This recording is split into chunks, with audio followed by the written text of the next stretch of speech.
diamond jewelry with each Bratz girl. I just sold my thing, got a fresh real diamond. Real diamond bracelet, necklace for you. Certificate says they're real. If it's not Bratz, it's not a real Bratz diamond. Bratz Forever Diamonds dolls come with real diamond jewelry for you. Dolls each sold separately. Once upon a time, princesses were called to rescue two captured plumbers. They trained intensely to master the skills necessary for survival. If you can stand up to really mean people, maybe you have what it takes to be a princess. Your mission? To use fire, wind, and water to save Mario and Luigi. Super Princess Peach, only on Nintendo DS. Rated E for everyone. We're going out tonight, the scene is out of sight. Gonna get my girls together, we'll be feeling alright. We're gonna move through the crowd, come on boys, get loud. 'Cause when the music starts bumping, the whole place will be jumping. It's my scene, you know what I mean. It's my scene, you know what I mean. My scene. 11.5-inch dolls, each sold separately. You ready to rock?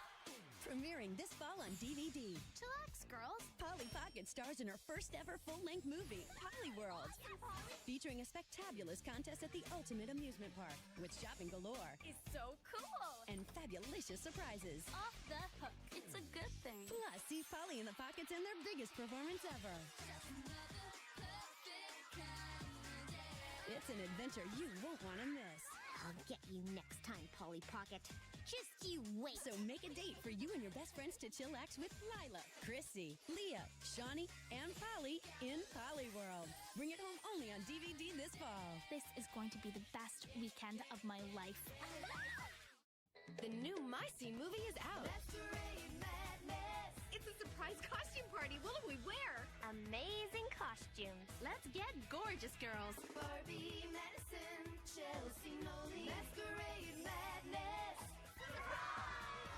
You guys look magical. Your costume rocks. You're butterfly fabulous. It's City Kitty perfect. It's a teen scene, it's my scene. Movie comes with Masquerade Madness girl dolls, each with over 20 pieces. Dolls and party pads sold separately.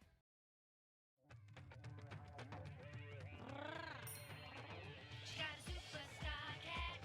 Who knows where it's at? Get up and raise your hat. She's a spellbound acrobat. So have you seen her? She's the greatest. Super magic. Call Sabrina. Here comes the fun now. Are you ready? Feel everybody get happy. So have you seen her? She's the greatest. Oh, super magic. Call Sabrina. You better watch her. She'll be with ya. Sabrina. You better watch her. She'll be with ya. Sabrina. You better watch her. She'll be with ya. She's the greatest. Sabrina. Dumpty dump dump dump. That's twins. Sugar. And spicy, yeah. Individual. Passion. Sister. Fashion. Sweet. And spicy, yeah. That's twins. Bratz Twins comes with 2 twins. Accessories sold separately. An evil queen has sent her monstrous legions to unleash their dark forces and take over the world, sending it into total chaos. Now, only Sailor Moon, Tuxedo Mask, and the Sailor Scouts can save us. The world's newest heroes battle the world's baddest villains. The adventure begins September 11th, Monday at 5:30 on the Fox 64 Kids Club. You're watching TV when there's a party at my place? You can hang with Pixel Chicks and have a Pixel Day. Anything can happen, no telling what she'll say. Go out in this? Her manners are as perfect, her clothes are really hot. Fabulous. Play through every level, and look at all she's got. Visit other Pixel Chicks and hang out even more. But don't you dare ignore her, or this chick is out the door. She needs your help to play, so let's have a Pixel Day. New Pixel Chicks interactive game. A 2D girl in a 3D world, each sold separately. Now on video. Guess who's teaching ghouls? Come down and meet your new teacher. It's Scooby-Doo and Shaggy Like that's it, girls. in their latest movie mystery. Scooby-Doo and the Ghoul School. Available now on video. Bloom, Stella, Techna, Musa, and Flora of Winx Club. Keeping the world safe from Icy the Witch with their fabulous fairy powers. Beautiful, posable, totally transformable. They're the Winx Club. Winx Club dolls are posable and come with light-up wings. Each will... You have been chosen. A portal has opened into the world of Shedex Witch tonight at 9/8 Central on Toon Disney. Who's the hottest princess here? Royal girls have arrived. Bratz princess look just as loud. Move over, queen. We're on the throne. Kicking back just like home. Dancing in right. All right. Changing all the raging ball tonight.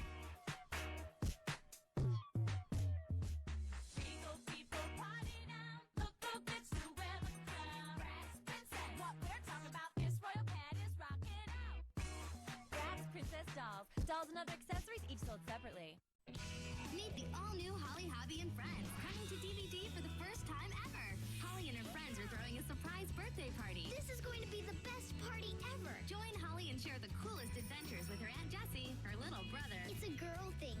You wouldn't understand. And her best friends. This brand new DVD also features Twinkle in Her Eye, performed by Leanne Rimes. Share an unforgettable adventure with Holly, Hobby, and Friends in Surprise Party. Coming soon to DVD. Something's lurking the halls of Monster High. Something killer. Something fierce. Now we're fierce. Monster high. Teen children of legendary monsters. Frankie's electrifying, stitching with style. Claudine's killer boots, fantastic smile. Dracula's vamping count fab and more. Laguna's troop, blue fishnets galore. Clear to Nile, drip and go bling. Freaky, streaky, bangs, bangs. It's a monsterista thing. Get your fashion freak on. Wicked style so good, it's scary. Monster High dolls, each sold separately. Journal totally comes with. Cartoon Network has a totally new show. It's totally fast, totally explosive, and Totally totally spies. Premieres Monday, July 7th at 4:30 on Cartoon Network. Well, if it isn't Tamagotchi, her new favorite pet. Yes. So what's that make me? Fish sticks? Oh, are you hungry? Oh, no. By all means, feed it. Play till your heart's content. Look, Goldie. I took good care of her, and she changed again. Change? How about changing some water here? Katie, bus is here. So Tamagotchi can pause. I can pause too. Want to see that again? Tamagotchi, the original virtual reality pet. Your care determines the pets you get from Bandai. In her first ever movie musical, The Princess and the Pauper, Barbie sings. Annalise sings of hope. When you live your dream, you'll find destiny. Erica sings of love. I love you, Norway. And they really sing a song together. Just like you, you're just like me. Yes, I am a girl like you. Dolls sing 2 songs each. Dolls and playsets each sold separately. The Nintendogs family is growing. There are new playful pups to discover and interact with. Stroke them, tug them, love and collect them. There's treat trainer pups too. Use the special bone to play with them. Sky dancers. They're flying. Fly for me, just for me. Sky dancers dance for me. Wow, they really fly. Come to me, dance for me. Sky dancers fly for me. They're beautiful. New Sky Dancers, real flying dancers with magical wings and pretty dresses. Hold their magic star and they twirl and fly. Sky dancers fly just for me. New Flying Sky Dancers, doll and doll with launcher sets, each sold separately. Go, cheerleaders! When I say groove, you say squad. Groove squad. We're cool. We're pretty. We rule in our city. We twist and we flip. Our cheers are very, very hip. There was a storm, a jolt, a crazy lightning bolt. Now we're superhero freaks, but it's really pretty neat. When I say groove, you say squad. Groove squad. Groove squad. Cartoon Network presents a Scooby-Doo mystery. They've unmasked the world's scariest villains. But this time, Scooby-Doo and the gang may have finally met their match. Conjure up the ghost of a 300-year-old witch, and it's going to take more than a box of Scooby snacks to send her back to where she came from. Cartoon Network's Cartoon Theater presents Scooby-Doo and the Witch's Ghost. Saturday at 7, right here on Cartoon Network. Rats girls really rock to a different beat. Jade here, I'm into punk rock. Sasha, street slamming hip hop. Rats girls really rock. Yasmin, princess of pop. Chloe rips to original rock. Rats girls really rock. Bratz Girls Really Rock dolls come with 2 fashion outfits and styling one-of-a-kind guitars. Bratz Girls Really Rock. Bratz Girls Really Rock dolls come with cool one-of-a-kind guitars and 2 fashions, each sold separately. Hey, roomies! Hello! Pixel Chicks Roomies got a new house now. Move your roomies in. Let's meet them all now. Beauty queen. Fabulous. Sporty. Hey. Punk. And hip hop. Different girls sharing 6 rooms and 3 floors. Lots of games to play, yeah, fun never stops. The winner with the most points gets the best room at the top. I'm queen of the house. Pixel Chicks Roomies. Roomie's house comes with Miss Sporty. Other Roomies friends each sold separately. Ask mom or dad to get you online to unlock more surprises. So pretty, so punk, so brats, pretty and punk. Each Bratz comes with 2 hot new fashions. Look at so pretty. Hey, all you cool cats and kittens. Do I have a music tab? Yes. That's the wrong ear. Y'all, I roll over these earbuds so much from just like throwing them. Oh, I thought there was no music. Hi. Hi, everyone. Okay, big forehead. Okay, big head. Hi, Bubble Snort. Congrats on being first. Hi, Anne. Hi, Maddie. Hi, Graveyard Blues. Hi, Ember Warlock. Hi, Skylian. Hi, Rich. Hi, Baby Tortuga. Hi, Thomas. Hi, Huntober. Hi, Danny. Ember Warlock, congratulations on the 320 stream streak. Ah! Y'all, my microphone's been through the ringer. Like, this part fell off yesterday. The other day. Maybe it wasn't yesterday. Hi, Lab. Hi. I hope everyone's having a nice start to your Memorial weekend. Hopefully we're off work Monday. I am. I was saying like the community we. But I'm off work. Y'all, it's so crazy being in a job where we're actually off on days. Like, you know I'd be at work at the pottery place and the daycare on Monday. You know I would be. And I would not be getting holiday pay. Mime Hormiga BY1 snapped. That's me! I am Tu Mejor Amiga. Hi, Danny. Thank you so much for the 60... No, for that 70 month of reset. Thank you. I feel that. I'm so tired. I'll get into why, but I got my chai. And I'm glad you're at least getting time and a half. That's a relief at least. I didn't get a lot of sleep last night. I went to bed kind of late. I was playing games with my friend until like 11, which is usually the time where I'm like in bed, ready to sleep. And then it rained and thundered not all night, but like from like 5 a.m. until maybe like 4 a.m. until like 6 a.m. It was thundering, like super, super loud, like literally on my house. That's how it felt anyway. But yeah, so I'm tired. We also took Pepper to the beauty salon today and he looks beautiful. Oh, I have my sound on my phone because I needed to hear them when they texted me. But yeah, so I'm a bit sleepy today, but we're gonna push through because I feel like we can beat Zero Escape this weekend. But enough about me today. Let's talk about me during the week. The last time y'all saw me on Sunday, I streamed Zero Escape, and then I finished season 3 of Girls, and I started season 4. Monday, my only note is I did Pilates after work. My notes for Tuesday, me and Garrett's 4-year anniversary was on Tuesday, but we celebrated the weekend before, so we didn't do anything because we also both had work, and it's not like I wouldn't take off for our anniversary,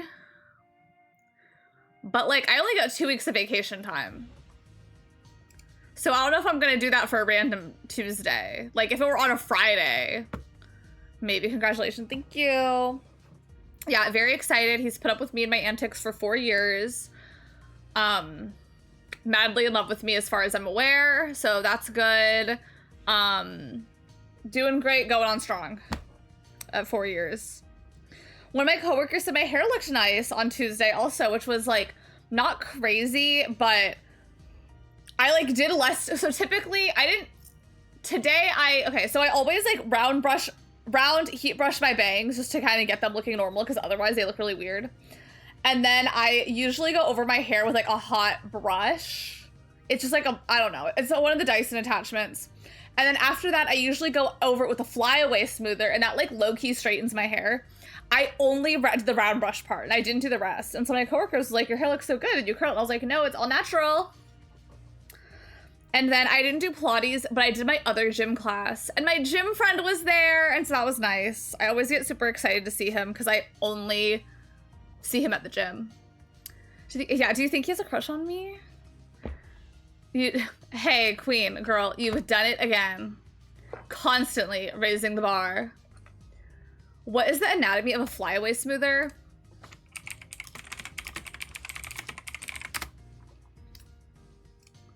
You don't have hair. No, I'll show. So this is the flyaway smoother attachment. And what it does is basically like you turn this part, like it's also a hair dryer. So the top part, you could turn it and air could blow from here into a hair dryer, or the air blows from here and kind of filters it. And then you could turn this part to have it go like away or towards you, but like it should be away from your head. And then it kind of airs the hair down, if that makes sense. And that's kind of how it works. It low-key straightens my hair. Like, my hair, y'all, I'm one of those people, I don't know what, like, if I have straight hair, curly hair, wavy hair, I don't really know. Like, to me, my hair is wavy, but, like, I don't really have a routine. Like, sometimes it looks really good. Sometimes, right now, it does not look great because it's nasty, which I'll explain why. So the flyaway smoother just, like, low-key straightens my hair. But I also use it on the hottest setting. That's why I don't know. You don't have hair. I have, like, why do you, like, are you gonna use it? But yeah, but my hair did look really good on Tuesday, I will say. Which it's not like I want to straighten my hair. I just want my hair to look normal. And sometimes, like, when I sleep, like, I toss and turn all night. Like, my bonnet, I don't know why I use it. It stays on my head, like, 1% of the time. Like, I'm shocked when I wake up, my bonnet's on my head. Here she is, boys. Here she is, world. Hi, Emily. I hope we're doing so good today. I'm trying to adjust. God forbid I'd be curious, which always I'd be curious. Bonnet is always in the ground wake up, like literally. Like I have a bonnet and then most of the time I put an eye mask over the bonnet. Never on when I wake up.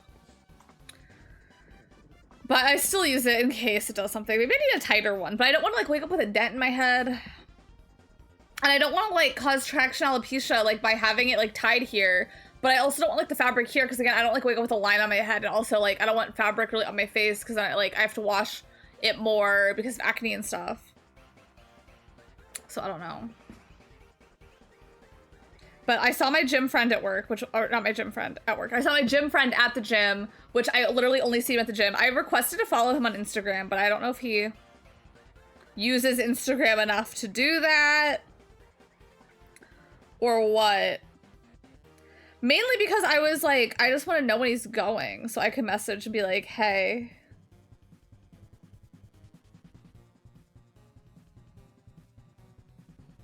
Dang, now I don't know if I did request a follow. Did I request a follow on the wrong account? Awkward if true. No, I don't know. Maybe he denied my follow request, which is allowed. Whatever. You being the 80-year-old woman with a flashlight. Yeah.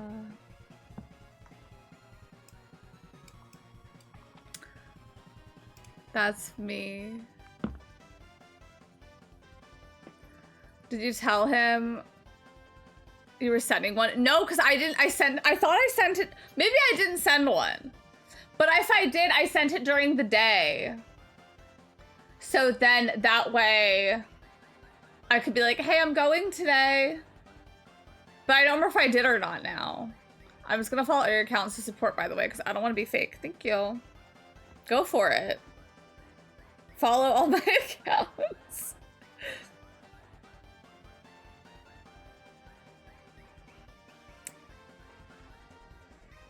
I accepted.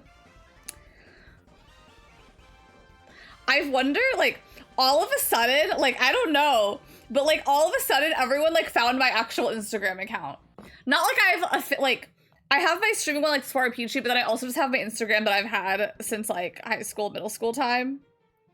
That being said, I've archived so many posts. Like, I literally have 21 posts on my Instagram, but I've archived so many. Is there a way to see my archived post? Yeah, I have more posts in my archive. But like, there's nothing bad on it. Pushing accounts randomly. Like, literally, I feel like it was pushed. Which I don't, no issue. Like, I don't like keep it a secret. I just like, y'all gotta look for that one.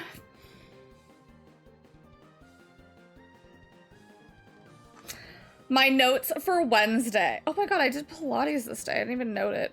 Also, my Pilates place was doing a 20 and 40 challenge where you had to go 20 times in 40 days. Going into the week, I had to go 3 times. So like I pre-booked Monday, Wednesday, and Thursday. So Wednesday, it was a rainy day. And so because it's a rainy day, I brought a hoodie because I have an umbrella somewhere, but I don't know where. So it's easier for if it's rainy for me to just have a hoodie that I can throw the hood on. But also, I'm one of those people where I'm used to just like grabbing only a certain amount of items. Like for example, when I leave for work, I have my bag, my phone, my wallet, keys, and then my water bottle. So I have like my bag and 3 items. And then when I leave work, I have these same items for the most part. But because I brought the hoodie, that was an item that I grabbed. So I left my water at work. Out of respect for your privacy, I won't go looking for it. But if it finds you, it was pushing me for a while. You had to bite the bullet. We should all share archive posts. I'm not. Like, my archive posts, like, some of them were when I was, like, not mentally doing my best.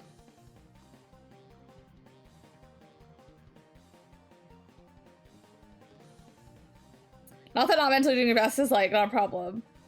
But it was just, like, pretentious captions. Didn't really represent the vibe. People that I didn't talk to anymore.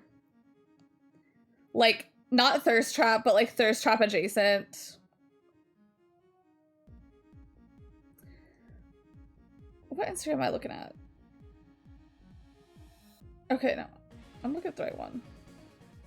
Before I had a streaming Instagram, I have like posts from that. I have my like posts when I was like trying to have an aesthetic pink account. The algorithm mama. I have a designated work cup.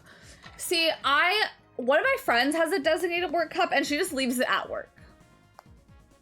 And I'm like, that's a good idea.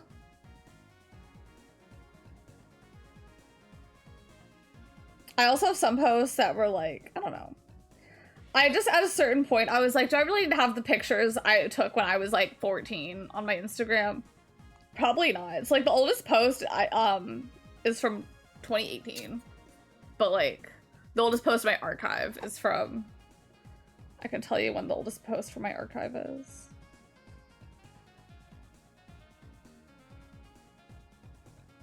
My old Pokemon Insta, you should. There's a picture from the Cali trip I wanted, but I forgot to ask about. Oh my gosh. Yeah, my oldest. Well, did you get it? My oldest post is from 2013. So. Didn't need that one anymore. Azalea Town. Oh my god. Bring it back. But yeah, this, okay, so I don't have a designated water for work just because like there are some days, like this is my emotion support water. Like, she goes with me most places. Not like most places. Like, if I'm going to the mall, I don't take it. But, like, if I go to work, I take her. If I go to the gym, I take her. If I'm, like, spending on Garrett's, I take her. Like, this is my water. I really like it because it has this cup, so, like, I could take it to the gym and not worry about spills. Because originally, my emotional support cup was a Stanley, and then I had an Awala for the gym. But the Awala doesn't hold enough. And, the Stanley, I was like, if I go to the gym straight after work, like, I don't want to take my Stanley, so I'd have to get, like, another water bottle. So I take her with me everywhere if I'm gonna be there all day. But I forgot it at work. And I didn't realize until I literally like, pulled in to my home. Like, I was fully home. Like, I was like, there's no going back. Luckily, we had some bottled water, though. But I couldn't take her to Pilates with me.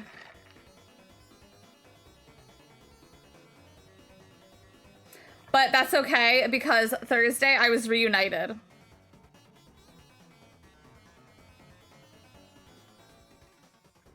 But I really was going through, like, the 5 stages of grief about it. Like, I was literally, like, denial. Like, I was like, oh my god, did I even take my water to work? Like, it's probably just sitting in my room.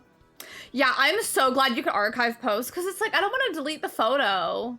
I just don't want it on my feed. I also had to call my gynecologist office to schedule my appointment, because they wouldn't let me book it online. But I have it scheduled now. And I was like, yeah, it won't let me book online. And they're like, that's weird. I'm like, yeah, like, I've booked online before. And she was even like, yeah, like, you have an account with, like, you've been here before. Like, you have an account. Like, I don't know why I won't let you. And I'm like, yeah, I don't know either. But, like, I had to call. Which I scheduled my gynecologist appointment for when I'm on my period on accident. But I Googled it and it says you can go. They just say, like, take your tampon out before. And I'm like, that could be a pad day. That's okay. But yeah, like, I'm just gonna have to go on my period because I don't really want to call and reschedule. But, like, I didn't have, because I have this and I marked off. Like, I have the days I'm on my period marked off with, like, a red pen because I'm on birth control. So, like, I know when my period happens because it's during placebo week and your birth control. So, like, I know when I'm gonna have it. And I, like, wrote it on my calendar and I'm like, oh my god, it's the day I'm on my period. But, like, hopefully it won't be too heavy of a day. But yeah, I'm like, they've seen it all. Like, they've seen babies being pushed out of there, so. Not this one, but, you know, in general. I finished listening to The Great Gatsby. Y'all, I'm not trying to be like classic literature, but if you have not read The Great Gatsby or have not read it since high school, I recommend listening to it or reading it again because it's kind of Gag City. Like, classics, they go crazy. Like, I want to reread The Lady Audley's Secret. I need to see if it's on, any of the places I listen to things. Yeah, she's cracked, mama. But, I started listening because when I bought The Great Gatsby, there was like a 2-for-1 deal where you can use like 1 credit to buy 2 books of like select titles. So I also bought The Handmaid's Tale. So I started listening to The Handmaid's Tale. I've never seen the show. And on Thursday, I went to my Pilates and I finished my 20 and 40 challenge. I yearn for West Egg. Like, that green light across the water. Like, it's so crazy. And, like, I don't know. Because I've read it before. Not like the foreshadowing. The Handmaid's Tale show's really good. I want to watch the show. Because I like one of the actresses in it. Sorry. Imagination, life is your creation. I like a few of the actresses in it, but there's one specifically I really like. Dusky, thank you so much for that 65-month resub. Thank you. Thanks. I'm talking about how The Great Gatsby is so good and how now I'm listening to The Handmaid's Tale. The actress in it that I love is Madeline Brewer.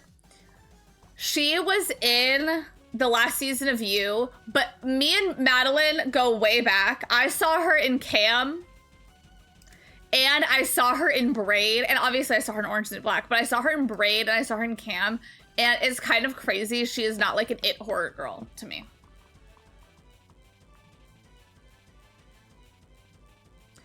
There's a magical reimagining of The Great Gatsby called The Chosen and the Beautiful, which is fun. It's told from Jordan Baker's POV. Let me look into it. I'm intrigued. Oh, so in Chosen and Beautiful, it's a retelling of Great Gatsby by Jordan Baker, a Vietnamese immigrant socialite with hidden magical abilities. That sounds interesting. Have you gotten to the part where with Alaska and Chad Michaels? Yes. Hi, Antonio. Hello. I hope you're doing so good today. 6 more clock-ins until I can never clock back in. That's so true. You'll be there. Love Great Gatsby. That Fergie song on the soundtrack is crazy. I've never actually watched the movies, but I do want to. Like, nothing's stopping me. Like, reading it, because I know Leonardo DiCaprio isn't one of them. But I don't know why in my head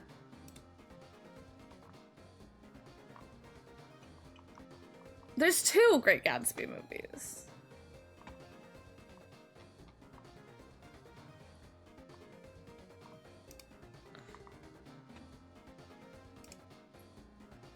Okay, there's also one from 1975. I don't know why in my head I was like, one of the Dakota sisters was in it. What are their names?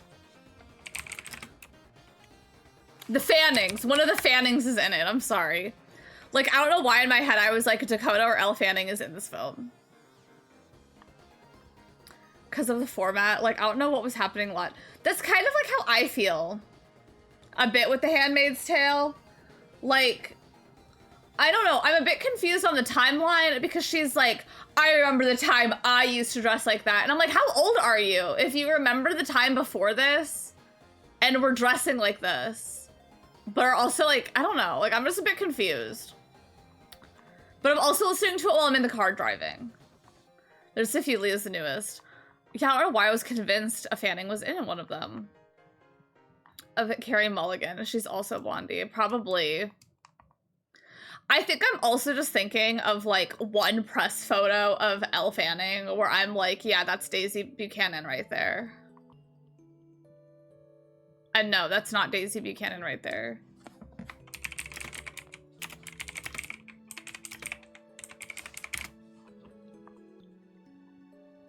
Elle Fanning did not appear in the film. Noted. Not like I Googled it to make sure, but I was like trying to see if I could find the picture. I'm like, that's her. So there was normal time, then an extremist religious takeover of the government. Not really spoiler. I think that text helps. Yeah, that makes sense. That makes sense. But like, I mean, obviously there's only... Okay. Elle Fanning is in a show called The Great. And I think maybe that's where my confusion is coming from. But, yeah, because, like, I don't know, maybe, like, I'm sure I'll live long enough to see an extreme religious takeover. But I guess in my head, I'm just kind of like, okay, so we're just okay with an extreme religious takeover happening?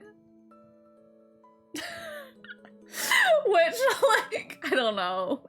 Like, I'm just kind of like, we're not pushing back on this? And the book is only 1 season.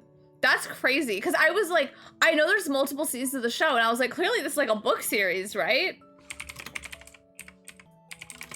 Because I was listening to it, and I was like, I don't know if I could listen, like, I may be a one and done on this. Like, I'm like, if this is a series, I may stop. This Undertale song's making me feel sentimental. Reunited is the name. I read it during January 6th, it's too real. And maybe that's why I wanted to read it, because I was like, we're not too far off. She wrote a sequel, I think. I may be one and done. I don't know.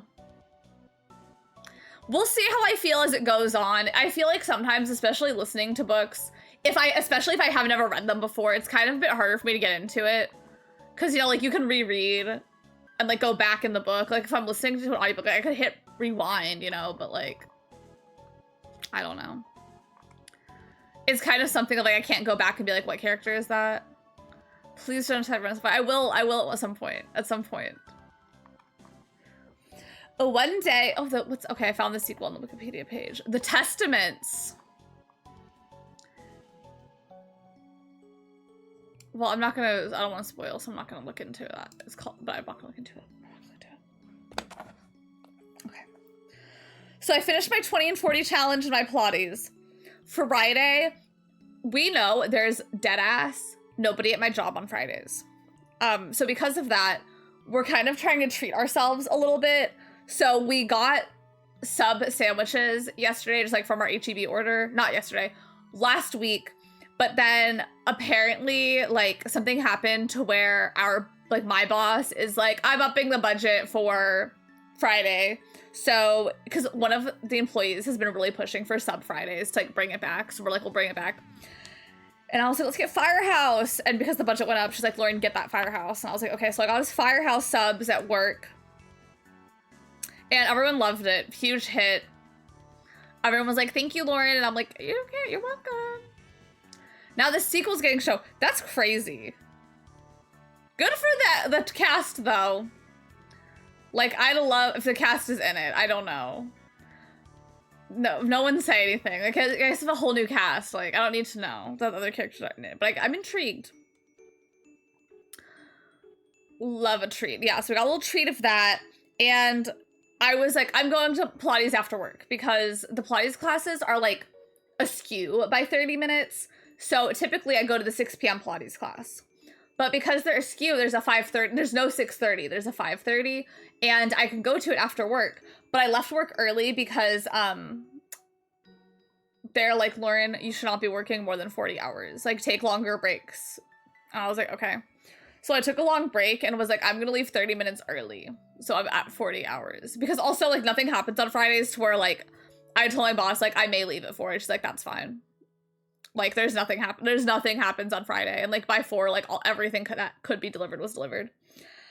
So I'm like getting into my car and I'm like putting in my GPS supplies place. And I'm estimated to get there at like 4:22. And I was like, I can go to the 4:30 class, but I've already booked the 5:30 class. I'm gonna double up.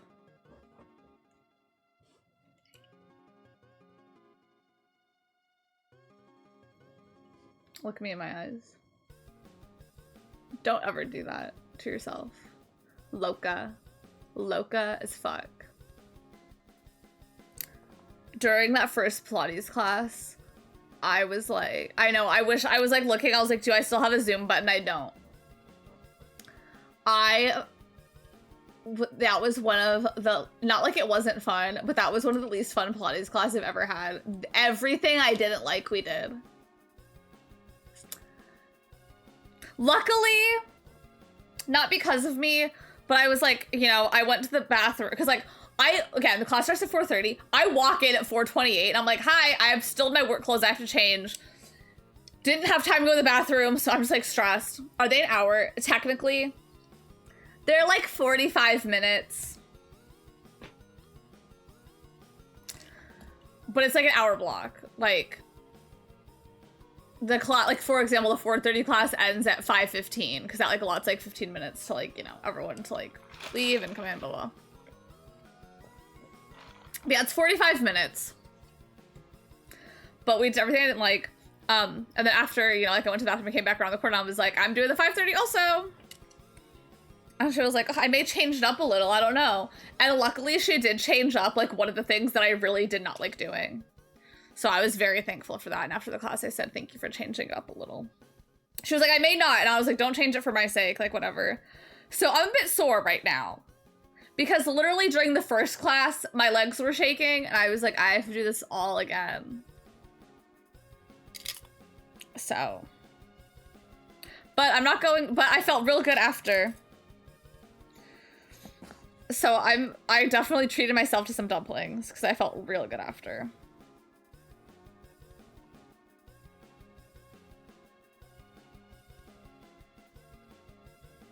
You're a warrior, thank you. And I didn't go today, so I'm kind of like, it evens out a bit.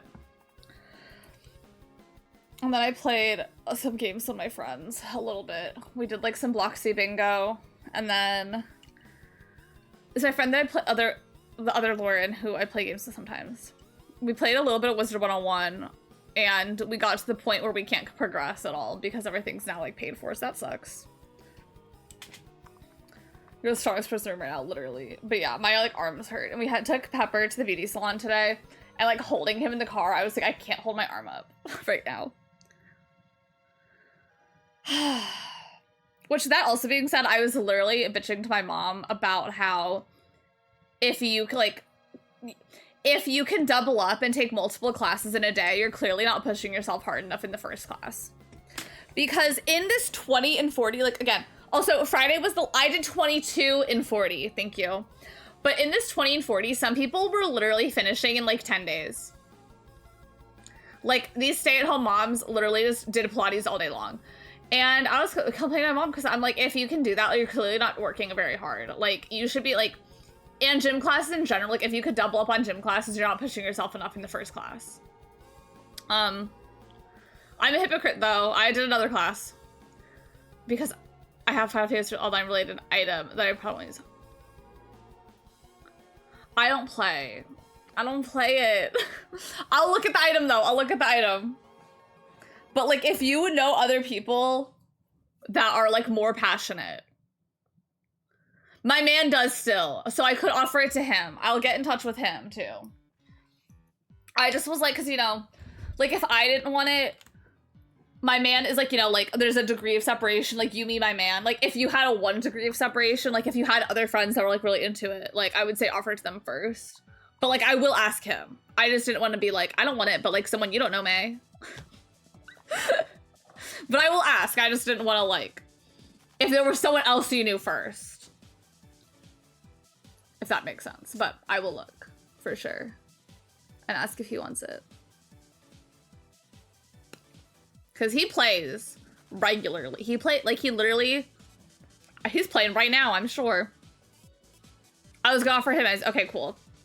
That's a relief.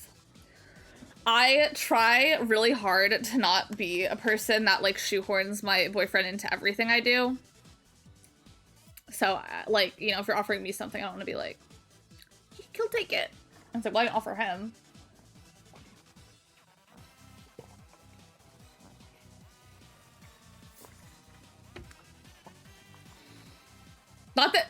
Not talking about anyone that like shoehorns the person who's dating into things. I'm gonna clarify. But like within reason.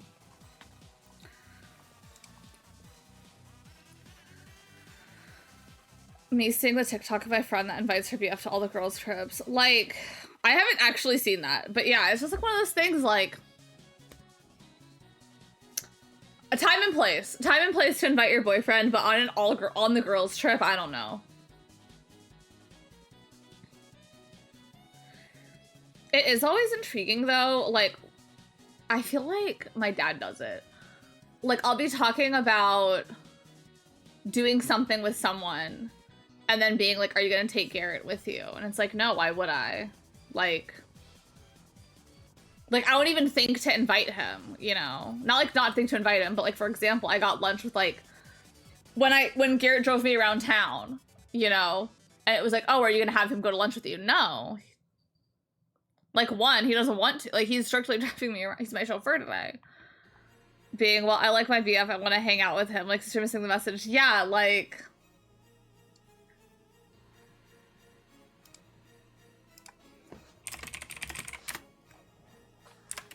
I meant to put an exclamation point. I hit enter too soon.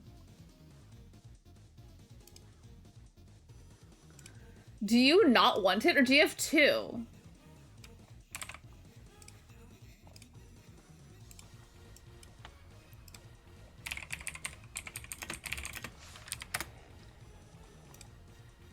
I don't want it because I don't play. Oh, okay, got it.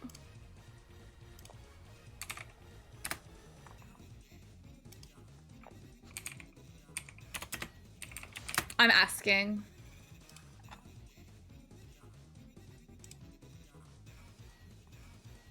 I'm trying to see if I could find a GIF of it to show him.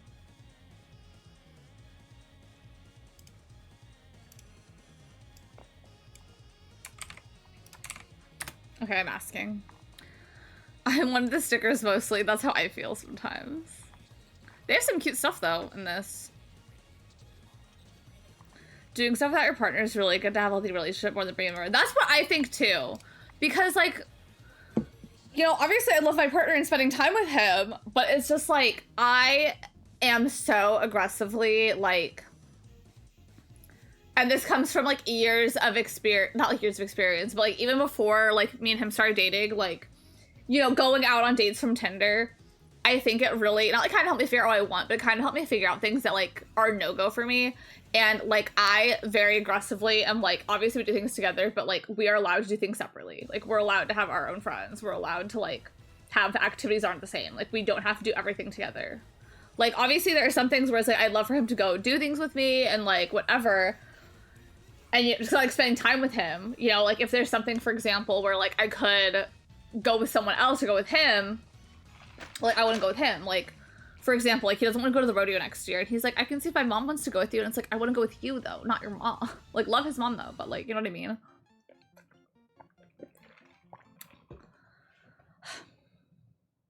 So he may not go to the rodeo with me next year, but I'll have other people to go with. It's okay. But yeah, but I just think like, it's good to also have time away from each other, I feel like. Not like, you know, like moments. I get stressed out for other people when they're only doing things with their partner. Yeah. And then also, like, outside of me and the partner, I just also, like... My friend wants to spend time with me. They don't want to spend time with my boyfriend. Like... Also, especially, like, depending what the gathering is. Like... I don't know. It's just kind of one of those things of like, I feel like bringing him, suddenly everyone's having less fun. Like, not because he's like, you know, like gonna bring the vibe down, but it's just kind of like, you know, now the vibes are different, like blah, blah, blah, blah. But yeah, like when people are only doing this with a partner, it's just kind of like, I'm a very worst case scenario person. And I'm like, if you're someone that only does things with your partner, like God forbid, what if y'all break up? Then what are you gonna do?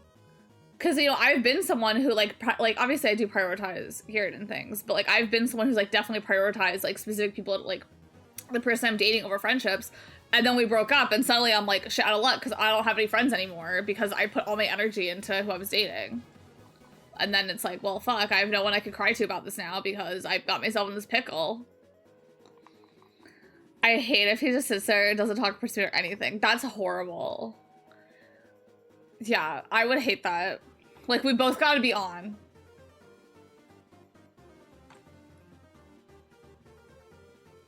Like, we can't just sit here and not do anything. Like, because I'm one of those people... I'm too good at picking up social cues. No, I'm not, like, too good, but, like, if I... Like, for example, if you go somewhere with someone and they're not talking, like, now suddenly I have to talk more for this to be normal. Who just sits and doesn't chat. I also like people bring their partner unannounced because they just assume they're invited. Yeah, that's another thing. Like, I feel like you have to ask first. But also, like, that's something he would have to be invited. Like, I would be awkward asking that because, like, the person's not gonna want to say no even if they want to.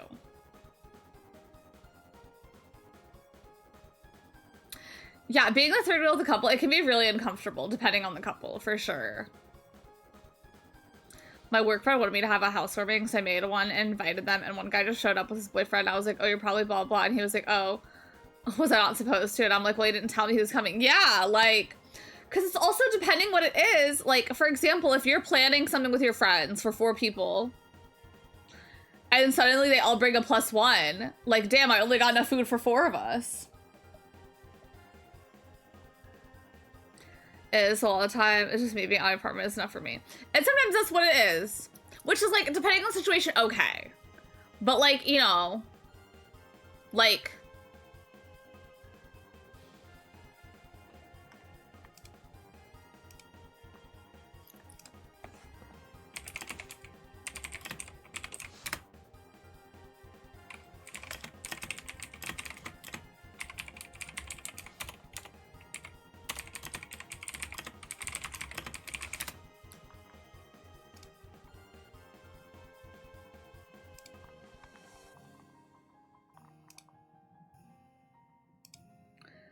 I'm the worst at meeting people when friends have a BFGF because so reserved at first. I think I'm too good like talk because I know it's just really bad socially. Yeah, like it's I don't know, it's just a vibe that's different. Like if you've been friends with someone for like 4 years, like, you know, you're different with someone that you've known for a long time versus like someone you just met. He didn't ask you to assume. Yeah, you shouldn't just assume that like, oh, I figured you know I'd bring him. Is when it's a boyfriend who's with his girlfriend and female friends. In that case, to me, tends to read as I don't know how to see girls as people and be friendly. Yeah, very that vibes too. I think that's also something, it depends on the rest of the crowd. Like, I'm not saying it's such like a straight relationship problem, but like, maybe it is. Y'all, I need something with color on my lips. Because I guess it's also the thing of like, if I'm hanging out with a bunch of female friends and bring my boyfriend versus like a gaggling of gays. Bringing another gay, if that makes sense. Not implying, you know what I mean? Not saying you or anyone involved is or isn't.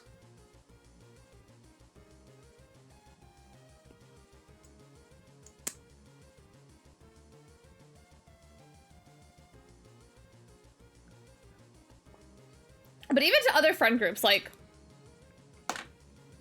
I have my work friend, one of the most social people I've ever met in my entire life.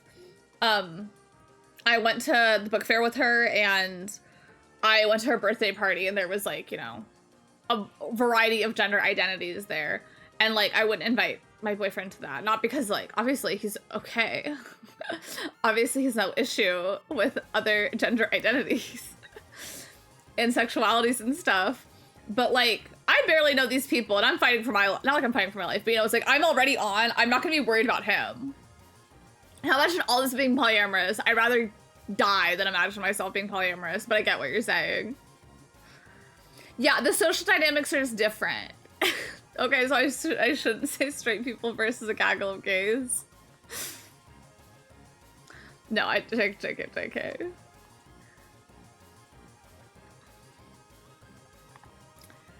Straight friends is wild. They're so loud. Straight men are crazy. I just don't believe in like 85% of men. They're not real. I dropped my hair tie. I'm not adding someone else to the equation. Yeah. And like, again, depending how many, like, I don't know. It's just something where it's like, I know what I'm capable of. I don't know. Like, I'm making it sound like Garrett's like socially not competent. He is. Like, I want to make that clear. But you know, if I'm with my friend, I don't need, he doesn't have to go over with me. And most of the time, I'm like, I don't think he'd have fun.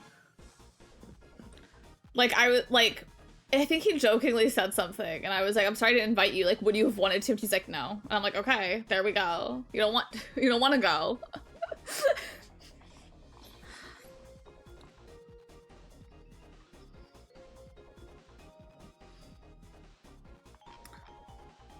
This is not entirely related, but it's a little. Am I alone in hating the stress of being at a gathering and having to hold a conversation until the activity begins?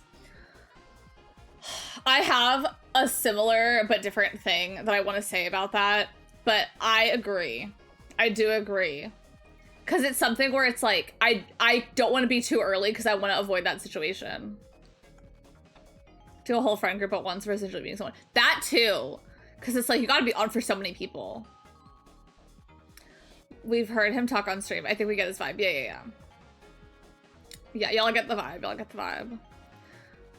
I bring him, I was ready to brace myself. I wouldn't do that. Like I would have 100% brought it up first. Second, like, it was my first time meeting you in person. So I'm like, you know, like, I know obviously we've talked online and stuff, but like, I haven't met you in person, so I don't want to like, I already have that stress. No, I would not have done that. I'm not that kind of girl to just bring him unannounced. Like, I think I took a picture of the menu and was like, what do you want? And sent that to him. Cause like, I think he brought his laptop and fully was playing Final Fantasy 14 in the hotel room. I feel like people think I'm antisocial, not interested in them, but what I'm actually not interested in is like fighting for holding an equal part of a conversation with whoever I'm standing next to. And other people can never let silence sit for more than 1 second, so I can never talk anyway, because I'm just not like that. Also, Ivan, Garrett does want the emote.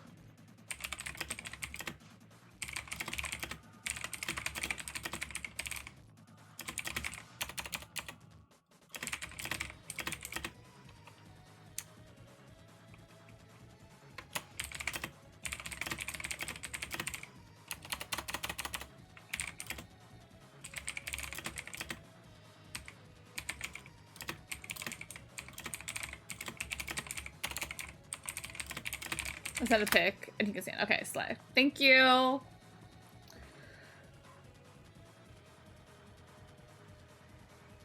But yeah, 100%, and I get that. Like, if someone's just dominating conversation, it's too much energy to try and get a word in.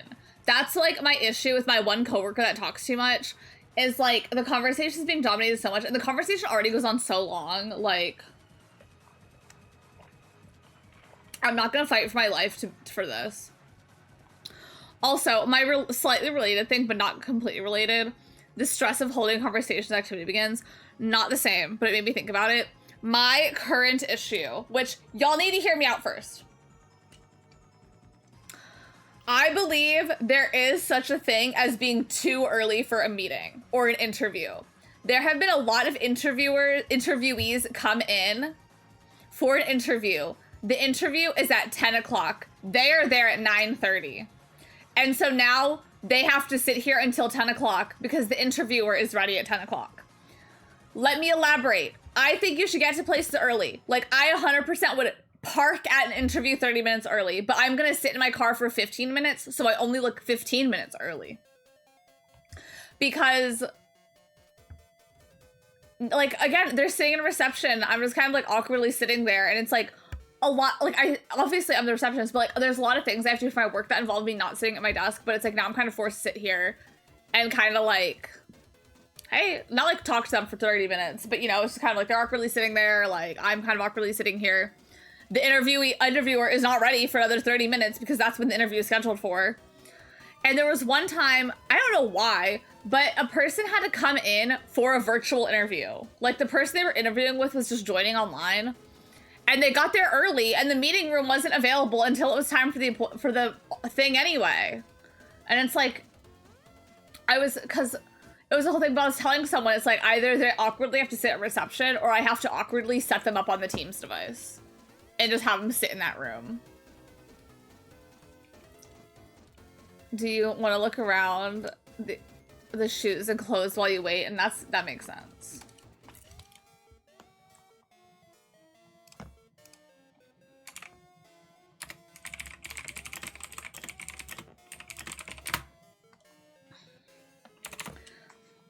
I love the camaraderie of joining Google Meet online, and I can tell that every person is waiting until it hits the meeting time exactly into their... Yeah. Because we don't want to be sitting too early. I have a gaggle of losers at work that always join the Teams call 10 minutes early. Like, what are you doing? Like, it's not until this time. Oh, just waiting on the page. Yeah, I love seeing, like, this many people waiting. Like, I will not join it if it's not a certain amount. Like, low-key. 30 minutes late and don't call to say why they're late. See, like, I guess my thing is, if I were the interviewer, yeah, but I'm the receptionist, so I'm not impacted by them being late to their interview, you know? And so I guess that's all something, like, yeah, if I were the person interviewing, I'd rather they sit there 30 minutes, like, I'd rather they be 30 minutes early, but, like, they're not interviewing with me. Like, what happens is the person is 30 minutes early. I message the person on Teams 30 minutes early saying, hey, your interviewee is here. And they say, great, I'm in a meeting right now. I'll be there at the time of the interview. Like, if it's 9:30 and the interview's at 10, they're like, okay, I'll come get them at 10. And say, okay, yeah, they are 30 minutes early. I recognize that too. But yeah, if I were the person interviewing them 100%, I would rather they be early. But again, I believe there's, like, again, sit in your car and wait. That's my thing. Yeah, be at the building 30 minutes early. and then walk in 10 minutes early. Exactly. And that's what I'm saying. Like, I'm not saying pull up in the parking lot a minute before the interview. I'm saying be in that parking lot 30 minutes early and sit on your sit on Twitter for 20 minutes and then walk in 10 minutes early. Make small talk. Yeah, and it's just kind of like, what are we doing? That'd be horrible. There was one time, some people come in that don't have interviews, and they're like, oh, is this person available? And I'm like, let me check. And one, I don't even think the person was in the office. But like, I messaged them, and I was like, hey, this person's here and wants to give you, like, a business card. Like, do you just need to tell them not in? Because, like, I don't even know if they were in. And so I just lied, and I was like, I think they're in a meeting right now. And they're like, I can wait. And I was like, well, I'm looking at their schedule. They're going to be meetings all day. Like, you can leave the information. I will give it to them. Like, also, I don't know. Like, it's just always, like, not suspicious, but it's an instant, like, I'm not going to make this person walk down if they're like, hello, is this person available to talk? I'm like, oh, I'm not sure. And they're like, oh, well, this person also works. And it's kind of like, dang, you don't even know who you want to talk. Like, you're able to talk to anyone. Ivan Garrett says, thank yous.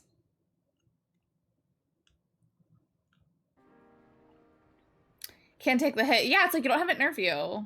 You're such an I am.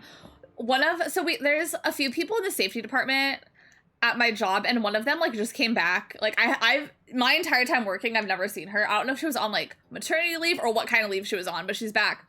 And she was like, hey, like, how do you handle if someone comes in and like I don't have an interview with them because there's this person I'm trying to avoid? And I was like, well, usually I'd message on Teams to see what you want to do. But if you don't reply fast enough, I'll usually just say, like, leave your business card. Like, I won't even give them your email. Like, I'll just ask for their information to give to you. And she's like, I like you. And I was like, thanks.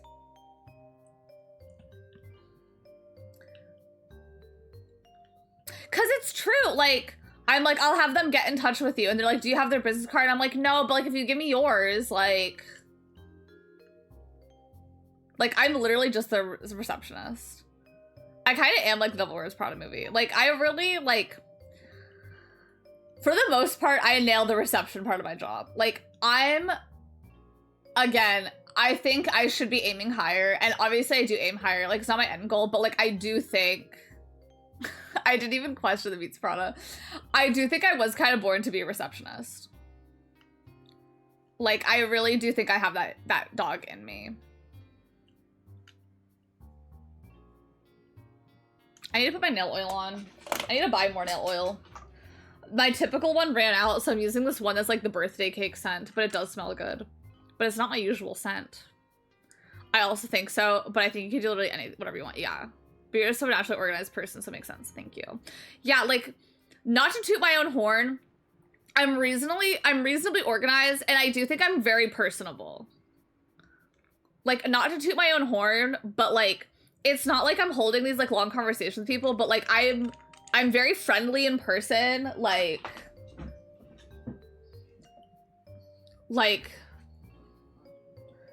in a someone is coming in for a meeting sense, I am very friendly.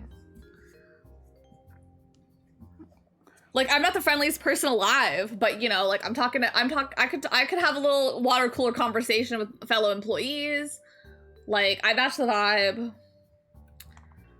You know, I was made to be a receptionist. Not that those are like all the qualities for receptionists, is be just like nice to people, but like it helps. Like 2 different coworkers said I was patient. And I'm like, that's so funny, because I do think like it used to be an ongoing joke. Like, my dad would call me Lauren Patience last name because I was so impatient. And it's just kind of interesting that it's like literally multiple people. Anyone who had guillotine of the puppy would be patient, literally. Which, like, again, I don't think I'm that patient. I think I just like, I'm very reasonable, and I'm just kind of like, for example, like if I'm really excited about a package that's coming in, like me anticipating it's not gonna make it show up faster, it's not gonna be delivered until Friday. Like, I have no choice but to wait for it. You know? And it's like that in conversations. Like, I can't tell you to talk faster. So I just have to sit here.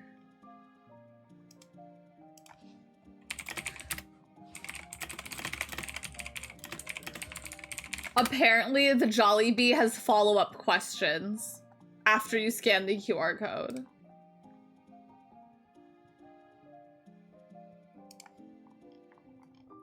Patients all about context, yeah. That's true. I need to drink more water.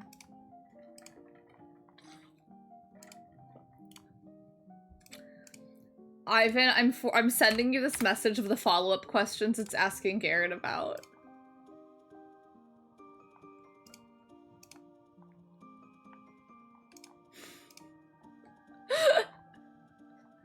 They make it so hard to do anything nowadays. OMG, damn, I'm so sorry. I am so sorry. Like, if this is too much, don't worry about it. But I forwarded you the follow-up questions they're asking, but like, no pressure on that. I'm telling you. Every day I am met with examples of how no good deed goes unpunished. Like, Elphaba spit bars. Like, it's so true. No good deed goes unpunished. Like, Ivan's like, here's this code you have to scan. Have this item. And now I'm like, they're asking for your social security number. I need that. Been real quiet since Pokemon Champions dropped.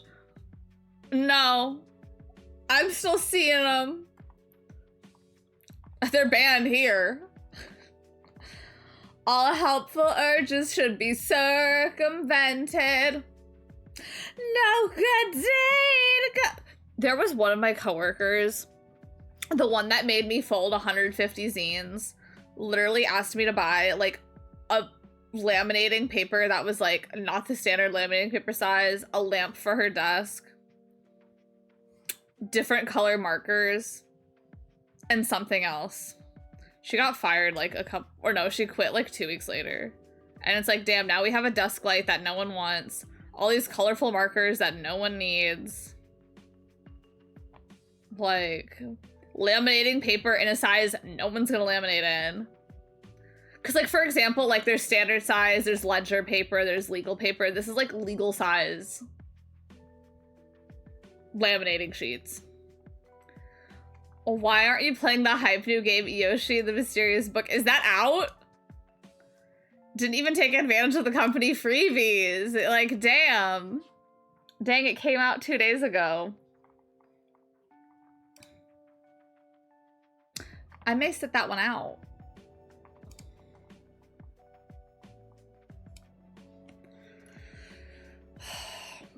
I fear I'm not like, to anyone that's playing the Yoshi game and loving it, I fear I may just be a bit out of the age demographic for that.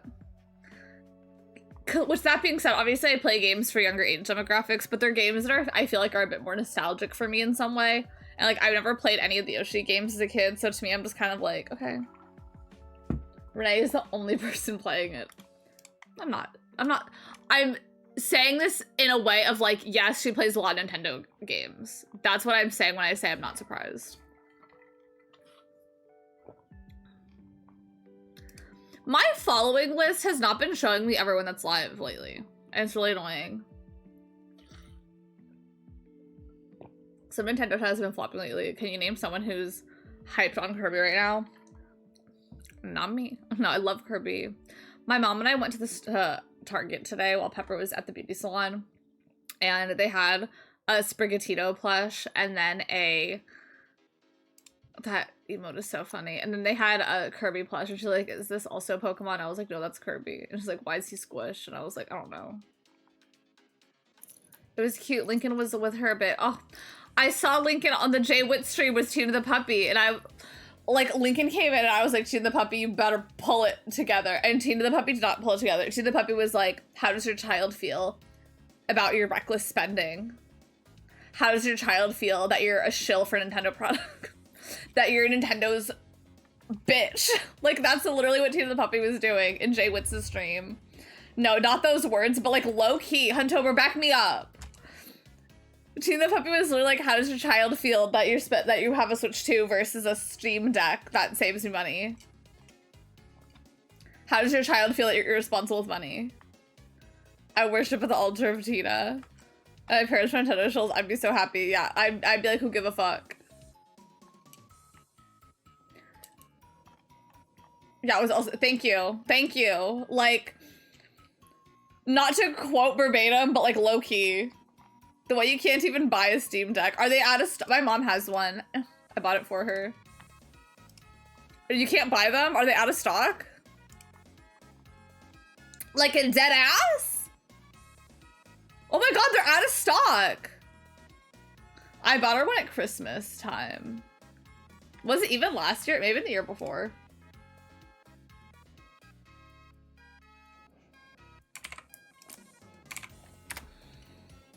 Back in stock, damn. Unban Tina the puppy. Get him in here. Bring in the clowns. Address that one. Cunt. Sorry. How am I supposed to buy it? Oh, at least the Switch 2 is in stock. Oh my god. Danny64 removed ban on Tina the puppy. I have one, but I haven't used it in months and months. If anyone's desperate, hit me up. My mom uses, like, when my mom uses it, she uses it, but she doesn't. Was literally teaching about trading cards with Twitch users, and Tina was like, a good father would teach their son about a game or yes, that's, like, hand on the Bible, like, that's literally what now that is verbatim actually what Tina the puppy said. Like, Tina the puppy was like, you should teach, a good father would teach their son about game ownership.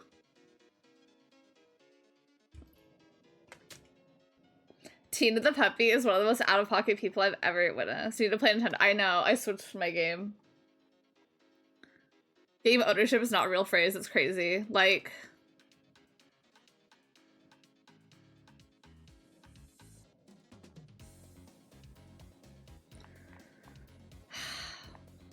I don't know. I don't know. I got a lot of thoughts. He was like, you seem combative, friend. Like, I was, y'all, I was being so fake. I was sitting at the discount tire, no sound, literally just reading chat to see what Tina the puppy says. And just like, all I have is just the reaction. Like, I don't know how to lip read. But like, based on me watching it, just not being able to actually hear what's being said, Jay-Witz handled it like a pro. So, class act. Based on me not being able to hear all what he's saying. I wonder what Tina's gonna go on the real life. I just want to know, like, they should have a lot of free time for someone who's pirating 200 games. You can rank games libraries for free. Yeah, wake that up. Wake that up. My ears perked up, like, wait a minute, like, I recognize that chat message. Papa, can you hear me?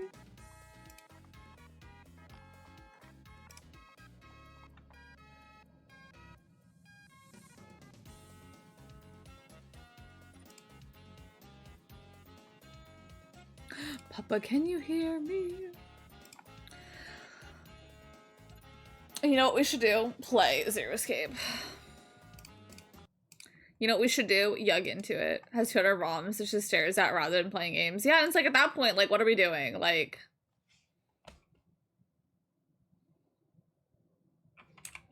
What are we doing?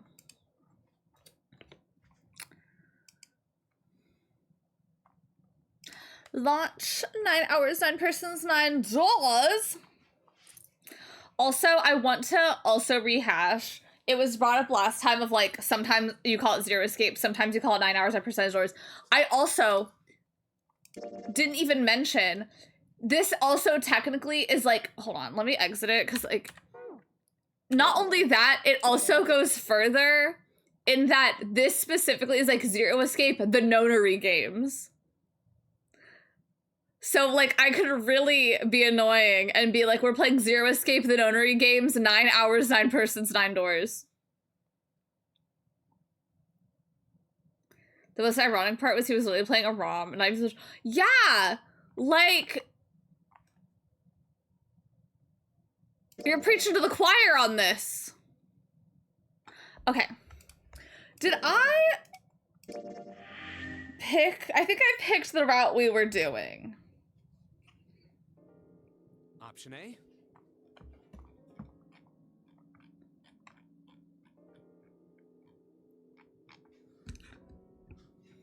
I don't remember. I want to go through door number 3. But oh yeah, but it's there'd have to be like one team getting left behind because of my thing. So where we left off last, we are going through door 3, I believe. We've gone through door 4, which was the one with a snake and a con. So, okay. Well, previous song we got 2 endings, but where we are right now. 5 and 8 go through door 7. Where we are now, we canonically have gone through door 4, which was the one with Akane / June and Santa. That's where we left off, but like I didn't do that, but now we're here. There are a dime a dozen on Tumblr. They're everywhere with those with eyes to see. This doesn't give she-her to me. It gives like a 14-year-old she-her. Also, highlight, I hope you're doing good today.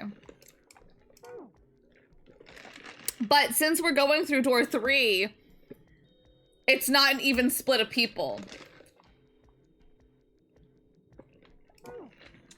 So 3, 5, and 8 go through door 7. And 4, 6, 7 go through door 8. Option B, 4, 5, and 7 go through 7, and 3, 6, and 8 go through 8. Option C. I'm going to see I Love Boosters. BRB. Is that the horror movie, the body horror one? Oh my god, I hope it's so good. JK, no it's not. But I hope you like it. There's like some horror movie coming out that's like wellness body horror. It rolls. Have fun. Oh, have such a good time. Hi Ash, hello. I hope you're doing so good today. 3, 6, and 7 go through 7, and 4, 5, and 8 get 8. Those are the only 3 options. That's it. But what about me going through door 3? At least if we want to get all 6 of us out of here. Wait. But that means 5 and 6 can never be on the same team. If we want all 6 of us to go through a door, then June and I can't go into the same one. Oh, but me and Jude went through the last one. Enough, or do you need more time? Anyway, that's the deal, so think it over. You've got 2 choices, 7 or 8. You can't choose 3. I'm choosing 3. If you choose 3, you're gonna be leaving 3 people behind to die. So what are you gonna do? 7 or 8? Time to choose. After thinking it over, his conclusion was, take the risk and choose door 3. Sorry, Santa, but I still want to go through. I know, she needs a babysitter. What? That's nuts! You've got to be crazy! Why the hell are you so obsessed with that door? I may be crazy. Y'all, Garrett does not like scary movies. I have not seen the movie, so don't spoil it. I want to take him to see Obsession, so I look so normal in comparison.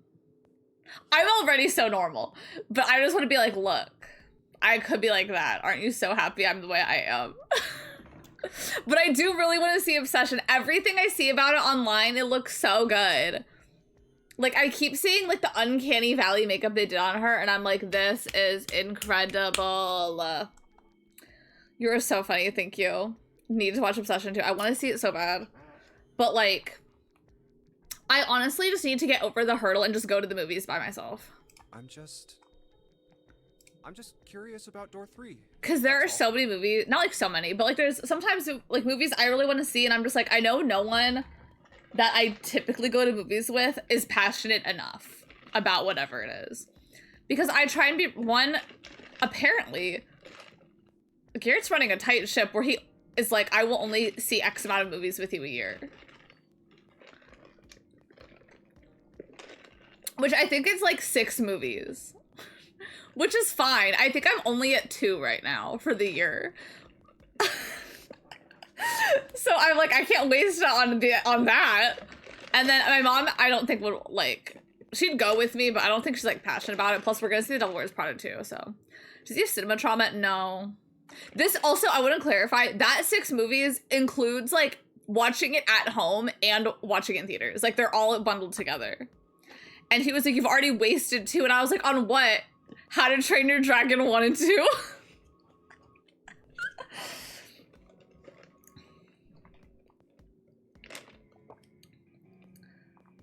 I'd see a small fraction of what I actually see. Once you get ahead and do it, it's not a big deal. And that's what, like, I just need over it. My mom won't go to theaters because she lost something there once. See, my mom won't go to the theaters when it's raining. Because she's like, one time my mom and I saw a movie, and then when we stepped out of the theater, it was like flooded. Because she knew it was raining. That being apologized is not fair. I know. But like, it's a, that being said, like, I don't go over it. Like, that is roughly how many movies we see.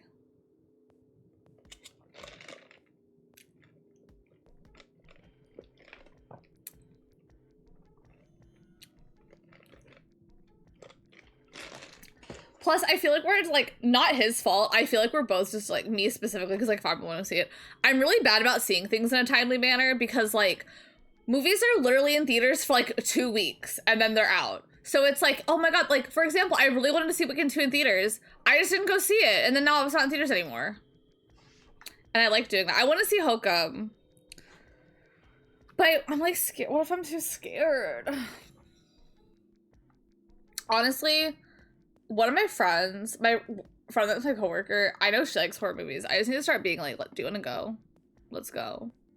That doesn't explain shit. I've got a reason. I'd be happy to explain it to you if you'll just come with me. I'm curious about the red. 7, would you mind authenticating for me? Why? Please, just do it. Happy? Yeah, thanks. The number 7 has been entered into the red. Next is June. Please touch the red just like 7 did. Jumpy, what are you trying to figure out? Oh my god.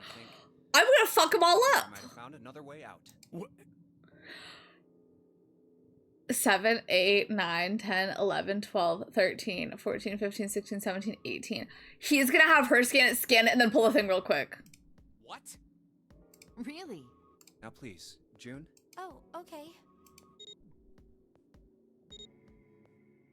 All right, the only people who haven't authenticated now are Santa, Clover, and Lotus. So, what's your point? You don't get it. Think about it. Huh? What's the sum of your number and Clover's? Their number's also 3. So we can all just go through the same door in 2 groups. 12.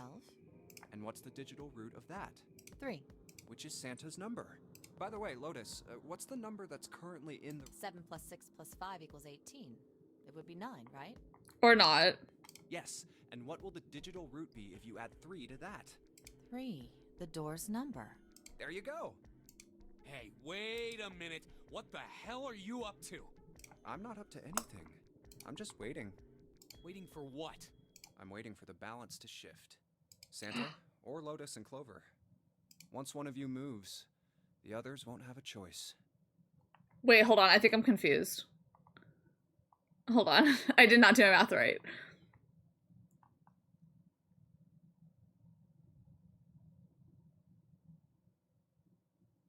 Hold on, sorry. 19, 20, 21. 18, 19, 20, 21, 22, 23, 24, 25, 26. What?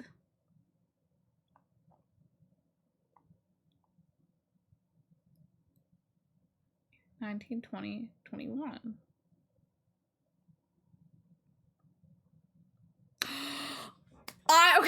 Okay, I see. Oh, we're so good. So we're like, Santa can come with us, or Lotus and Clover, you can come with us. So I'm waiting.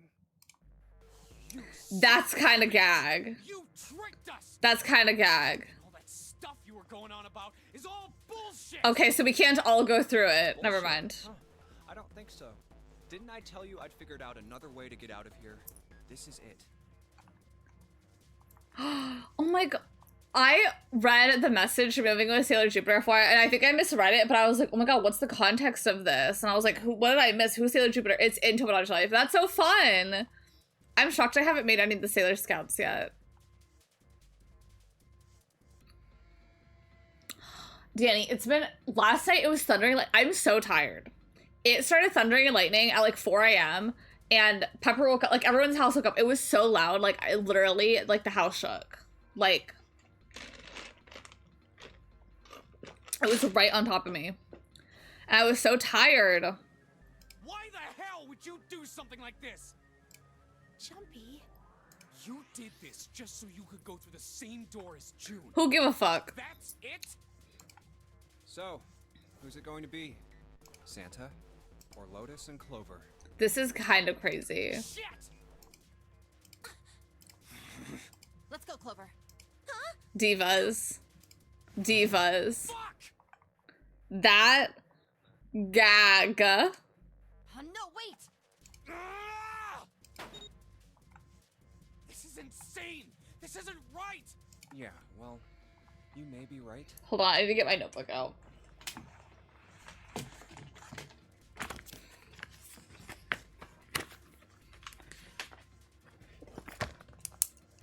New page with a friend, and I thought Thunder was saying, that's the crazy thing. Power didn't go out.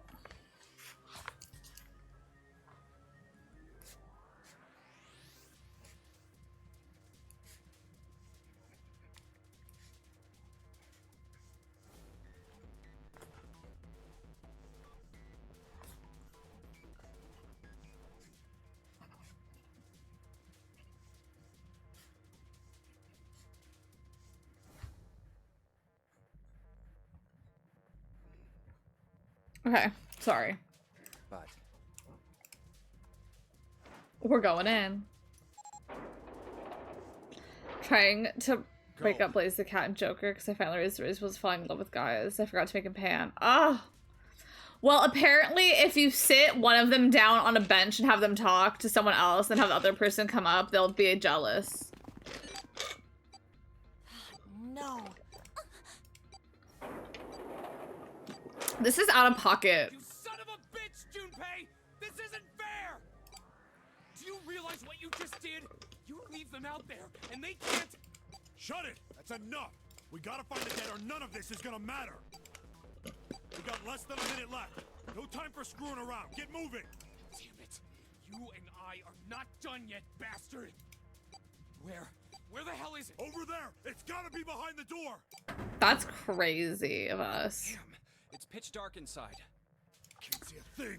I'm Tessa Brooks. Got the competition shook. Wait. I found it. The dead's right over here. Ugh.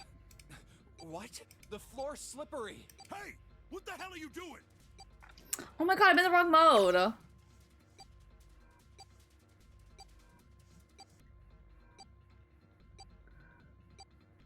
My bad. Oh my god, I've missed so much.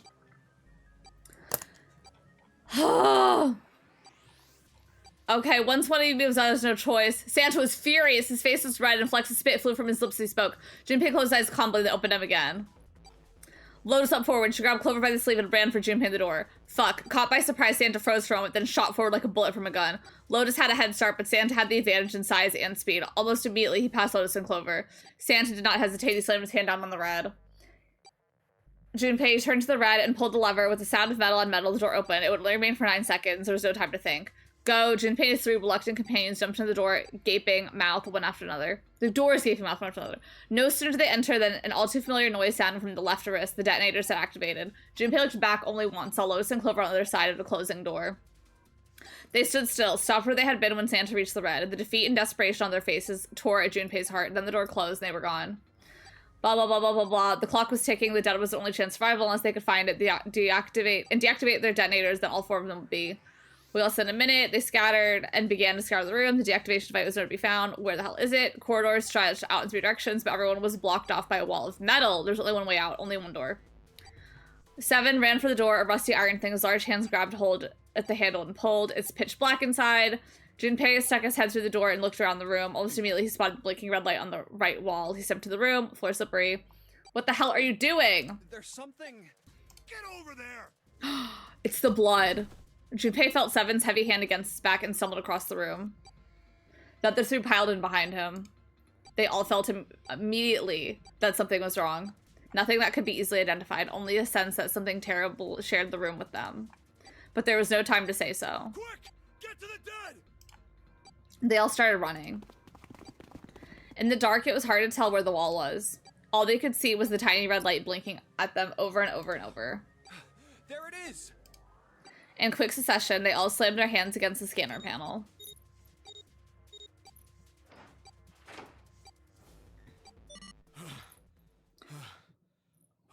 I'm so mad I was in the wrong mode for so long.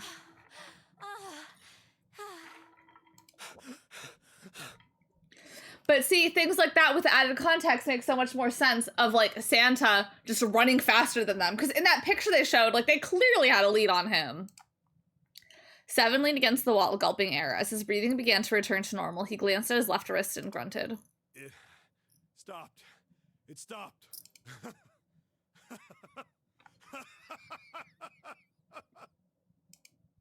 Junpei could hear him laughing in the dark, but he could barely make out the larger man's face. I don't think I'll ever get used to doing this. What the?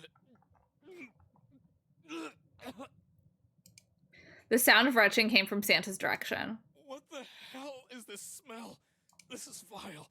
I'm gonna puke. So desperate had they been in their race to the dead that no one had noticed the horrible smell that pervaded the room. It was a terrible, nauseating stench, like burnt and rotten meat. Adrenaline had drowned it out, but now it rolled over, Junpei in waves, forcing itself into his nose with every breath he took. Oh, you're right. Oh, this is... He felt his stomach clench and bile rise up to his throat. Let's get the lights on first. My mom and I tried, she got some, like, Russian hot dog things, but they were, like, chicken, but they were small and cute. But it was, like, weird. It was, like, you know, if a hot dog didn't have the skin on it, it was like that, but, like, more fleshy colored. And it was so weird. Like, you know, one of those, like, mind over matter things where it's, like, some things look disgusting but taste good. It, like, it did taste like regular hot dog. Let me rephrase. My mom got these little tiny mini hot dogs, but they were all chicken. But you know how hot dogs have a casing on them, like the skin of the hot dog that, like, kind of encases the meat. Like, if you peel it off, you just kind of have, like, that meat. It was, like, a peeled wiener. Like, there was no casing. It was just the meat. That was, like, very, like, fleshy color, because it was, like, chicken, not beef and stuff. And, like, you just cook them, like, like boiled them, like hot dogs, because we boil hot dogs. Judge, whatever. I would have this. Okay, yeah, there was, like, skinless hot dogs. Sorry, no, you're good. I was just like, I messed up in my phrasing of it. And it was like kind of minor bad thing. Like, they, like, my mom literally looks like these look like bloated fingers from a dead person. Cause they were just like flesh tone, but like puffy. And what, like, she took a bite and she was like, it tastes like hot dog. And I don't know why, like, I literally even talking about it, I'm like, it does taste like regular hot dog, but it's just like, it was just a mind over matter thing I could not get over. So. There's a switch over here. Also, if it helps, like, his birth, like, we don't know Santa's real, like, his real name is not Santa, if that helps anything. He's just going by it because we all have names that match our numbers, and his number is 3, so San, like, San, number 3. So his, like, we don't know his real name, but it's not actually Santa, if that helps anything. He's just going by Santa. The light that spilled in from the door barely illuminated a small switch plate next to the door. Slowly, with the toll of the last few minutes apparent in his gait, Seven walked towards it. But yeah. But they were, like, small. I don't know. I couldn't do it. Like, after I took my bite, I was like, I literally feel like I'm gonna throw up. This is a Santa Claus story. That is true. He does talk about the origin of Santa in it, and how he does see himself in Santa Claus, though, low-key. Like, maybe he actually is Santa Claus. They do have white hair. He stopped as he got close and extended his fingers toward the switch. Hey guys, I'm flipping it on. I wish they didn't, like, show the room prior to that. There was a soft click as the light came on. Just as the light turned on, June took in a short breath and... a scream echoes through the room. Junpei's breath stops in his throat. His heart ceased to beat. Time froze. His mind scrambled to make sense of what he saw before him. Hey. Oh, this is... What was left of the body sat in a sea of blood. Chunks of flesh torn from the body sat in the blood like tiny islands in a great red sea. A vast, ragged hole had been torn into the torso, and what remained of his intestines spilled out of it like fresh spaghetti. Smaller chunks of meat had splattered against the wall and became stuck there as they dried. Globules of yellowish fat had left trails like tiny slugs as gravity pulled them down the wall, even as they dried to it. See, we wouldn't be getting globules of yellowish fat if we were not in novel mode. Looks like an explosion. Seven's voice was low and strained. Just like the knife man. The detonator in his bracelet set off the bomb in his gut. Oh god. The bone is coming out of his left arm. It's definitely an open fracture. Yeah, that's the problem, open fracture. Sorry, I feel like a bug just flew in front of my face. It looked as though the explosion had been quite powerful. His legs were both bent in an odd, unnatural way, and his left arm had split open, exposing the painful white bone of his ulna. His bracelet lay next to him. It seemed to have hit the wall hard enough to have shattered the display, which lay on the ground in pieces. This is the worst. Yeah, can't even tell who it is. We know who it isn't. Half of his head had simply collapsed. The blood coating almost made it look like raw pizza dough covered in tomato sauce. His clothes, too, were covered in blood. The burgundy tie, the white shirt, the jacket with the yellow piping, and the gray slacks. But the clothes are... They were all familiar to Junpei. Is that Snake? We know it's not, though. Santa's voice wavered as he spoke, his mouth dry. Oh my god. Finally, Junpei spoke. Why did this happen? But they don't know. Like, we know because we've played other routes. But right now, they do not know that that's not Snake. Suddenly, June was screaming, her voice broken. It was an eerie scream, full of insanity and not entirely human. That had a dish with fingers. I wonder if they used the Russian sausage. Maybe. It could be, because it literally looked like bloated corpse fingers, according to my mom. Not that she's, like, so familiar with corpses, but... She shook her head violently and grabbed fistfuls of her own hair. Junpei could hear the sound of hair tearing. Stop! Calm down. Her sprite from now on is just bald. He grabbed her wrist. Hey! But as he did, June leapt up and ran toward the exit. Please! Get me out of here! You have to let me out of here! She screamed at the door and her fist slammed against it with a hollow sound. Junpei could see drops of blood on her knuckles. Why are you doing these horrible things to us? What did we do to deserve this? I know, girl, reel it in. June. She screamed again, a desperate, mindless cry. Her fist flailed against the door. Like, I'm not trying to say that this won't happen to us, but also she, like, thinks it's Snake. But, like, if we adhere to the rules of the game, that won't happen to us. Get me out of here! Please! Please, just let me out! June. Junpei couldn't watch anymore. He ran to June and wrapped his arms around her, pulling the screaming girl away from the door. Calm down. No! Get off of me! Let me go! Let me go! Please, calm down. She scrambled for a moment, her legs skittering across the floor, but her resistance didn't last long. As suddenly as her outburst had begun, it was over. The manic energy disappeared, and her body went limp in Junpei's arms. June collapsed toward the floor, and Junpei knelt down with her. He felt drops of something warm and wet. Was she crying? A moment later, she began to sob.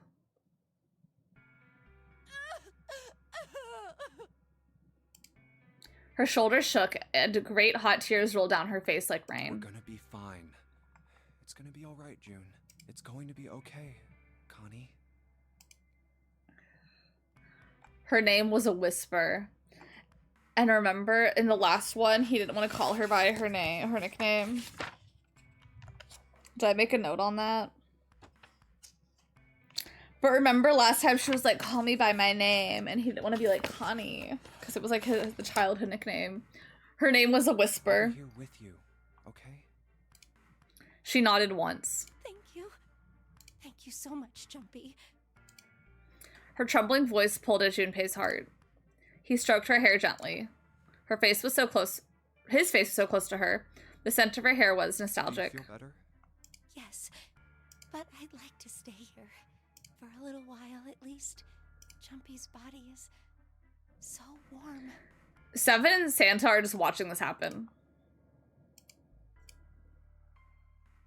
Several minutes passed before June's tears had dried. Junpei stood up.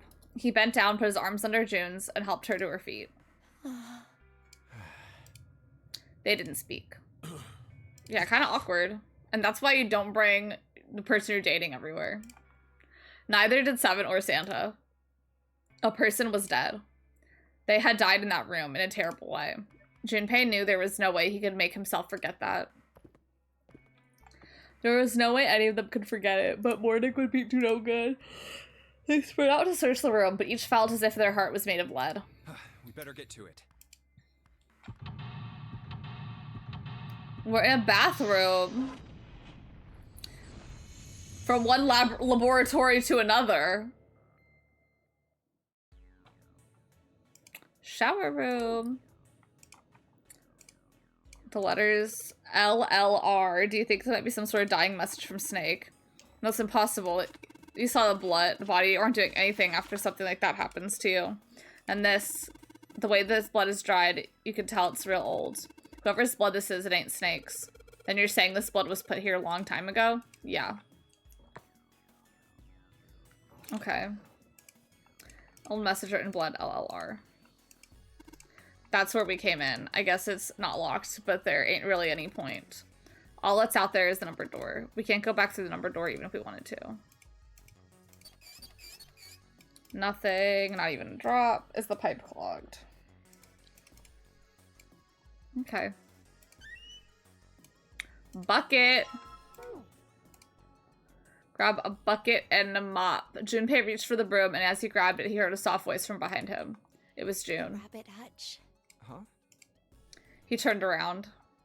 June's... The rabbit hutch. June still looked sadly pale, but there was a smile on her face. Oh, you just reminded me of the rabbit hutch, I mean. How did I remind you of something like that? Jumpy and the broom.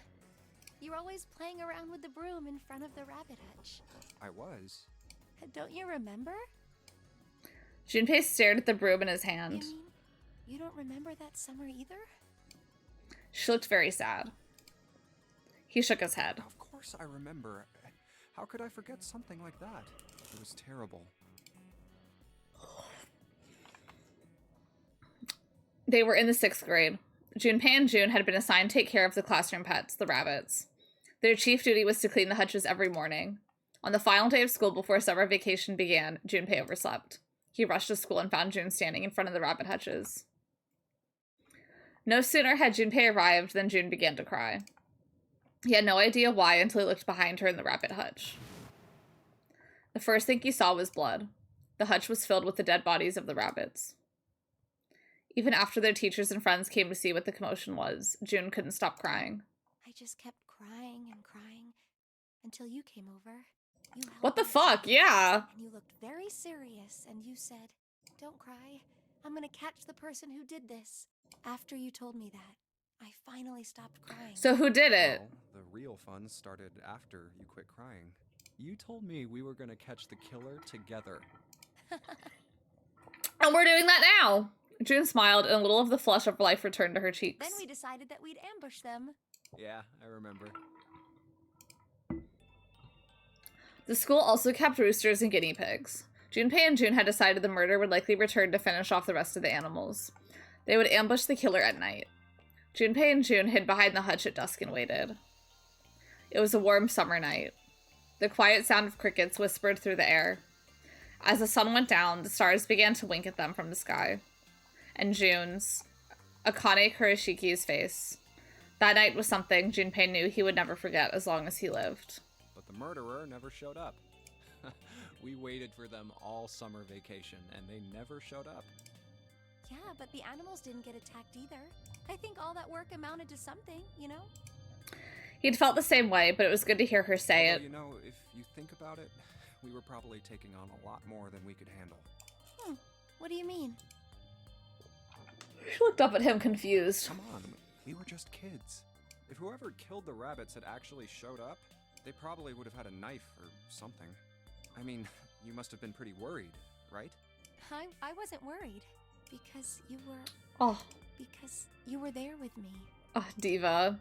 She blushed furiously. Like, I just gotta love her girl. I have to. Well, you know, no one else wanted to take care of the animals. Clearly embarrassed, she tried desperately to change the subject. I was the only one who asked to do it at first. Yeah, well, boys don't really want to bother with taking care of animals, you know. Well, yeah, but you asked to do it after I did, didn't you? If it wasn't the rabbits, they were gonna make me do something else. You know how that school was. I figured it'd be better if I was working with somebody who wasn't too much of a loudmouth, right?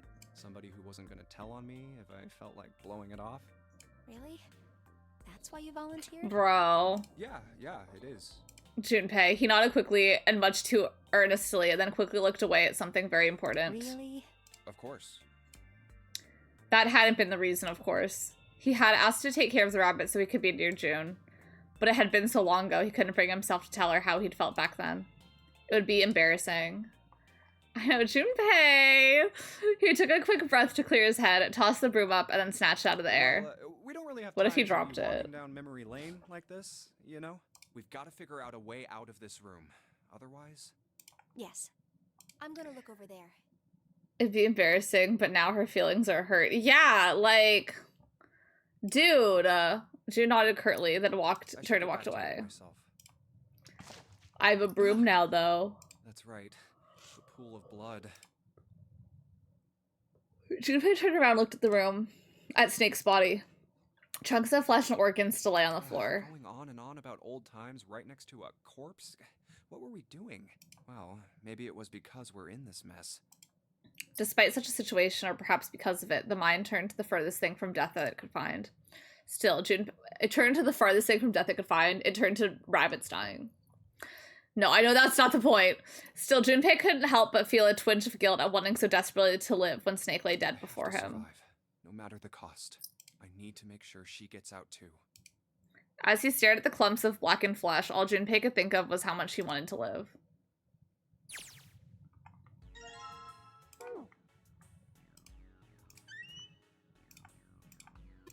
There's nothing in the toilet.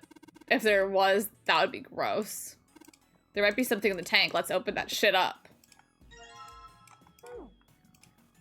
Tank where the red card was. Something is here now. It's a water tank for a toilet.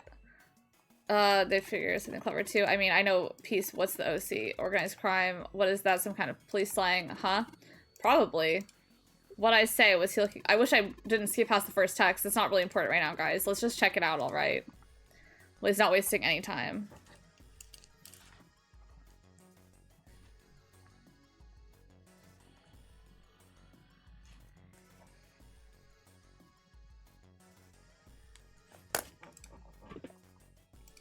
Oh, a screwdriver.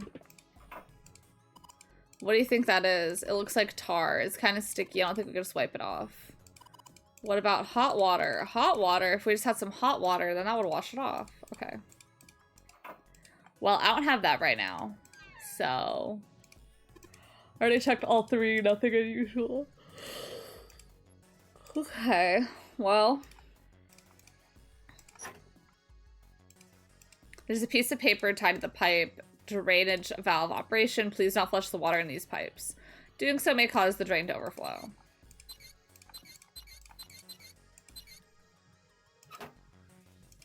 How many are there? L-L-R. L-L-R. Okay, well that didn't work.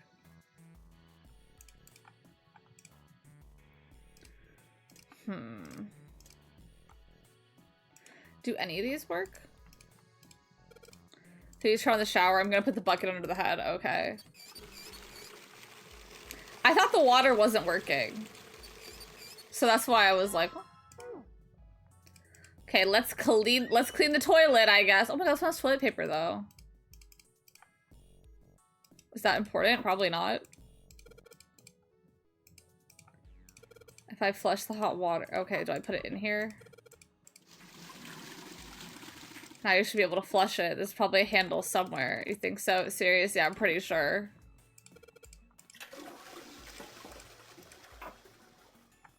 185 equals.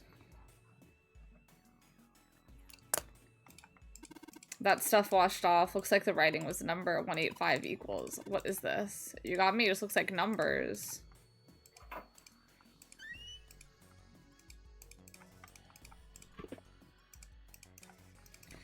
Herm. Oh. What if we get the sticky stuff from here?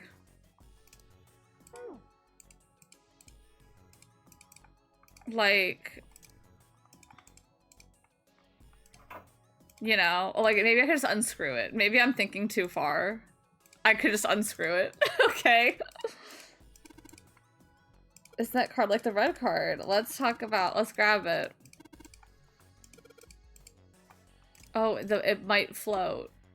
You'll float too. Thermometer. No, it's screwed to the wall. Hey, Junpei, you know why thermometers only go up to 107 degrees Fahrenheit? No. I can't say I ever thought about that. I'm gonna start whenever people are doing a task, ask some random fucking question about the task. And be like, do you know why? Do you know why typical paper is 8.5 by 11? No, I don't know why. Well, it has to do with some psychological experiment and telepathy. At 107 degrees, the cells in the human body start to die, and the organs begin to shut down. That's kind of what Twitch chat is, yeah. When you think about it, it is kind of like a Twitch chat in that way. Boil an egg. Even if you cool it down afterwards, it won't go back to being a raw egg. In other words, it's dead. That's why thermometers don't go past 107. There's no point. I don't think that's true, but I'm willing, like, I need to see a thermometer. But it's pretty rare for a fever to get that high. Even viruses and stuff don't usually drive the body temperature up to 107. Of course, there are This only goes up to 70. Oh, it's Celsius, never mind. Like what? Well, let's see. Something like getting locked in a sauna, or getting thrown into an incinerator and burnt to death. Yeah, I guess that would get a little hotter than 107 degrees Fahrenheit.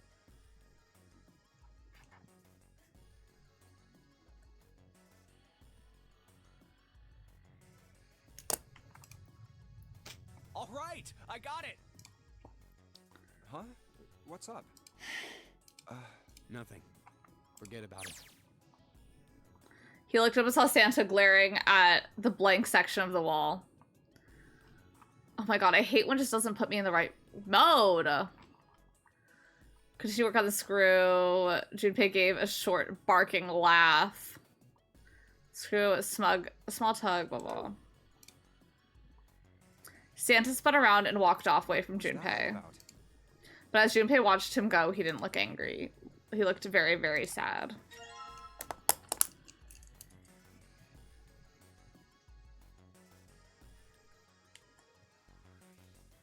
Okay. Well. Should I turn the shower back on? If I get this hot water... Oh! I didn't even think about getting the hot water on the thermometer. That's doing the trick. There goes the gauge, and now it's at the open mark. It opened. What's this? It looks like there's a piece of paper in here. Oh, 957 plus. Well.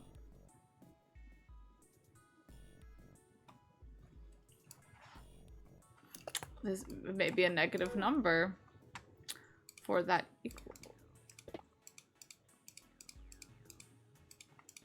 I feel like where'd my bucket go? Why didn't I take that with me? Can I grab another bucket?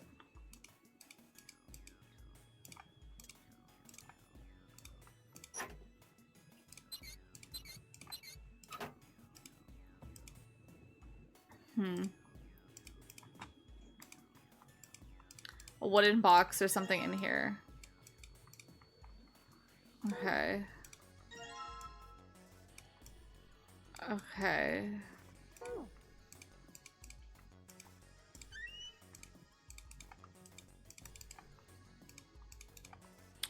skinny shelf. Me as a shelf.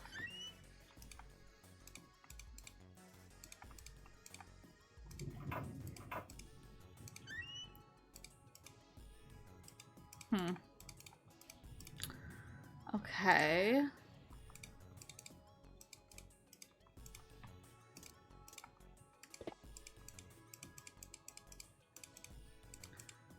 Okay. I don't know what luminol is. Something written on it, lumen. I can't read anything else. Label's all faded. Just grabbed it. So that was not very nice. This is luminol.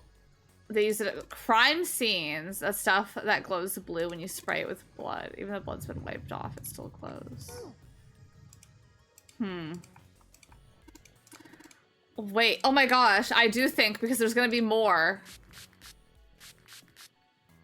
It's gonna be LLR and then more. LRL. Okay. LLR, LRL. I wonder if this actually did anything. Hey, this drain's acting up. What the hell did you do? I just messed with the valves. Nothing big. Jumpy, the card is floating. Looks like the water floated the card up out of the drain. Well, can I open this? Cool. Nothing else interesting here. Okay.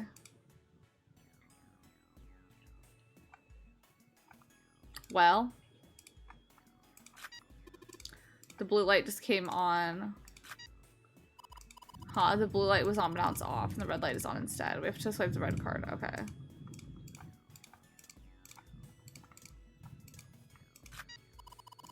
Good job. Now both the lights are on. You just need to put in the password. I don't know the password.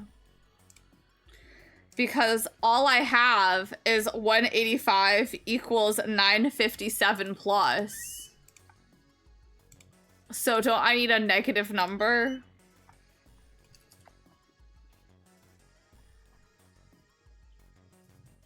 Like minus 957 minus 957. Like, won't this be equals? I need a calculator. I can't do this. 185 minus 957. 772.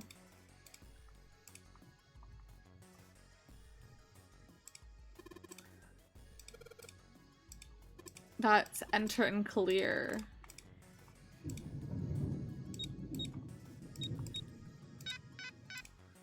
Okay, I don't know. Maybe I should be saving my game. Because I just heard it thunder.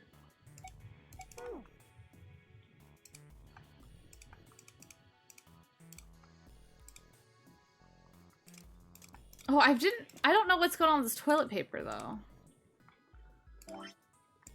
The toilet paper, some kind of red symbol. Maybe that's a side tail cipher. What is that? You wrap a piece of paper around a stick. Oh. Okay. Combine. What if I wrap it around the broom?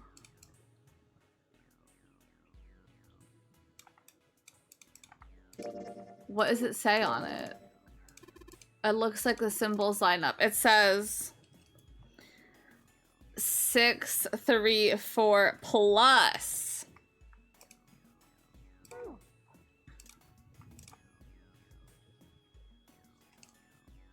$634 plus.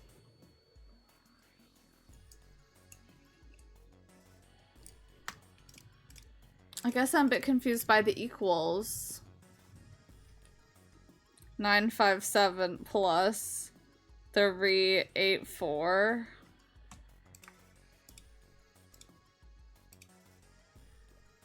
11591. Maybe then I subtract 185 from it. 1406.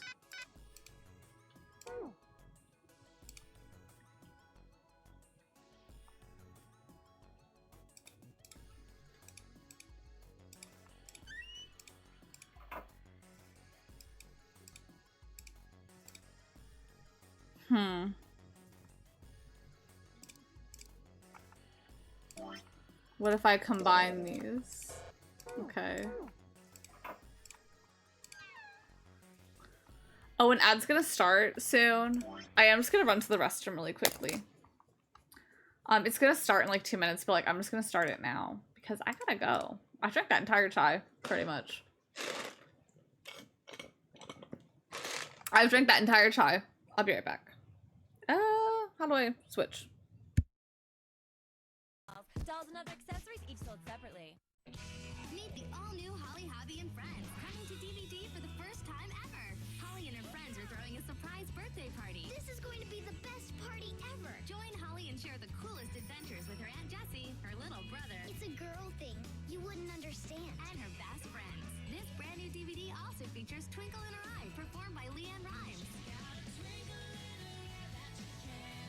Share an unforgettable adventure with Holly, Hobby, and Friends in Surprise Party. Coming soon to DVD. Something's lurking the halls of Monster High. Something killer. Something fierce. Now we're fierce.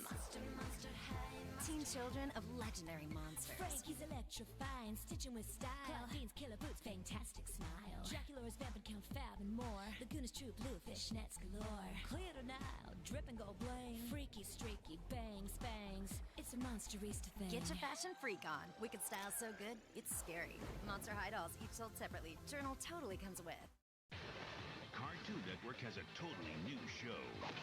It's totally fast, totally explosive, and Totally totally spies. Premieres Monday, July 7th at 4:30 on Cartoon Network.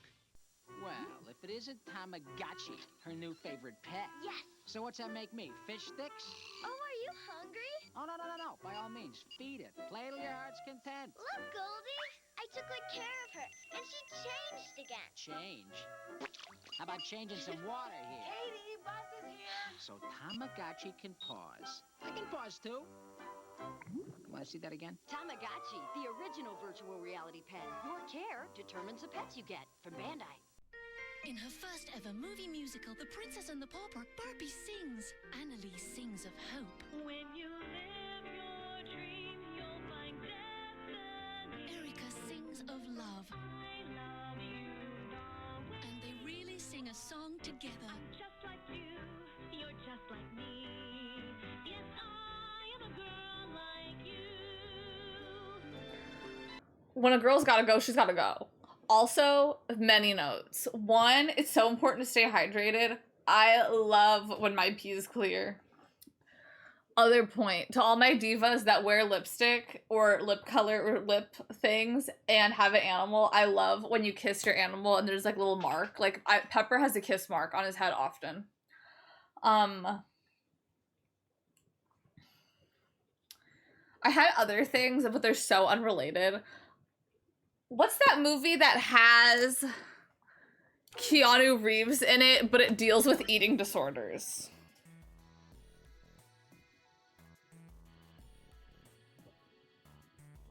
Is it called like Bones and All or something? To the Bone. There is a movie that Keanu Reeves is in called To the Bone. And there's like Lily Collins is in it and she's like dealing with an ED. And it just made me think about how I think most ED, eating disorder related content, does more harm than good.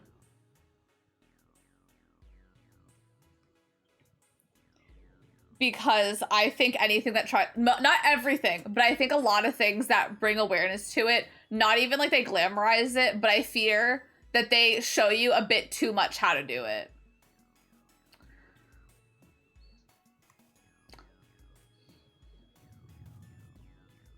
And I saw like a clip from it, which obviously sucks because you want to bring awareness to it.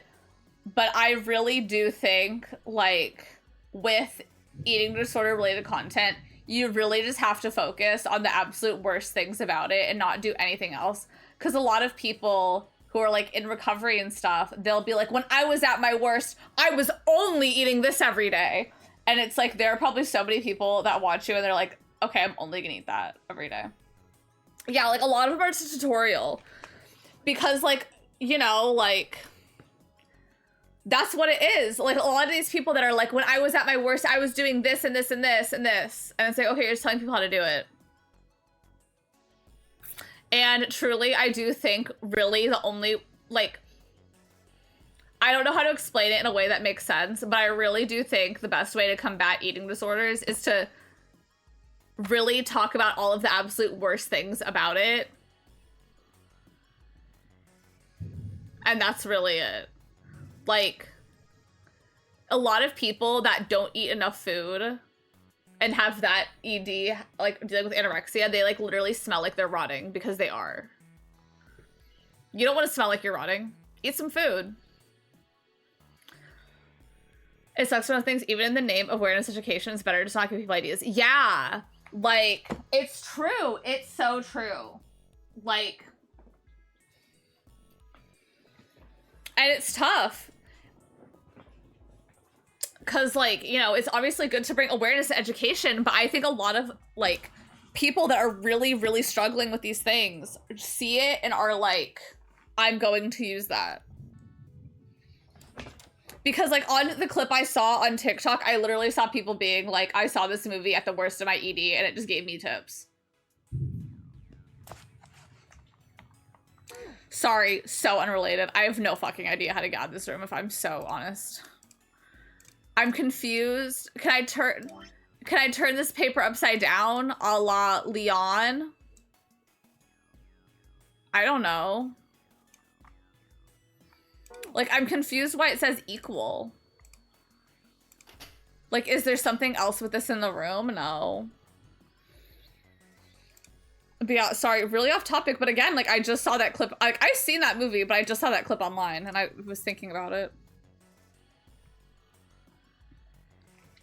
Like, should I just add up all the wait. No, I don't know. Let me try just adding up all the numbers.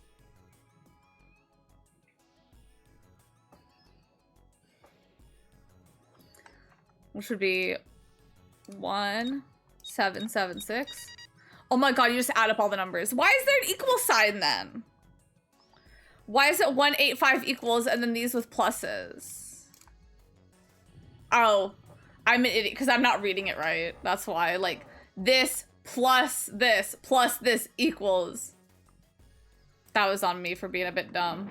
Sorry. But yeah, those are my notes. But again, I love when my pee is clear.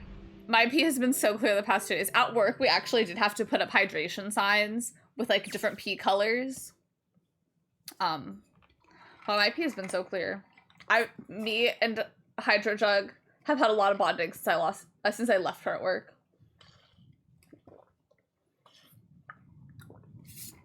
But yeah, obviously, if you have an ED, I hope that you, like, it's so hard in the society not, like, to stay strong in the face of ED culture.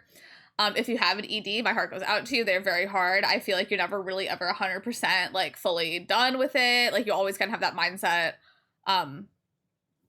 Like, I'm not dogging on people that have EDs, but be very mindful of the content and the people you consume. And again, really focus on all the negative aspects of it. Really does help you. Like, smelling like rot isn't good. Jeanette McCurdy, in the midst of one of her EDs, literally was throwing up and a tooth came out. Because when you throw up a lot, you know, like, your stomach acids literally dissolve things. And when that gets all over your teeth, that's not good for your teeth. And, like, Jeanette McCurdy literally is, like, throwing up and a tooth is coming out of her mouth. You don't want that. So. Yeah, I smoked cake where the lady had a hole in her throat. Like, literally, it's the only way. It's the only way. Outside the shower room was a hallway that extended off to the left and right. There's a large iron door at the end. But again, with the society we have right now, with how accessible GLP-1s are, I'm not even anti-GLP-1, I want to make that clear, but like, it's so hard in a society that tells you to have an ED. It's hard to not have an ED. So I'm not talking about anyone that has it, but again, not dogging. But think about all the really bad side effects, like smelling gross. Yeah, that being said, the concept of smoking a cigarette is sexy as fuck. I don't care, I don't care. Like, I need to get one that blows out bubbles. Right. Blow bubbles. Let's take a look. They move a few steps toward the door when Junpei hears the sound of metal on metal. And now we're back in the room with everyone. They turn around. Seven was doing something to the door of the shower room. Seven? Well, I figure maybe we might want to come back here sometime. So I stuck the broom in there to keep the door from shutting. Has he been doing this in every room he's been in? Because I feel like that would have been smart to do. With that, he stood and began to walk down the hallway. He brushed past Junpei and kept going. After a moment, the rest of them followed him. Before long, they found themselves at the large iron door. They had only been there for a moment when June spoke up. Jumpy, look! He turned. There, on the right side of the hallway, was a piece of paper attached to the wall. What's up? What's that on the wall there? A map! I think it's Junpei ran over and peeled it off. a map of the ship's interior? It says sea deck. So it's the map for this floor then. Well, I'll have some seafood. Seafood? We'll have time to study it later. Let's keep going for now. Junpei folded the map and stuffed it into his pocket. Back at the door, the four of them lined up in front of it. Santa stepped forward. He grabbed hold of the door and then turned to look back at the rest of them. Ready? I'm gonna open it. They nodded. Santa nodded back and threw the door open. Y'all, we're gonna, depending how long it takes to finish this run, we're gonna speed through the next one, because it's all doors we've already done. So it's just the story stuff. All four of them leapt through. What the? You're shitting me. It took only a moment for them to realize that where they were. They had been there only a short time ago. It was the large hospital room filled with countless beds. Lotus and Clover looked up as they entered. Ace was there as well, though he looked as though he'd only just woken up. Clover! Lotus! And Ace! I'm glad you're all okay. They're gonna be beefing the fuck with me. Lotus, what are you... The moment they spotted Junpei, Lotus and Clover headed straight for him. As she neared him, Lotus drew back her hand and slapped him, open palmed across the face. How could you do this to us? Her face was furious. I mean, like, she's totally in the right. She grabbed Junpei by the collar and shook him violently. Clover didn't touch him, but the hate in her eyes was no less potent. It was Seven who stopped them. Knock it off. Like, for how much smack I talk about her, all she's doing is trying to make it out of here. She's literally a mother. His deep voice echoed across the massive room. Lotus glared at Seven, but let Junpei go after the last one vicious shake. What? Go have a look. I stuck the screwdriver in the door. She's a mother. She has a family. She's a mother. Over there, one without a number. As long as the screwdriver's there, it can't shut, so you can get in there. There's a shower room past there. I stuck a broom at the door there too. Anyway, go take a look. I'm gonna save often today because of this weather. Then you're saying we can go in there without passing through the numbered door? Yeah, it's about the size of it. Wait, what the hell is in there? You'll know when you see it. Fine, let's go. Lotus and Clover looked at one another for a moment, then nodded and stepped through the door. Because in all the other ones, Clover goes into that room and sees a snake. By then, Ace had made his way to them, moving with stiff, shuffling steps as someone who had only just woken from a lengthy slumber. My goodness. I know I said I was sure you'd come back for me. I didn't think it would happen so soon, though. Ace shook his head weakly. Should I go as well? Yeah. Seven nodded. Very well. Ace followed Lotus and Clover with his stiff, tired gait.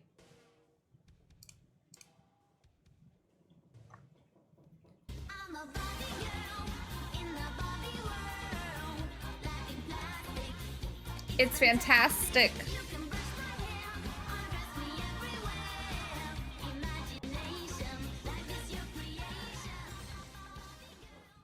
Eppershuna.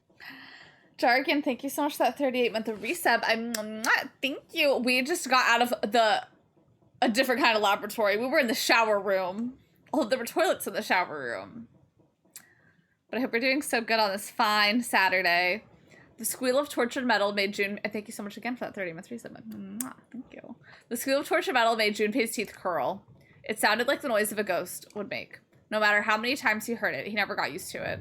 Every time it put him on edge. It didn't help there was a girl nearby who looked far more like a ghost than a living human should. It was Clover. She sat on the edge of the bed, her head drooping listlessly onto her chest. Her eyes were blank and stared across the room at nothing. Her breathing was slow and mechanical. Aside from the rise and fall of her chest, she didn't move. Junpei felt as if even a nudge might cause her to shatter into 1,000 pieces. Snake was probably murdered. Chances are he was killed the same way the Ninth Man was. Seven lowered his voice, likely in an effort to keep Clover from hearing what he had to say. There were 4 other people in the room with Junpei and Seven. Ace, Santa, June, and Lotus. Seven looked at each one of them in turn and continued. It's pretty straightforward. Not that hard to figure out how they did it. First, the killers got Snake to authenticate on the red to open door 3. Then they shoved him into it. And waited 9 Alone. seconds for the door to shut. Once that door shut, it was all over for Snake. But he didn't give up. He probably knew it wouldn't do him any good, but he probably ran into the shower room looking for the dead. It was a small chance, but it wasn't like he had anything to lose. Unfortunately, it didn't work. My leg is itchy. The detonator is only deactivated if everybody who authenticated when they went in uses the dead. Snake was the only one who went through the door. And then, 81 seconds after he was shoved in, that happened. I see. So that's what you meant by killers, huh? You need at least 3 people to open one of the numbered doors, including Snake. It wouldn't open for Snake and a single killer. Yeah, that means we're looking at multiple perps here. Junpei crossed his arms and grunted. Just in case, I want to make Her sure. brother ain't dead or she's gonna snap. Literally. Let's say you're right. When do you think Like, Snake was killed? the last time she literally killed me. When we all split up to look for the parts for the Reds, I think. Right after that was when we noticed he was gone. Then that means none of us have alibis. Why? I'm not saying Snake is not competent and able to find them, but why did we send the blind guy to look alone? Like, why didn't we give him a buddy? Like, I know we had to divide and conquer the rooms, but like... We were all off searching the rooms we'd been assigned, looking for those parts. Like, was he assigned rooms to also look in? That means anybody could be a killer. Wait a minute. What are you talking about? June seemed shocked. How can you say that so casually? You're implying that one of us is a killer. Well, not just one of us. If I'm right, then at least 2 of us are murderers. Why don't you calm down a bit, Seven? What are you going to gain by being so suspicious? That's what Zero wants, you know? What Zero wants? What 010 gets. Exactly. This game was set up by Zero, wasn't it? Any game has a winner and loser. Whoever makes it through door 9 is a winner. And those who don't are the losers. Damn, I'm a loser Zero right is trying now. to make us fight against one another for that victory. Then you're saying that Zero is trying to split us up by making us fight each other? Yes. That is why we can't let ourselves fall prey to suspicion. We have to trust one another and form a strong bond of friendship. Otherwise, we'll end up ensnared by Zero's manipulations. Then does that mean that the person who killed Snake... Yes. Almost certainly Zero himself. There's no way Snake would be able to find much, yeah. If there's anyone we should doubt, it should be Zero. He masterminded this game and kidnapped all of us. Like, love Snake. That's literally my husband. Doesn't it seem reasonable that he would have killed Snake as well? Good question. Junpei hadn't really considered that. Zero killed Snake. Then Zero is on the ship with us. Junpei. Was Zero still on the ship with them? Of course. Let me see if we can auto. Because we've seen all this before. Like, what if Zero is one of us? That's possible. Maybe one day I'll pick that's crazy. Maybe next route we'll say that's crazy.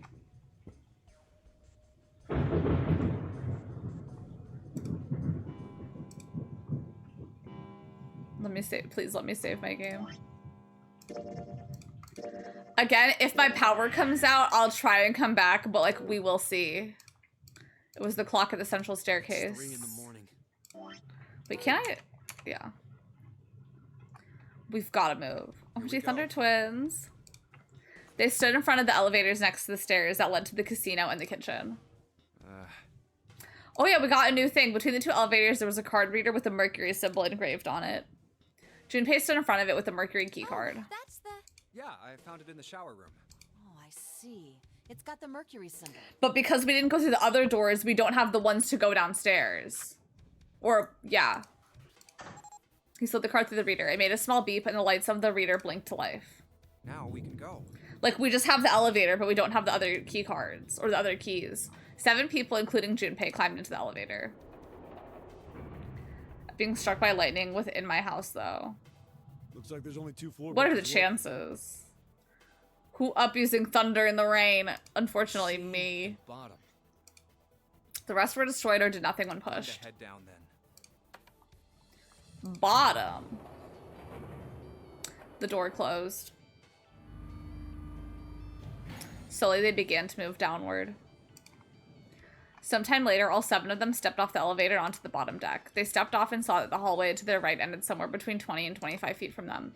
The hallway in front of them was a dead end, but not a regular dead end.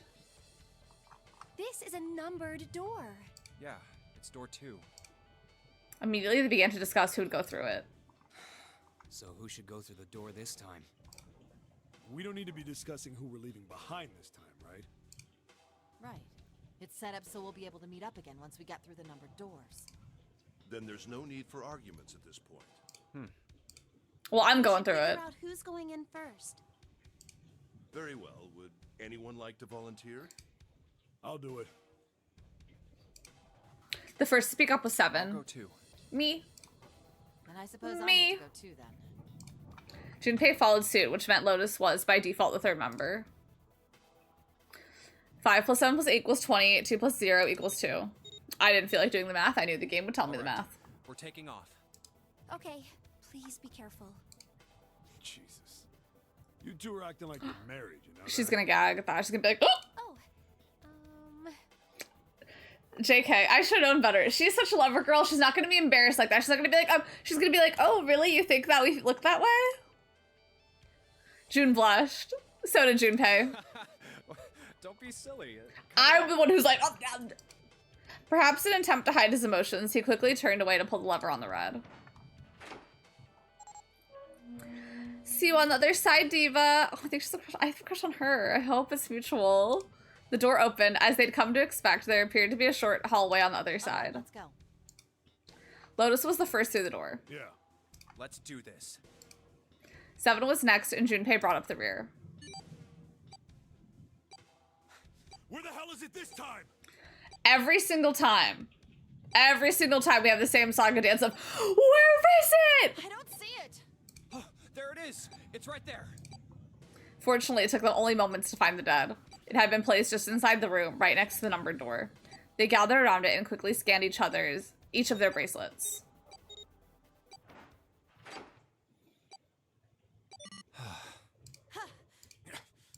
It stopped. Yeah, it stopped. Junpei could feel his heart pounding against the inside of his ribs. 7 and Lotus were breathing hard and fast. Man, I'll never get used to that. I'm not sure it's something I'd want to get used to. We should finish this game before imminent death becomes a normal thing. Damn right. All right. Junpei looked around again. This hallway's pretty short, but it's got 5 doors.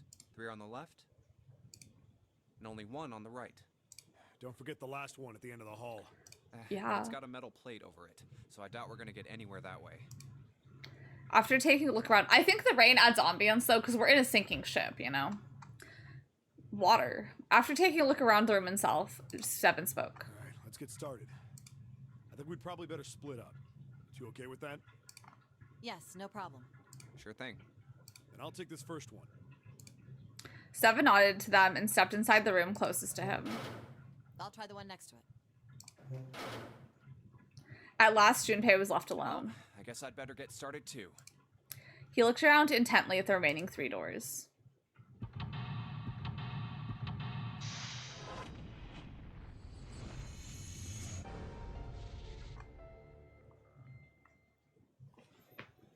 Okay, my leg is itchy. What the hell is that supposed to be? Like a drawing of a whirlpool or something? If I had to guess, I'd say it's trying to look like water. Okay, let me make a note. Water.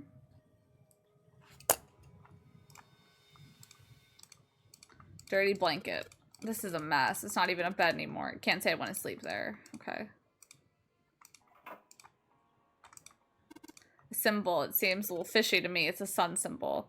But doesn't look like one of the doors.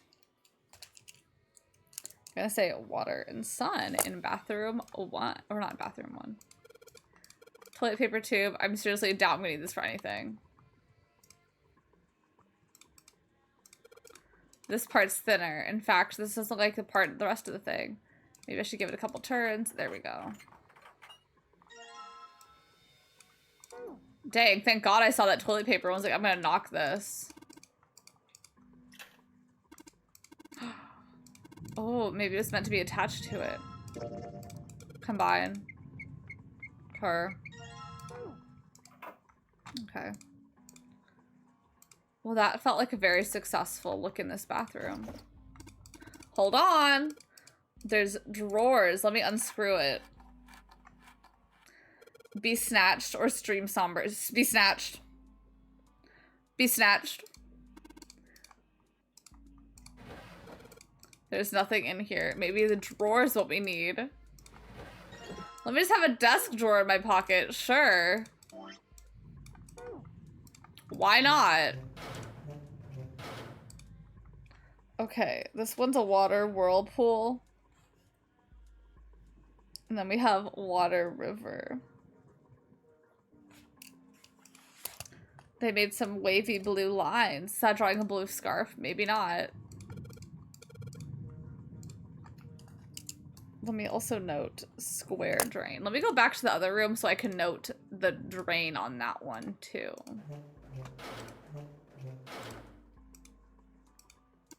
Oh, a little tile. But this one's also a little square drain. Okay.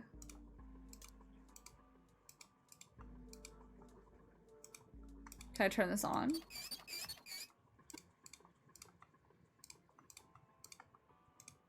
Okay, we'll come back to that.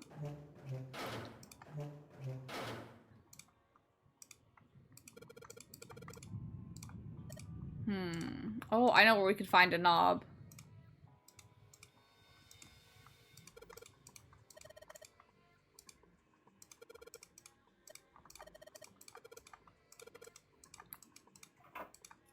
The moon.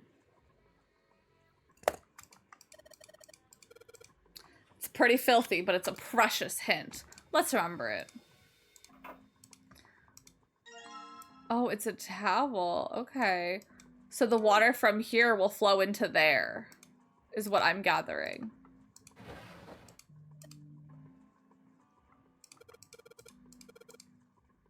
Okay. Okay.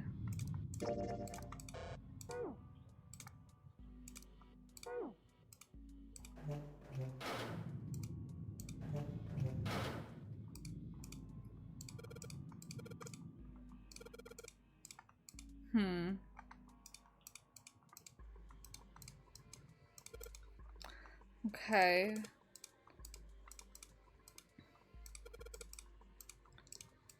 Go somewhere, okay.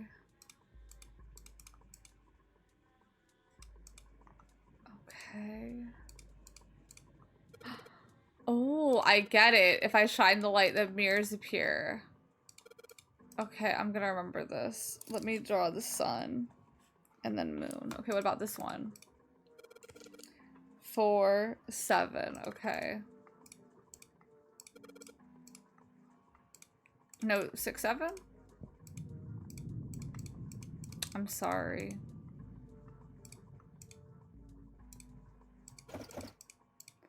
It won't budge.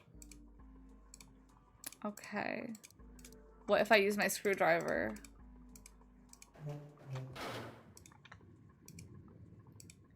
Emergency. To emerge or escape from here. Okay. Okay, it's... We can't go through there. Got it. Well, let me... I have this. Okay.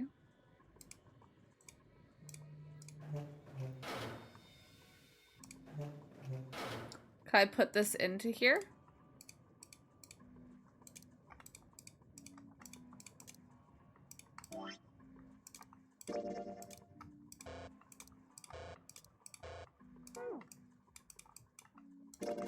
Towel. Well, can I look at it with the mirror?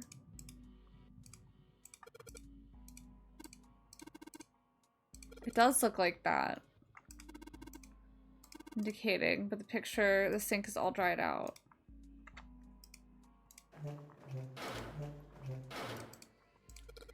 Looks like part of the design. Okay. I do think we have to make the water flow from here. Okay, why did not let me do that before? Clock it, a high bridge. We gotta clock it sometimes.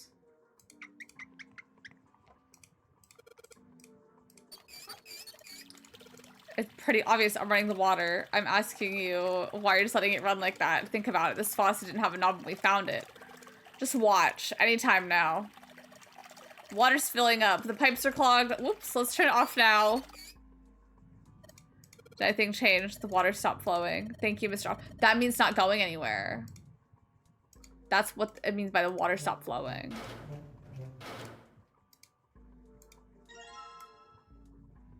What the fuck do I do with this tile?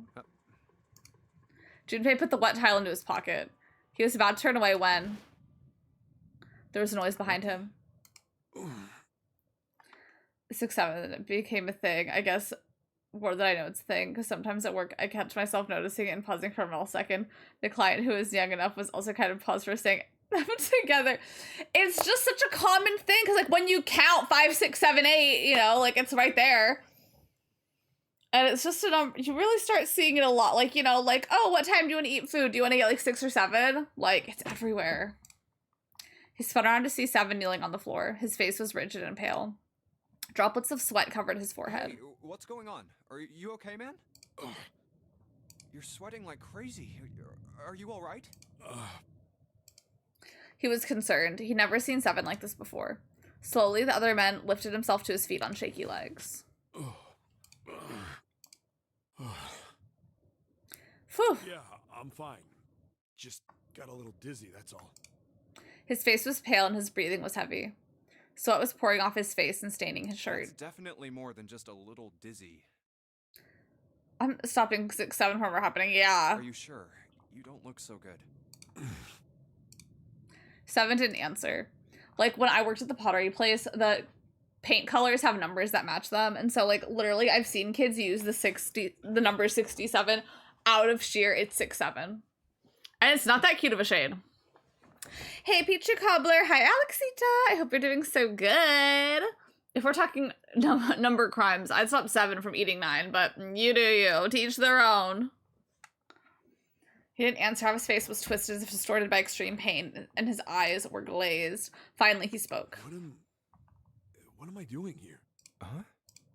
His words made no sense. What are you talking about? We opened the number 2 door and walked in here. Don't tell me you forgot.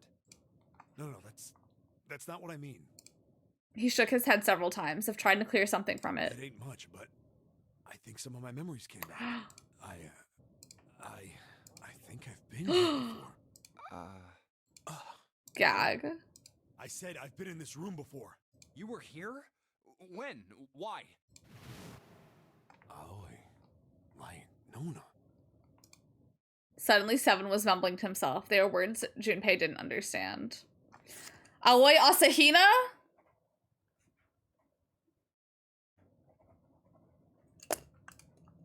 I wrote them down. 7's hoarse voice trailed off, and Junpei couldn't make out what he said. What the hell was that? 7's brow furrowed furiously, and he ground his teeth back and forth. It's right there.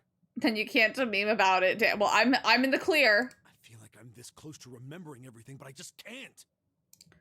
One of the Game Changer books, one of the hockey players states, he's 6'7", I paused, disappointed myself. Even Denny, who was reading them, sent me a photo with like the page where it says the gif of, I think, Millie Bobby Brown doing the hand motion. That's so funny. Seven stopped frustrated. He pulled his hat off and ran his hand through his hair. Then suddenly he looked up, his eyes wide. That's right, an experiment. There was some kind of experiment going on this ship. An experiment? What? We know about an experiment. They were trying to control people, or something like that. What the hell are you talking about? Junpei didn't know what to make of Seven's story. Instead, he simply stared at Seven, continued. Chloe, Light, and Nona. Those were their names. Well, some of them. The kids that were in the experiment, I mean. I think there were 4 or 5 more, but I don't remember all their names. Yeah, that's right. That's why I'm here. Seven began to mumble to himself and wander aimlessly about the room. He looked confused. So far as Junpei could tell, the man was simply rambling and there were odd twitches to his movements. Experiment. Cradle Pharmaceuticals. I'm writing down Cradle Pharmaceuticals. Are they robbing the cradle? Those kidnapped kids. Was I working that case? Was I working that case? Seven continued to mumble to himself about things that meant nothing to Junpei. Junpei didn't have any answers for him, of course. He couldn't understand what was happening to Seven. All he could do was wait. I'm so good at Cat's Cradle, actually. After a few minutes, Seven finally stopped. Wait, under this bed. He crouched down and looked under the bed. His face registered at mild surprise. He began to mumble to himself again. The home's gone? No, maybe it was a different room. There's got to be a ton of rooms on this boat that look just like this one. At last, Junpei could contain himself no longer. What exactly do you remember? Maybe you could stop talking like a crazy person and tell me what's going on here. Junpei is doing too much. Seven stood up slowly. Well, it's not like I really remember everything. I've only got bits and pieces, and they're scattered and don't make much sense. I don't care. Tell me the bits and pieces then. Junpei could feel it. Whatever Seven had remembered, it was important. Very important. With every child posting Bush 9/11 in Splatoon. Seven drew a large, muscled hand down across his face. As he wiped the sweat from his brow, he spoke. From what I can remember, I think I was a cop. A cop? Yeah. Okay, ACAB. I did make a note earlier because I don't remember what it was because I skipped past the dialogue. But Seven brought up police slang. And I was like, that's very interesting. I feel like that was a little interesting. I was looking for that group of kids that got kidnapped 9 years ago. You remember that, right? It was all over the news. Yeah, I was still in school. I don't remember all the details, but I do remember some of it. I think it was a bunch of kids right around my age. They all 16 boys and girls. Nobody knew why. It was all over TV and the newspapers every day. So you're saying you were investigating it? Yeah, that's what it looks like. It's interesting. 16 boys and girls. It's only... That's not a 9. I guess I found something. There was this medical company called Cradle Pharmaceuticals that had something to do with those kids. After I figured that out, I managed to get some information out of somebody who worked for them. I think it was... Tonight, a ship is set to take the children to a large passenger liner docked offshore. Yeah, that had to been it. That's why I went to the wharf. The wharf? From the shadows, I searched the harbor until I found the ship he was talking about. There was a bunch of movement near it. Men in black suits, many of them were carrying large bags. The bags. There was something about the way they moved. There was kids in these bags. No doubt about it. There were human beings in those bags. I moved before I realized it. I came out of hiding with my gun already in my hand. Don't move. I felt metal touch the back of my head. Drop the gun. I kept digging the cold metal thing into my skull. There was nothing I could do. Did what he said and laid my gun on the ground. Squid Game really ate these nachos. They really did. Suddenly, there was a sharp pain in my neck. A needle. Where is the body bag? A drug? That was my last thought. My face hit cold concrete. I was was out like a light after that.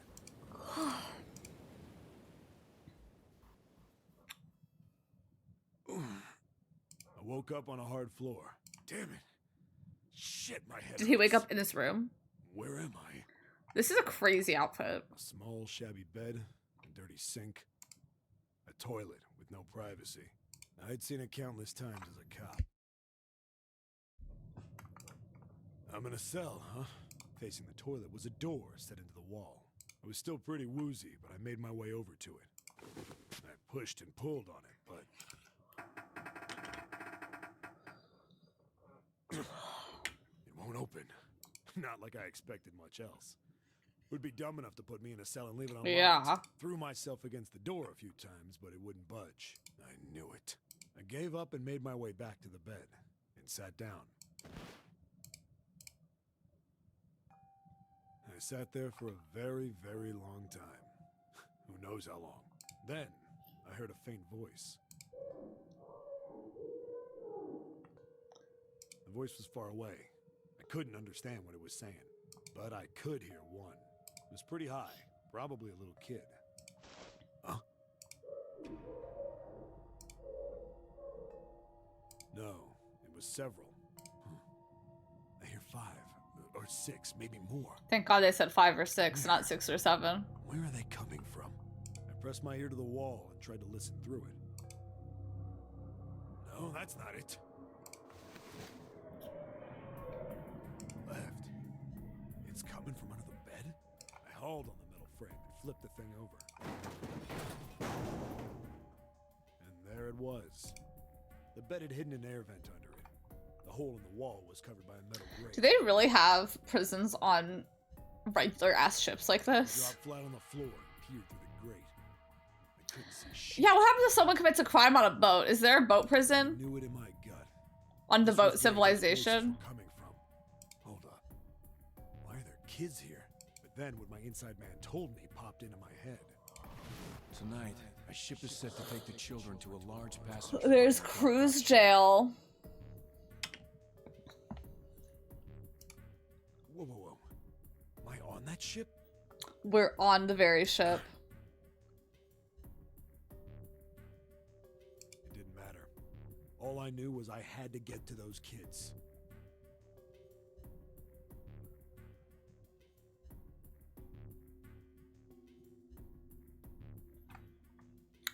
Girl, it's raining dogs. No cats, just dogs. It's raining dogs, all right. Okay, I think it stopped raining for me, actually. Maritime law is the body of law governing nautical issues, shipping, and private maritime disputes. In the United States, it grants exclusive jurisdiction to federal courts over incidents on navigable waters that possess a traditional maritime connection and impact commerce. So, what happens if someone commits a crime on a ship?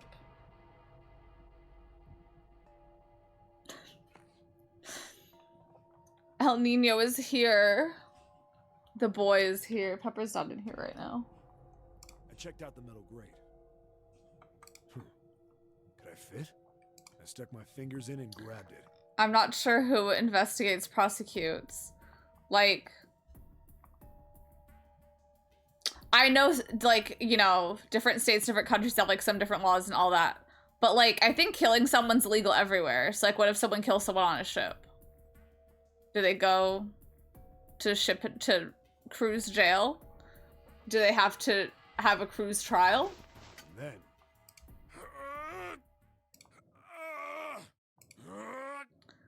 They make you walk the plank. Duh, that was just so stupid of me. Of course they walk the plank. Yeah! How do you like that, you son of a bitch? I'm sorry, I'm yawning so much. I got such a small amount of sleep last night. Sweat was dripping down my face, so I wiped it off and crawled inside. Yeah, if they do an experiment on a ship, is there cruise control? Like, these are the questions I have. That being said, I never want to go on a cruise my entire life. I never really want to go on a ship either. Junpei waited for Seven to resume his story. The longer he waited, however, the clearer it became that Seven had no intention of doing so. He had gone silent and simply stared off into the air, his eyes blank. What happened after that? I've heard of certain crimes happening on ships. The person impacted reported to local law enforcement. Went back on land, so I don't know. I don't know either. Because, like, did they kick that person off the ship? Like, what happened after that? He'd waited long enough. But Seven shook his head. I don't remember what happens after that. Experience on land. Then realized it's... Yeah, I like the idea of a resort. And virus food is not happening for me. Like, I just...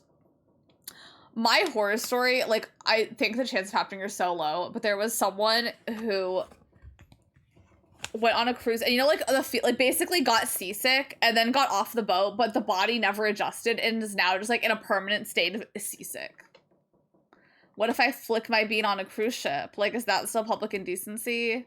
Like, it's a ship. It's not public. If you can flick in a hotel, flick away on a cruise. Yeah, maybe just, like, don't flick on the... How are... Like, I know how, but, like, isn't it crazy there's, like, pools on cruise ships?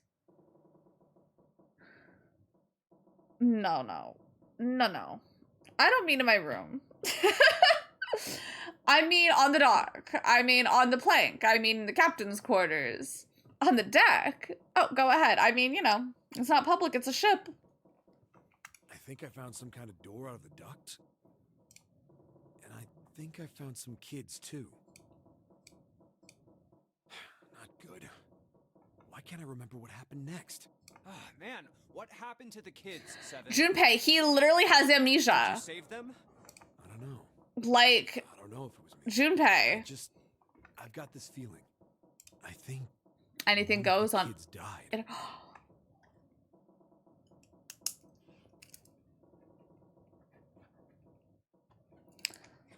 Wasn't someone else telling us about an experiment where the kid died? Did I make a note of that?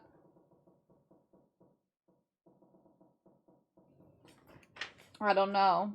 Did I? But see, here's where the notes come in handy.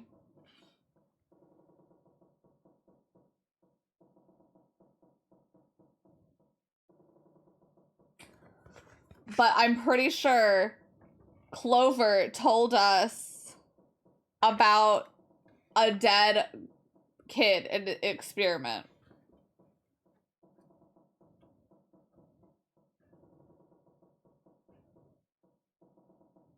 I don't know.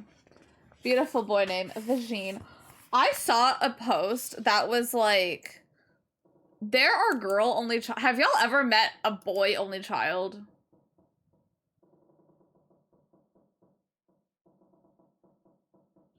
That has a prosthetic vagine, as it should. Yeah, yes. My stepdad, oh.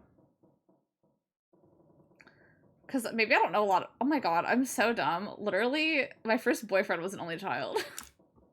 I forgot about him. JK. A girl, I think. A girl died. I think this is the same experiment Clover was talking about. Deep in his heart, Junpei felt something very cold.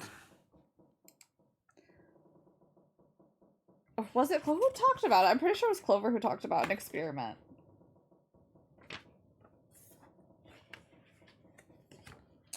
I'm an only child at heart. At heart. Well.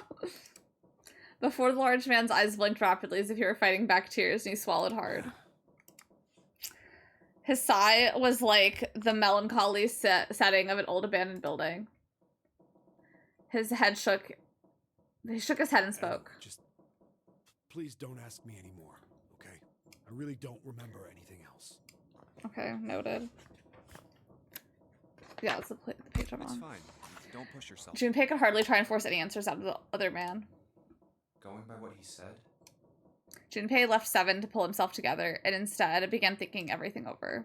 The children who had been kidnapped 9 years before, apparently a company called Cradle Pharmaceuticals had been behind it all. Junpei summarizing everything we just read. Children to the same ship we're on now. They'd been brought here for an experiment. Seven said it had something to do with controlling human beings. The 16 children who had been kidnapped were the subjects. Seven had said 3 of their names were Aoi, Light, and Nona. I think that's all I got. Oh, and Seven is, or was at some point, a cop. Thank you. In case, I guess I could have waited to take all my notes, because those were all the notes I took. Any of this information anyway. I didn't learn anything about the nonary game or Zero. Why were we brought to the same ship where they'd done those experiments 9 years ago?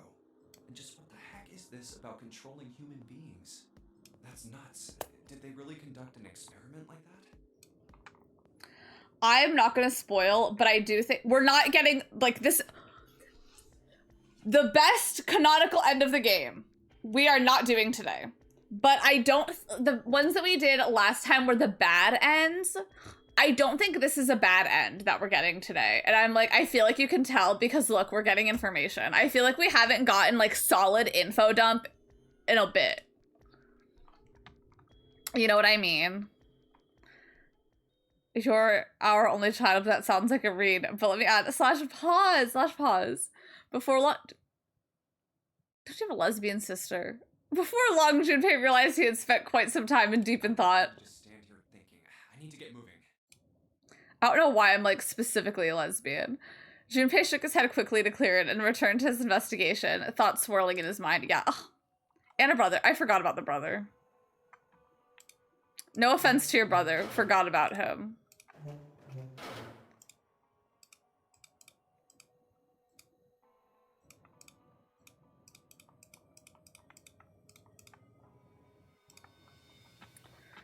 I don't know what to do with that. There's a bunch of weird lines on it. I don't get this. Maybe Seven or Lotus can help me. Maybe. Well.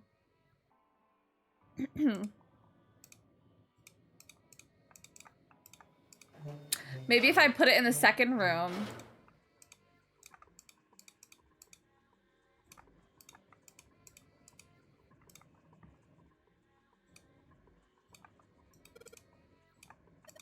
Of course is okay, but still. It looks like there's something in here. I can't see anything in there. Okay. What about the chair? Chair for prisoners. Okay. Isn't that obvious? Like, I don't want to touch anything unless I have to. She is not having this. Okay.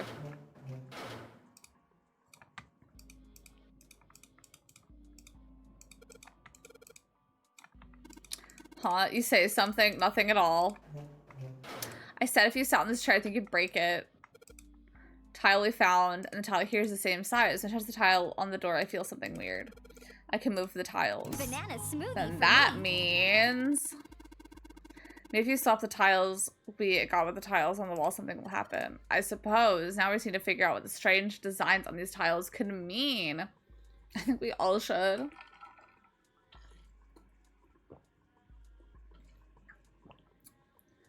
Unventilated room. It'd be horrible. At any rate, we should look for all the tiles that are the same size. You're right. Let's meet back here after we've done a thorough search. There's more.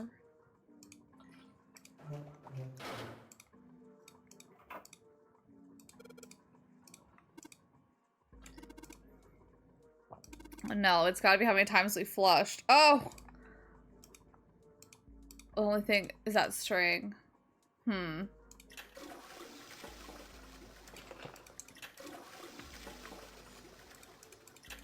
now the fourth pull. Did I just hear something? It's only anything happened here. To the other room. We gotta pull this one 7 times. 1, 2, 3, 4, 5. Well, they're telling me. 6, 7. Okay. Thought the sign in the toilet was a sign of courage from Digimon. Oh my god, wow, that crossed courage. Did you hear something? You mean from the dark room? Maybe the lights are on. But no one's home. Oh my god, 2 of them. I don't like that these look the exact same. Like, this one looks different because I turned it around. Okay, well. Boom, boom, boom. We should use the tiles here, but there's still rooms that haven't been checked yet. Okay.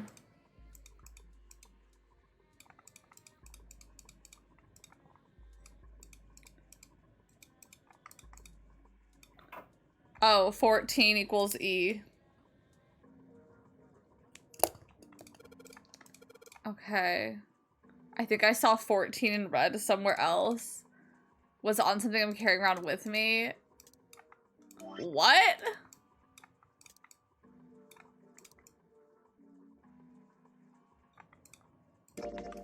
Weird bump on the back of it. Okay. There's a mirror on the other side of the drawer.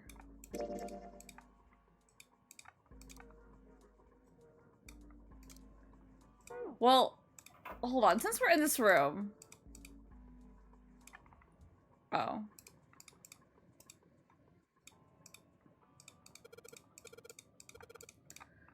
Something I have? What?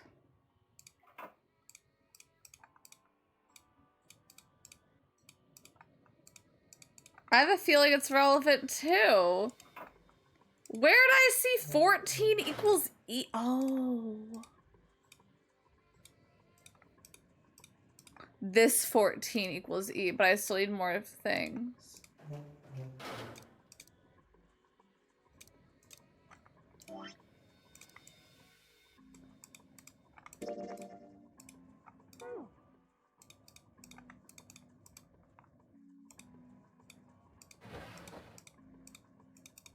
Okay, so why can't I take that out?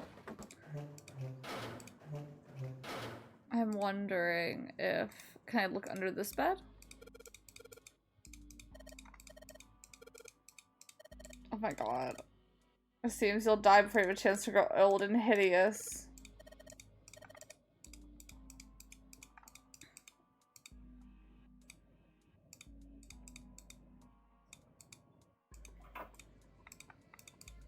I really am like, where did I see this alleged 14E?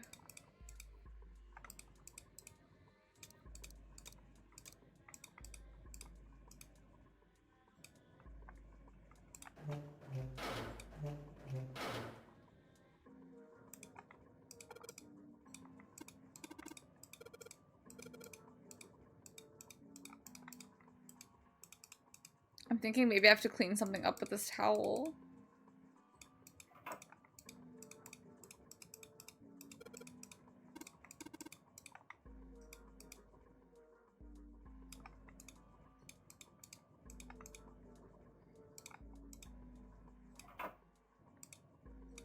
Is there like a room I'm missing? Oh, that door won't open. That door, it doesn't matter.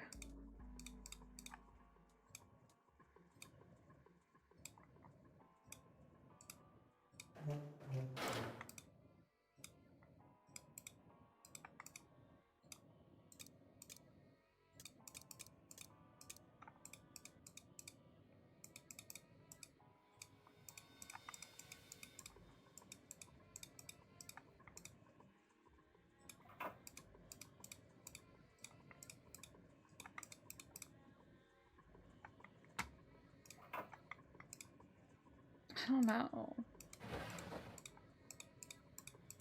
Where did I see that before?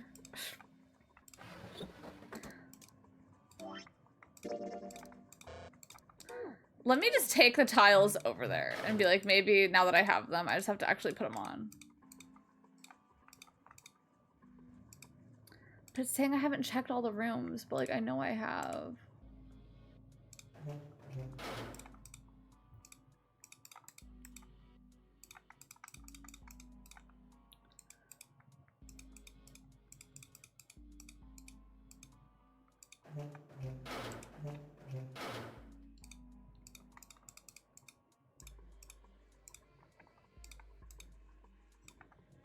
Why aren't they being a sister? Maybe I can combine something.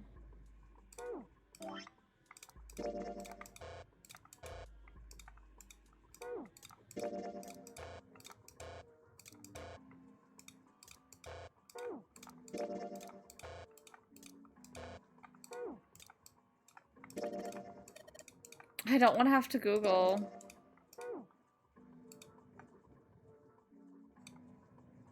I'm not going to Google.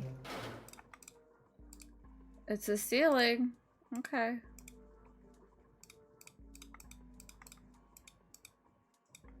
Like, I want to be in here.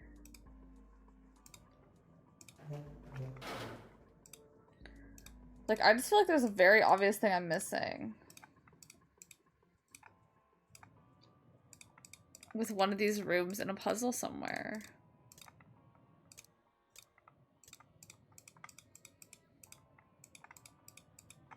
Like, this bed's really fucking dirty, bro.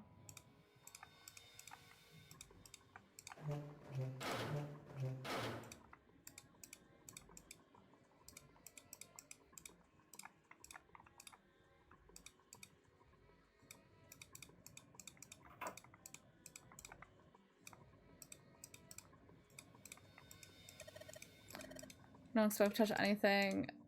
I'll do it. Okay, is vile. Okay, now we know.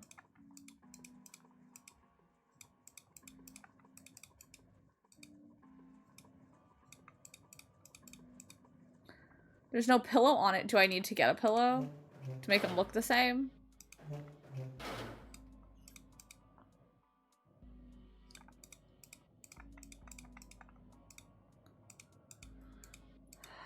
Why can't I take the toilet paper?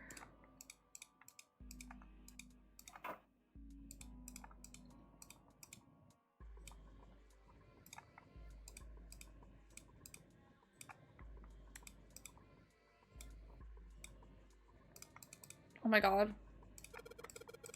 I can't see if I can't touch it. Do I just pull this 14 times?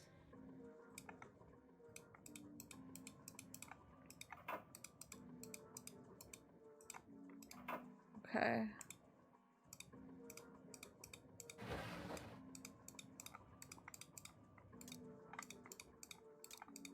What if I put a desk in the desk?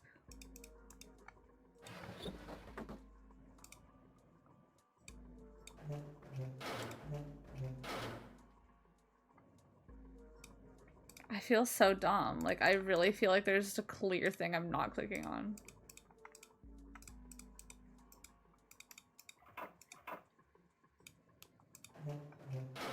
Like, maybe it didn't flush, maybe something else happened at the toilet.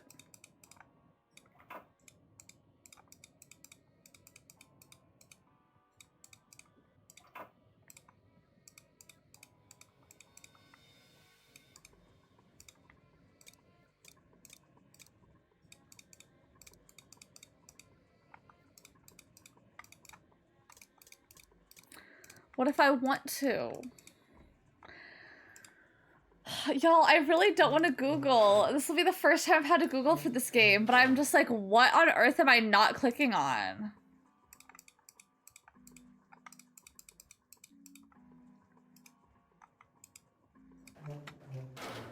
Like, can I... Red, okay. Hi, G-Men. Hello, I hope you're doing so good today. Yeah, what room do I need to go into? I will happily take a what room do I need to go into? Like, where's the thing I'm missing? What room is it in? Because I've been in all the rooms and I can't go into this one yet. But they're saying there's rooms that haven't been checked yet. I only have 3 of these things. Because I can't go to this door. It won't budge. Maybe the towel will open it. I'm gonna go for room 1, okay?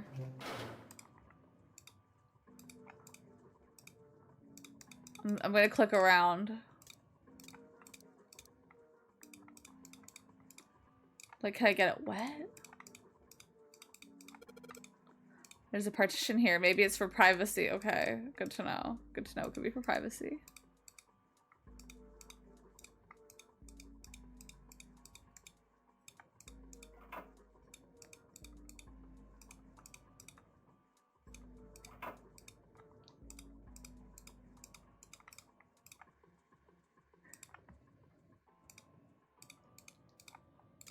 Like, can I put the drawer back in the desk?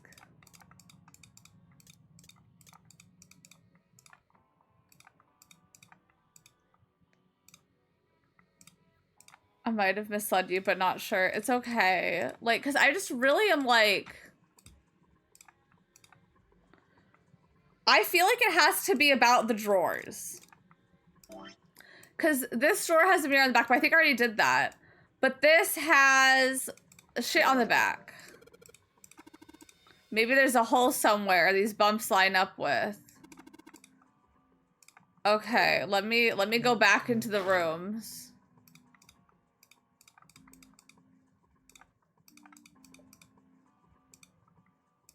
Like, okay, let me find these bumps that these line up with.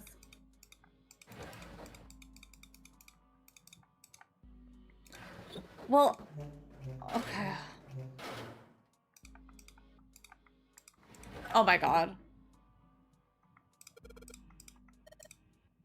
I did it in the first room, but I didn't do it in this room. That's so annoying. Because I was like, I know there has to be something with this. But I was like, I could have sworn I did that. I don't like how they phrase that, though. Like, there's still room you didn't check. Okay. Thank you. We got 4 tiles. Like, how do they even know how many tiles we need? Okay, there's only one way to find out.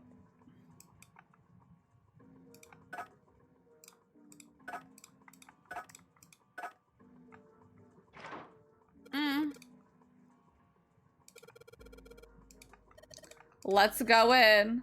The 14 hidden on the tile. If you convert the hexadecimal to E, basically the E's in emergence are the 14s from the tiles. So if you replace it, it gives up the answer. To really hear why it worked. Yeah, no clue how that worked. I saw the equals 14. We found it! Oh my god, that was horrible. This room, very low in the ranking of rooms. This is right down there with the other room I didn't like. They passed through the open door and headed to the next room. Junpei jogged down the short staircase and looked around.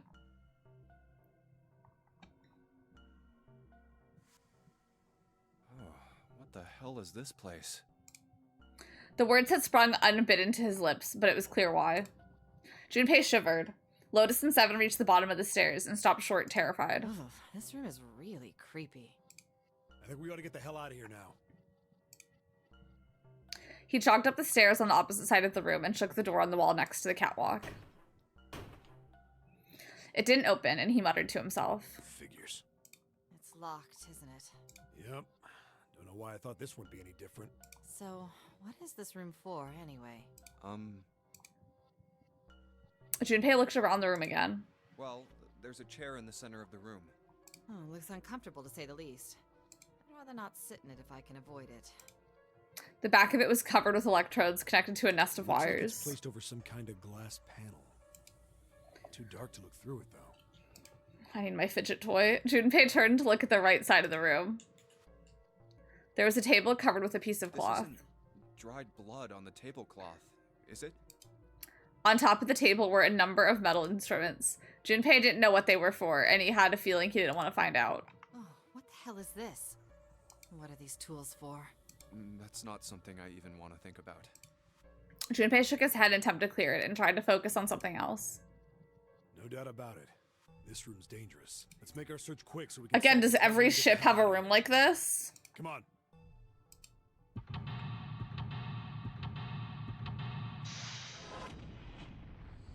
Okay, let's do it.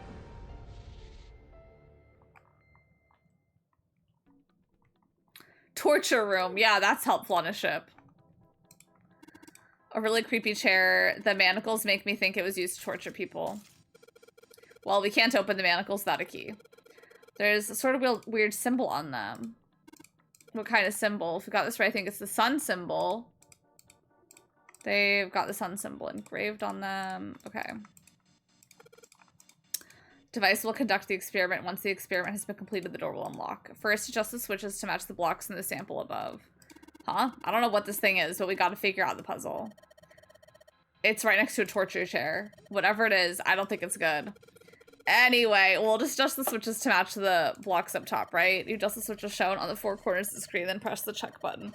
Junpei, we don't know what this thing does. You can always come back to it later. There are lots of other things you can do.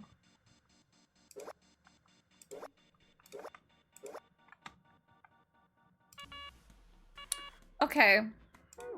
Maybe I'll come back. More blocks show up on the screen. I think you gotta figure out which buttons you have to press in order to get the screen to match the diagram. What button does what? Just turn on one switch.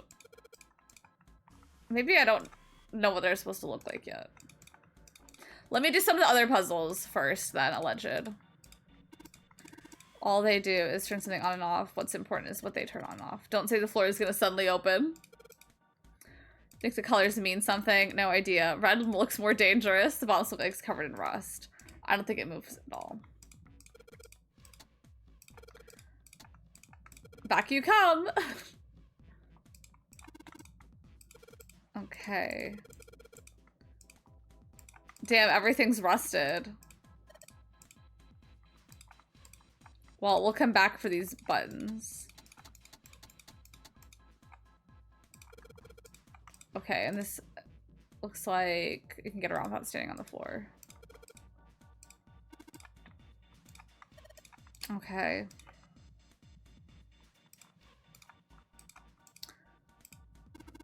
Poople snort. We've gotten ads.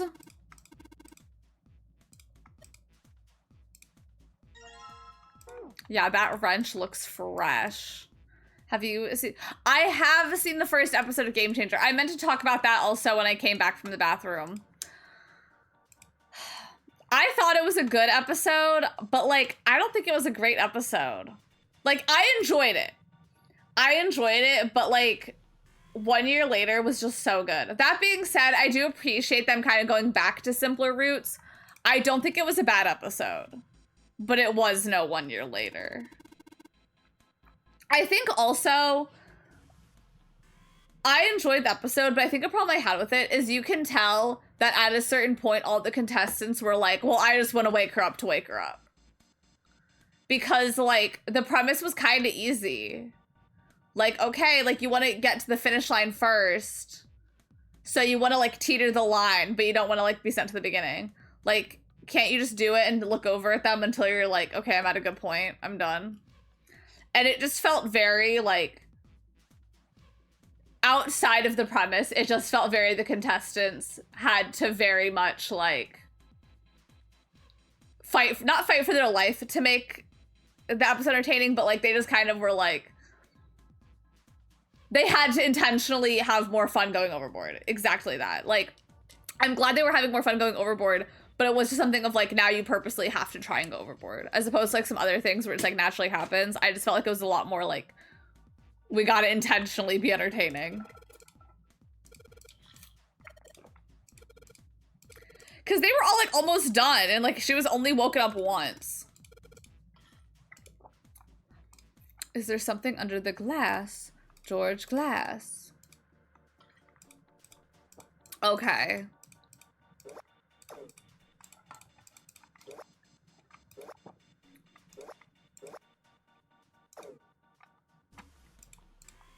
Nailed it.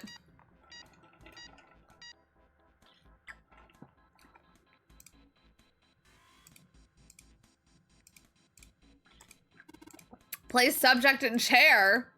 I don't know. I've got a bad feeling about this. I think that means one of us has got to sit in the chair. Well, 7's never going to fit in that thing. It's either you or me collecting data. I wonder if it's going to run electricity through the subject. There's a human health on the screen. Maybe it's going to zap the brain full of electricity. That really doesn't sound safe. Anyway, we still got to go prepare. We can talk about this after we figure out what it means by preparation. All right.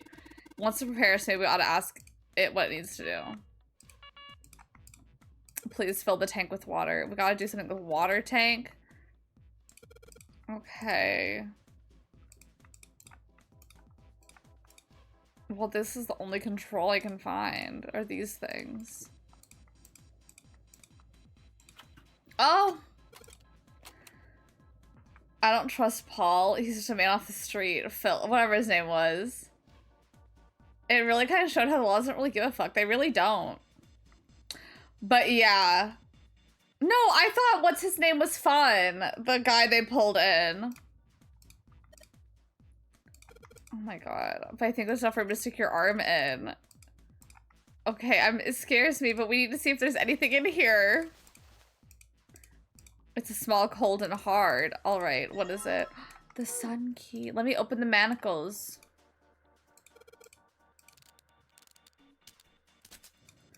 Alright. Great, they're open. Alright, you've done your job. In the pocket with you. Dang, and I don't have my wrench anymore. Sure, pal, you give it a shot. It's not going anywhere. Okay. Pull the lever, Kronk. It's water. Will you calm down? It's just water going somewhere. Oh, Junpei, look. Damn, I can see through the glass now. Oh my god, is that a shark? E, D. Well, hold on. Let me write it in this whack-ass angle they have. Just in case. Kind of crazy. There's a couple letters written on the shark's belly instead. Looks like the letters E, D, B, and F. It has to be in this room somehow. You know? Oh, wrong. Wait. E, D, B, F. Phil played ball more than a lot of the crowd in Crowd of Control. Ain't that the truth? Phil did play ball. They're strange, like, he had his grocery bags. He walked in with them, and he was like, Lou, I'll say whatever you want me to say. It's been turned on. Okay. It's gonna cause the machine to do anything. Okay, I'll look at the monitor. The restraining device is unlocked. Please seat subject in the device. The message on the screen was disturbingly detached. Well, like we thought, it's not going to work unless someone sits in it. I'll do it. How ironic that this would be the situation in which this slim, beautiful body is useful. Being a skinny legend, a blessing and a curse. Lotus, are you sure? I know, why is the shark swimming upside down? I can sit in it and you can solve. I feel like the one person in the world who liked Crowd Control. But I did watch a video of why people don't like it, and it was like ranking the comedy performances. And I do totally see the issue with the show. But I'm like, damn, watching it, I enjoyed it. But watching that video, I was like, I see all the issues that are arising. Junpei's right. If we screw it up. Seven couldn't bring himself to finish the thought. His eyes fell to the floor. Junpei followed them. Beneath them was the dead shark floating underneath the glass. Perhaps it had been killed by an electric shock. I'll be fine. Even if I fall in, the shark is already dead. But no one likes. I liked Crowd Control. The last round was always kind of disappointing. Yeah, give you advice from the chair too, that is true. I just don't want to stay in this room any longer than we have to. Go over to that screen. People off the streets of California looking to break the business. Yeah, that was kind of the thing. Like, I feel like first, like, you know, everyone kind of has to have an interesting thing. And there's a lot of people that probably have interesting things. Like, once they're used from one episode, they're not going to bring them back until they get picked.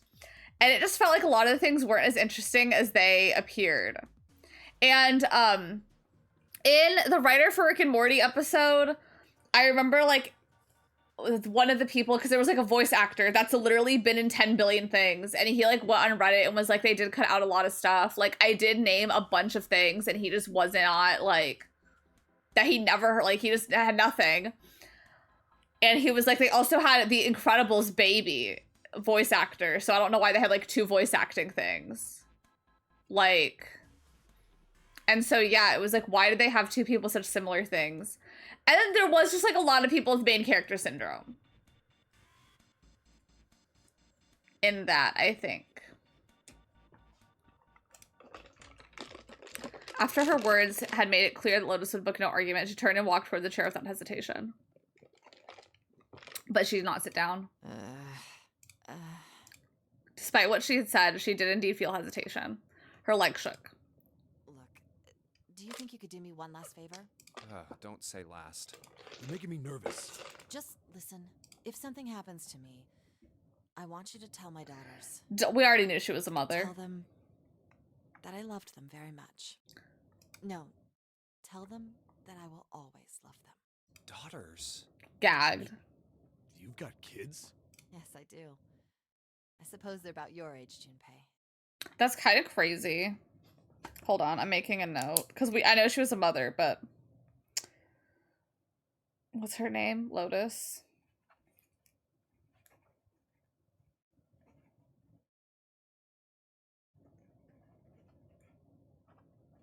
Okay. She looks good. Because, like, Junpei to me is, like, 20. They're twins. I had them when I was young after... Well, some things happened. Their names are Nona and... Nona? Wait. Nona? Junpei's words shot out before he even realized what he was saying. He remembered the story Seven had told him. Aoi, Light, and Nona. Those were their names. Well, some of them. The kids that were in the experiment.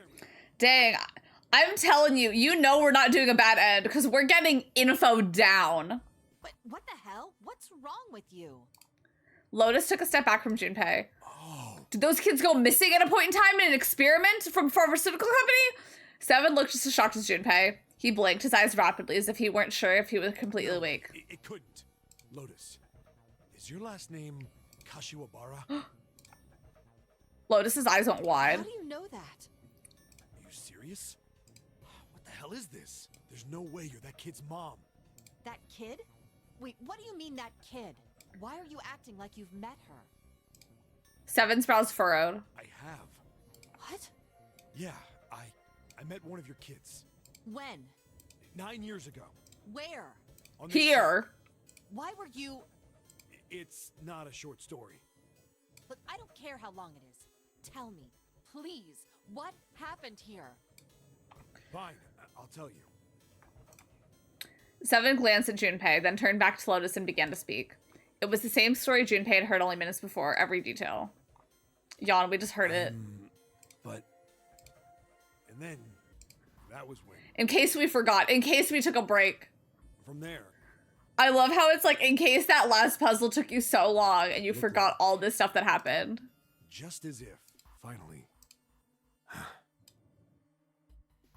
That's all I remember from 9 years ago. At last, Seven finished. Lotus shook her head. Oh my god. Everything I've been looking for the last 9 years. The person who had all the answers was right here. Looking for? Yes, that's right. 9 years ago, my daughters disappeared. Didn't she say she, like, used to do cybersecurity and then stopped for some reason or something? 9? And 9 days later, they came back. 9 They days told me later. what happened to them over those 9 days. I took them to the doctor, but I was told they hadn't been hurt in any way. Still, I was sure that they had been through something terrible. So I couldn't bring myself to force them to talk about it. If I did, then I'd force them to relive whatever horrors they'd been through. I didn't have any choice. I had to try and ignore it and move on. I'm saying this, I'm making it very lighthearted, but obviously if this were real, this would be very, very tragic and horrible. If I had been through whatever these kids have been through, you know, the second I got home, I'd be like, Mom, you're not gonna believe this. You're not gonna believe the shit that I've been through. Like, you're gonna be gagged when you hear what I've gone through these past 9 days. JK, obviously. A few months passed. Gradually, they started to act like they always had, before they disappeared. They smiled. But and yeah, made both, jokes damn. and did all the silly things kids do. It got harder and harder for me to ask them about what happened. How could I ask them to remember that? Eventually, I knew there was no way I could do it. Oh. But I'm still a mother. I couldn't simply forget that something terrible had happened to my children. So I decided I would investigate what happened on my own. Is that why she became Find out what happened. what, a pro hacker? Missing days. What did you find out? Nothing.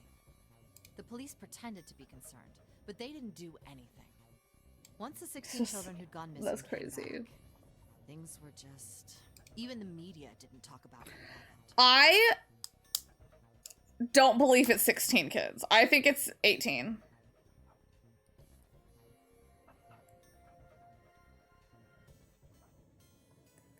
Like, it's 9 everything, and this is not multiple of 9? I don't believe it. Someone was probably paying paying or threatening them to keep their mouths shut. Cradle Pharmaceuticals. No, probably something even bigger than that. Damn. Pharmaceuticals. Have you heard of them before? No. It's the first time I've ever heard that name. 7. How did you find out that Cradle Pharmaceuticals was connected to the kidnappings in the first place? I figured finding out whatever the victims had in common would lead me to the culprit. That's what any good cop does. What did they have in common? Hey, cop, though. Every single one of the kids who disappeared had gone to this one hospital at some point. The hospital was one of a bunch that were under the control of Cradle Pharmaceuticals. After that, it was just about connecting the dots. The hospital. The hospital? Junpei, you don't know what the fuck they're talking about. For a while, I was trying to get some kind of information out of the kids at the hospital. One of them told a weird story. What was it? Have you heard about the Gansfeld experiment? Of course all these not. Kids had to go through it while they were at the hospital. I think it was passed off as some sort of counseling. What did you call it again? Oh, the Gansfeld experiment. This is how it's set up. First, subjects Q and A are put into separate rooms, far away from one another. Then a series of video images are shown to subject Q, who is told to send the Here they images to go. subject A by thinking about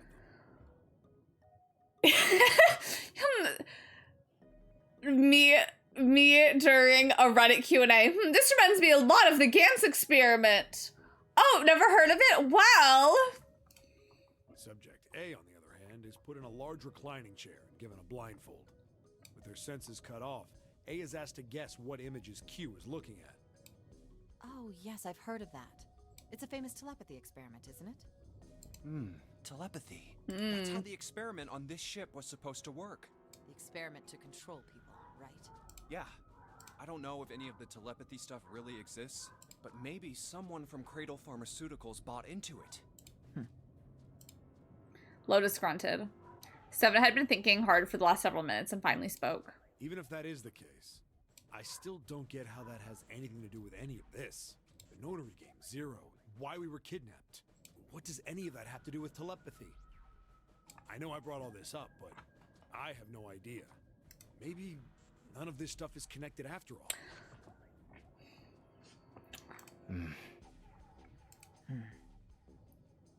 I think everyone here is connected to it in some way.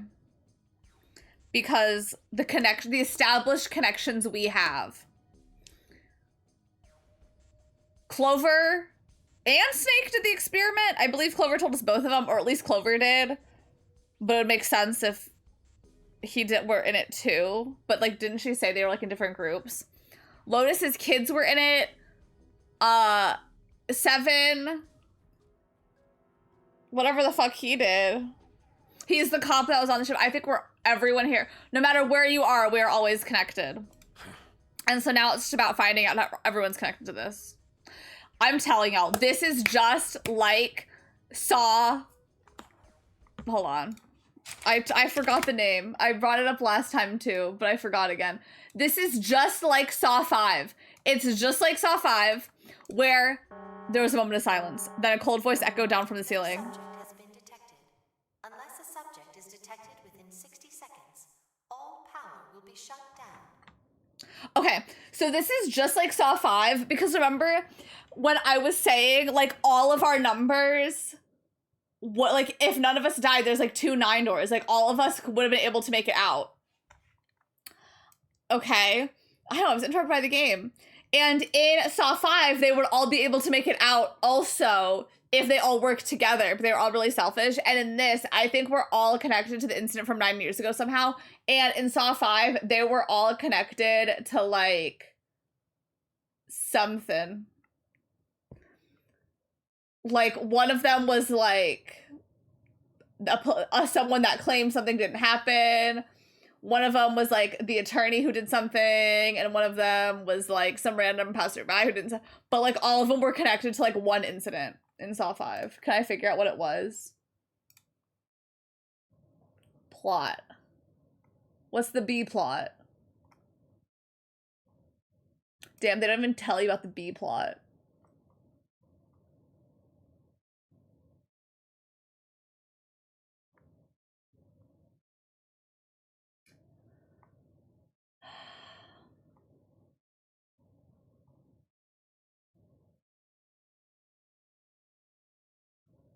Well,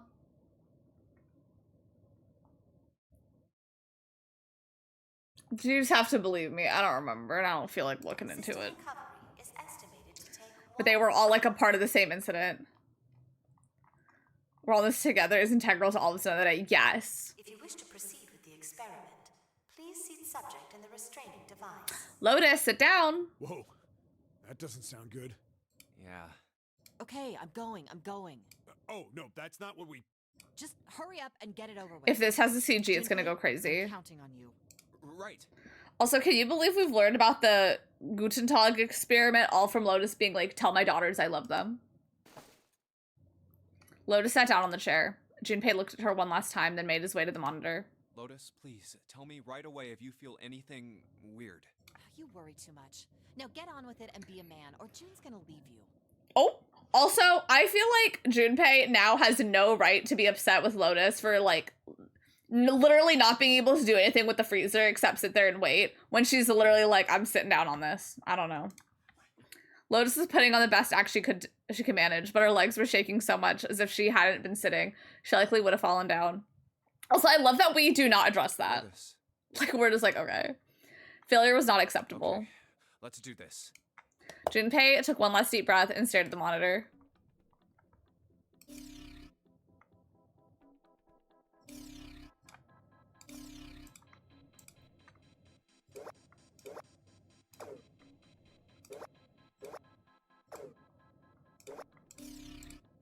Is something else? Oh my god, something else is on. Okay.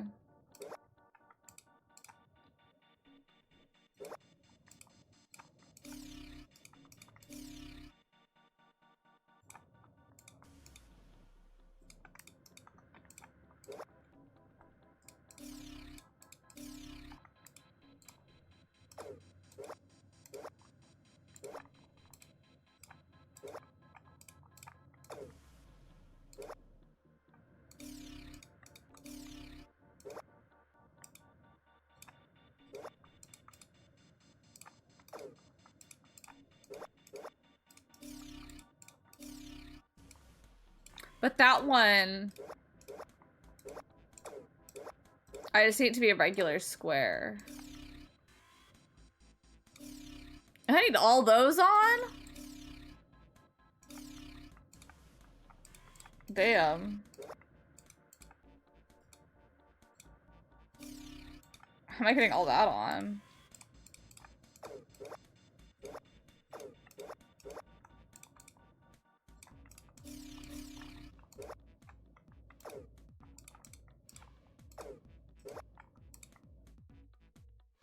Oh, hold on. I'm an idiot. That's the issue.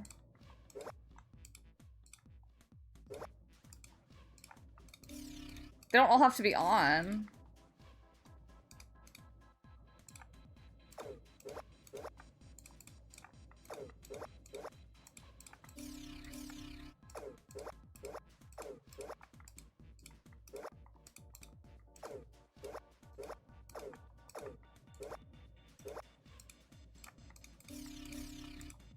Nailed it. Check it. Girl, use your up smash. This is just after we screwed over too. Yeah. Like, I'm telling you. Because in some of the routes, Junpei's still a bitch to Lotus. And it's like, we didn't even have the freezer thing. And he's just acting like this. The door will now unlock. I can hear the door unlocking. And now we've got a new message. Release the subject from restraining device. Lotus, are you alright? Yes, I am. I'm glad nothing bad happened, but I do think my life just got a little shorter. Hold on, I'll get you out right away. Shouldn't take long for Seven and me to get her out of here. Let's get out of here now. Being a guinea pig is not for me. Damn straight. I don't even want to see this thing again. I love seeing the door open. I chimed in without having any people ever heard of opening the goddamn door. No. It's much better to face these kinds of things with a sense of poise and rationality. Yeah, but I don't see any doors. Guess we just need to keep going. Right. Let's go. It turned left twice before they saw the elevator. An elevator. Just what we need. Let's take this to C deck. Do we have the thing? In silence, they jogged up to it. Junpei pushed the C button. Where'd everyone else go? The elevator motor ground away. Before long, they found themselves once again on C deck. The door opened and they stopped off. Huh? They'd expected to find 4 other people waiting for them. There was no one. one's here. Where did they go? I have no idea. Lotus shrugged. Something in the pit of Junpei's stomach stirred. He tried to forget the feeling and took off down the long hallway before him. Junpei! We should follow him. Seven and Lotus followed at a run. They ran and ran and ran. The hallway seemed endless. I know where we need to go. The door behind the central staircase. There was a sun symbol on the keyhole of that door, and I happen to have the sun key in my pocket right now. This should open that door. That was why they ran for the central staircase. Thank you. They had run for quite some time when they arrived at the door that ended the hallway. Junpei stopped. All right, time to open this. He laid his hand on the doorknob, his breathing heavy. Seven laid a hand on his arm. Hold on a sec there. Huh? We don't have the key for this one yet. There's the Jupiter symbol engraved over the keyhole. Oh, it's the Jupiter symbol. Seven was right. They had no Jupiter key. We can't open this door. Unfortunately, no, we can't. Jeez, the sun door's gotta be just on the other side of this, you know? We can't just stop. Frustrated, he twisted the doorknob. Oh. The door opened. Hey, it opened. What? And the others must have found the Jupiter key. Well, what are we waiting for? Let's go! As he spoke, he shoved the door the rest of the way open. They rushed through. And stopped cold. What? The terrible scene before them made their blood run cold. 3 people lay dead on the floor covered in blood. Why? Junpei felt a cold sweat trickle down his spine. Where's June? I ask. Hold on. I need to get to the next page. Where June? Clover, Santa, Ace, dead. Was it June? She did have her mental snapping. He couldn't breathe. His legs shook. His body felt cold, deathly cold. But his blood was boiling hot. He could feel his mind begin to fade. He couldn't think. He couldn't concentrate. I'm gonna miss out on the story. Well, the VOD will always be there. And when the VOD's not here, it'll be uploaded to YouTube, if that helps anything. But I hope you have a good day at work. He couldn't think. He couldn't concentrate. His mind was blank. What the hell? What the hell happened? Seven's voice was weak and broken. He edged toward the bodies, his movement stiff. Clover. But I know it's not the same as seeing it in person. I know. But work is important. He bent down over Clover and pressed his fingers to her wrist. She's dead. Suddenly, Lotus moved. Before he understood what was happening, her hand was in Junpei's vest pocket. Hey, what are you doing? He leapt back. Lotus looked up at him, terrified. The key. Get me the sun key. Why? Why do you think? We have to get out of here before the murderer comes back. Yeah, that's a good point. What's the last thing that pissed you off? That coworker that talks too much did something. The murderer? The murderer. The murderer. Once again, Junpei looked at the dead bodies. Santa, Clover, and Ace. 3 people, 3 dead bodies. That means that the person who had killed them was... Diva down. No, it can't be true. Give it to me!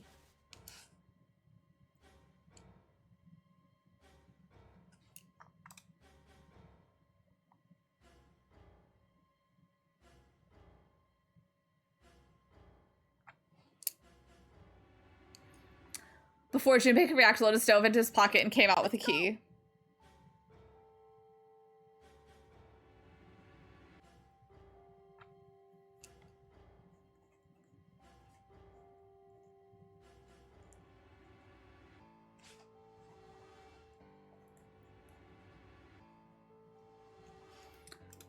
Without waiting for Seven or Junpei, she ran straight for the central staircase. They followed. Junpei shut his eyes and swallowed his emotions. Morning would have to wait. Soon they stood in front of the door. Open.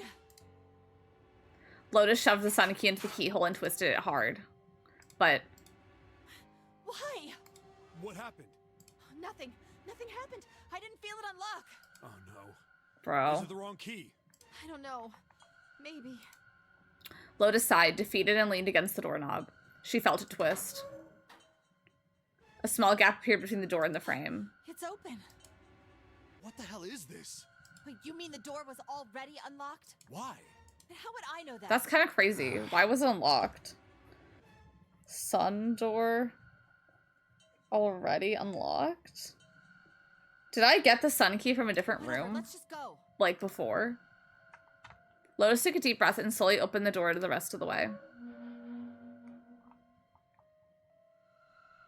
They stepped inside. In front of them was another hallway. It stretched out toward the bow of the ship. Bow. They began to run. Faster and faster they ran, trying desperately to reach the end of the hallway. A few seconds later, they were there. In front of them stood a massive metal door. They were all breathing heavily as Junpei spoke. What the hell is this door? I can't see anything that looks like a doorknob or switch or lever or card reader or... I feel we could put our hands in here and move it. How the fuck are we supposed to open this? We don't Have I missed any other goops and gags? No. It was just that. Oh my god, welcome back from your film. Okay, the other goops and gags. 7 is a cop who was on the ship 9 years ago where they were doing experiments. We knew Clover was in those experiments also. And we learned Lotus's children were also kidnapped and potentially in these experiments. So that's kind of gaggy. And there's like a pharmaceutical company that's evil. We don't have a choice. We're gonna have to go back. No, I'm not going back there. There is a murderer back there. And now there's the 3 dead bodies. There was more stark terror in Lotus's voice and authority. She was almost begging. I don't see any other doors. As he spoke, 7 stepped toward the door in front of them, as if to illustrate that it was the only door. I knew it would open. Like, I'm telling you, there's like, just push it open. No way. It opened by itself. It's an automatic door. Look, guys, I've got a really bad feeling about all this. The other doors were already unlocked, and this one's automatic. We haven't seen anything like this before. Bad feeling. Reel it in. How could their situation possibly get worse? 3 people were already dead. We've hit bottom. This can't get any worse. Shit! Hey, Junpei! He stepped through the door. I can't take this anymore. No one can. I have a feeling everybody's connected. That's what I said. I was like, I feel like there are too many people that have connections. I think we're all connected in some way to this event that happened 9 years ago. That experiment on the boat. Because we have Clover. And I want to say Snake also, because I feel like didn't Clover say they were both a part of it? So they're attached to it. Lotus's kids were in it.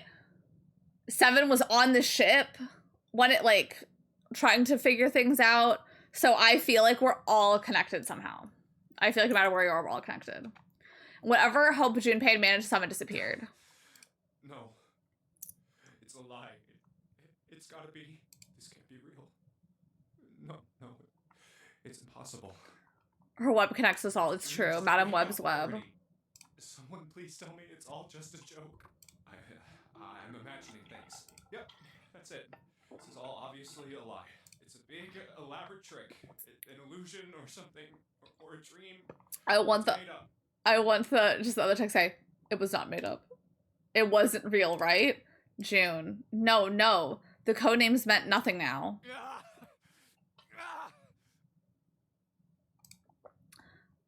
Connie.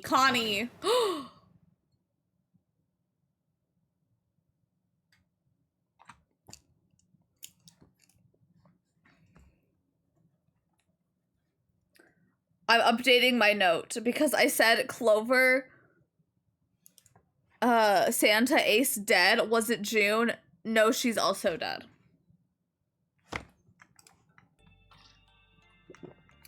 Just feeling the high boots she has. Like, this fit does go crazy. Junpei cried out and leapt through the door. He flew to her side, his heart like stone in his chest. Connie, hang on. Junpei swept her up and shook her by the shoulder. She moaned, and her eyes fluttered open, but only barely. Connie. Jumpy? Her face was pale and her lips were dry and cracked. Her eyes were blank and cloudy. They stared straight at Junpei, but saw nothing. Junpei put his hand against the small of her back to hold her up. It felt warm and wet. He lifted his hand up. It was covered in blood. Oh, man. Connie, there's so much blood. What the hell happened to you? How did this happen? It was all he could do not to break into tears. I'm sorry. No, I'm sorry. Who did it? Her voice was thin, a minuscule thread that was the only thing keeping her with him. I might not make it. No way. No way I am going to let you die. I am going to save you. I promise. Thank you, Jumpy. Thank you so much for everything.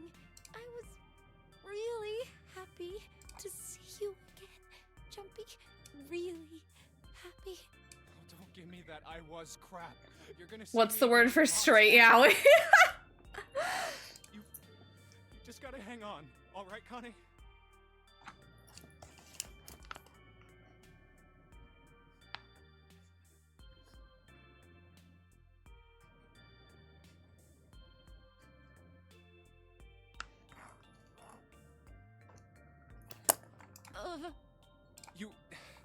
You. Can you say who did it? Ow, what can I do? Damn it! He looked up from Connie, desperate for something, anything. What's that? What's that? I know, she came, she served, she died. That's when he saw it, a small submarine. What on earth is a submarine doing here? No, that didn't matter. Nothing mattered except saving Connie. That was the only thing he wanted. That's it. Junpei turned his head back to look down at her. All right, there's a submarine over there. I'm gonna go see if it works. No, don't go. Please, don't go. Please, just stay with me, okay? I want to be close to you, Jumpy. When... I know the Beatles. I hate the Beatles. Connie. Jumpy, did you... I'm actually pretty Beatles neutral now. You meant a lot to me when we were kids. I liked you for a long time, Junpei. Oh my god, the reveal. A really long time. Junpei's vision had gone blurry. It took him a moment to realize his eyes were filled with tears. I don't know a single song from them. Never heard of them. He could feel a piercing point of heat deep in his heart, like a white hot flame. Do you remember? We hung out a lot when we were kids. We went to the pool and to the fair. Do you remember playing snowball at the school? They're all memories I'll never forget. All of those moments are treasures to me. Girl, the killer. We don't have time. Yeah. Were any of them even cute? No. I also wanted to go to a lot of other places with you. A lot more. But that won't... Seven and Lotus are getting into that submarine as we speak. No. I mean, yes. Yes, it will happen. We'll go all sorts of places, Connie. You hear me? I promise. We'll go wherever you want. Really? Really? Yeah, really. I swear. That makes me happy. He starts to see every country in the world, yeah. Happy. She said it to herself over and over, a weak smile creasing her tired face. I feel sleepy. So who did this to you? Don't fall asleep. Thank you, Jumpy. Thank you so much. Her eyes were slowly closing. Junpei screamed, even as he felt his throat go hoarse. Connie! Connie!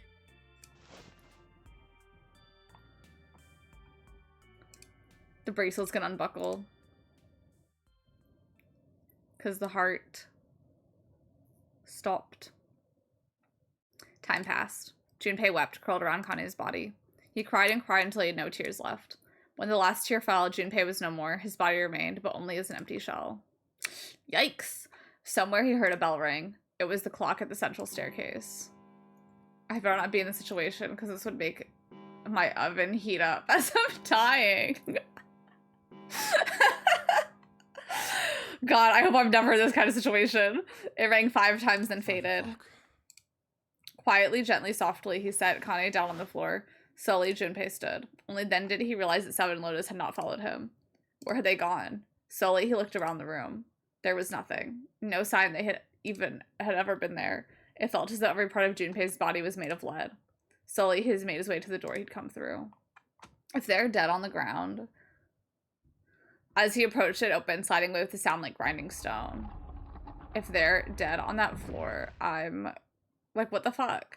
Junpei passed through the gate into the hallway.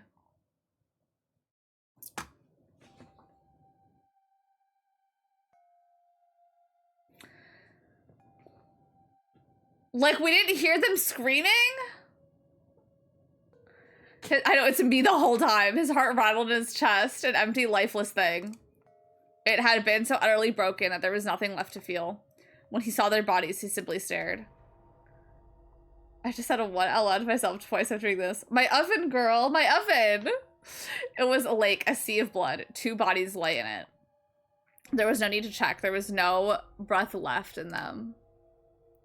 His eyes lit on Lotus's wrist. Her bracelet. It was gone. He stared. It meant nothing to him. Someone took her bracelet. He didn't care anymore. He couldn't care anymore. Junpei's body felt numb. A part of him knew the lump of lead in his chest had once been a heart. He couldn't quite remember what it had been before. Tears poured from his eyes in great streams. He wasn't sure why. He gave up trying to make them stop. He turned around. The door opened again and slowly and numbly he walked through it. He kept walking. Why stop? An object set in motion. Simple inertia carried him forward. Eventually, he found himself in front of the submarine. His arms reached for the hatch.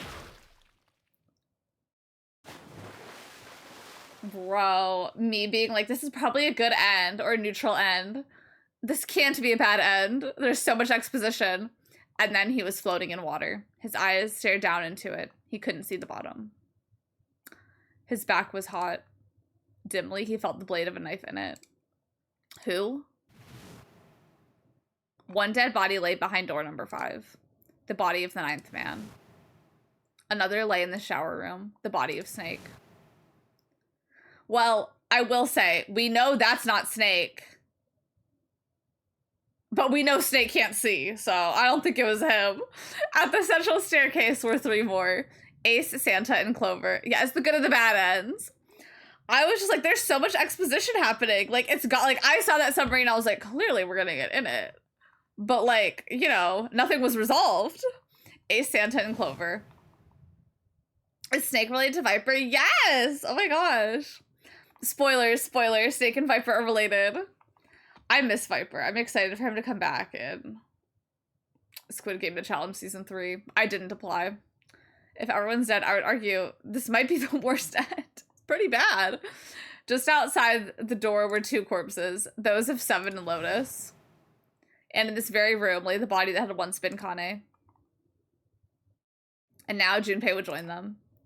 Who then had killed them all? Who?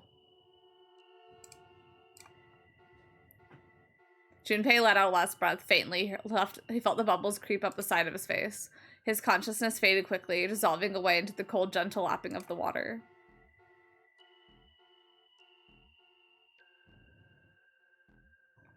Damn, have we seen the credits after any ends yet?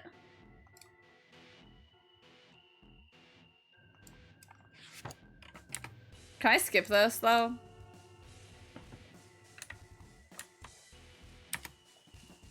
Maybe not. I'll wait.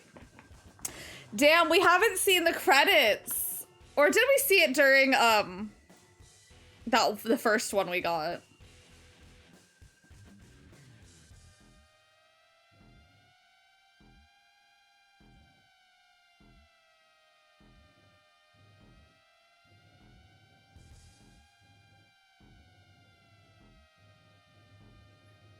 Gag. Well, I think we could definitely get another ending.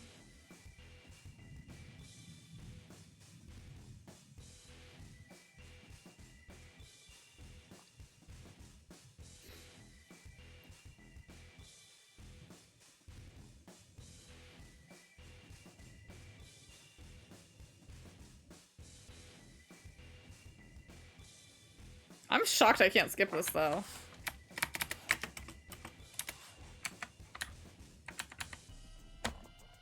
Props to the team though.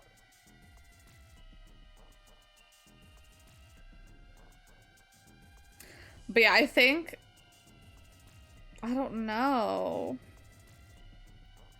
Props to the mama. That was crazy. That was kind of gag. The end. Or is it? I hate this beeping, this car horn sound that's happening. Want help in navigating endings? No, but thank you. I have a guide and I have played the game before. So I'm just referencing my guide.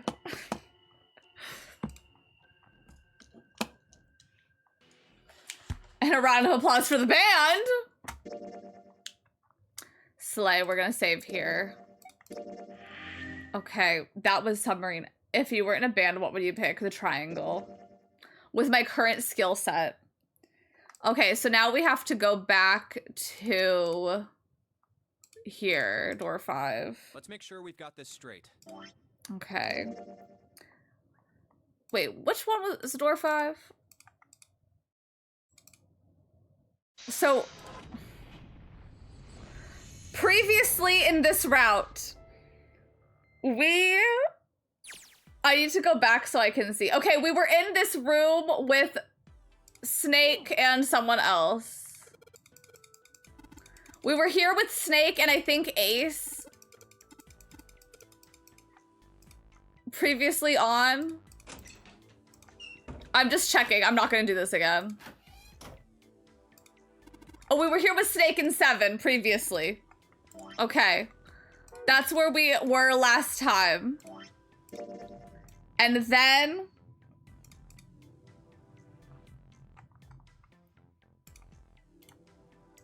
Is this 8? No.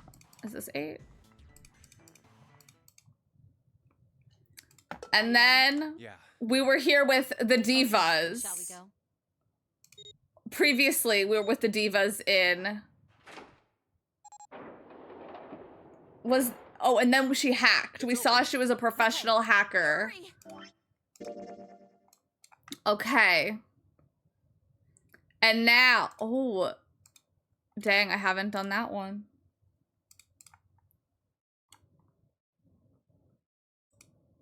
That's okay. In Tomodachi Life, Danny has fallen for Oxida. We're gonna go to the 6th door. I don't want to be on adventure mode. This is E-Deck. There should be a door at the end of the hall. Which we went with them. Right, let's go. Which room is this? Sorry, I just need to remember which room this is. Oh, it's this room that I hate.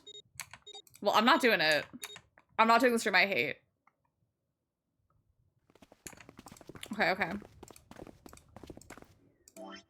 And that's where we had left off previously.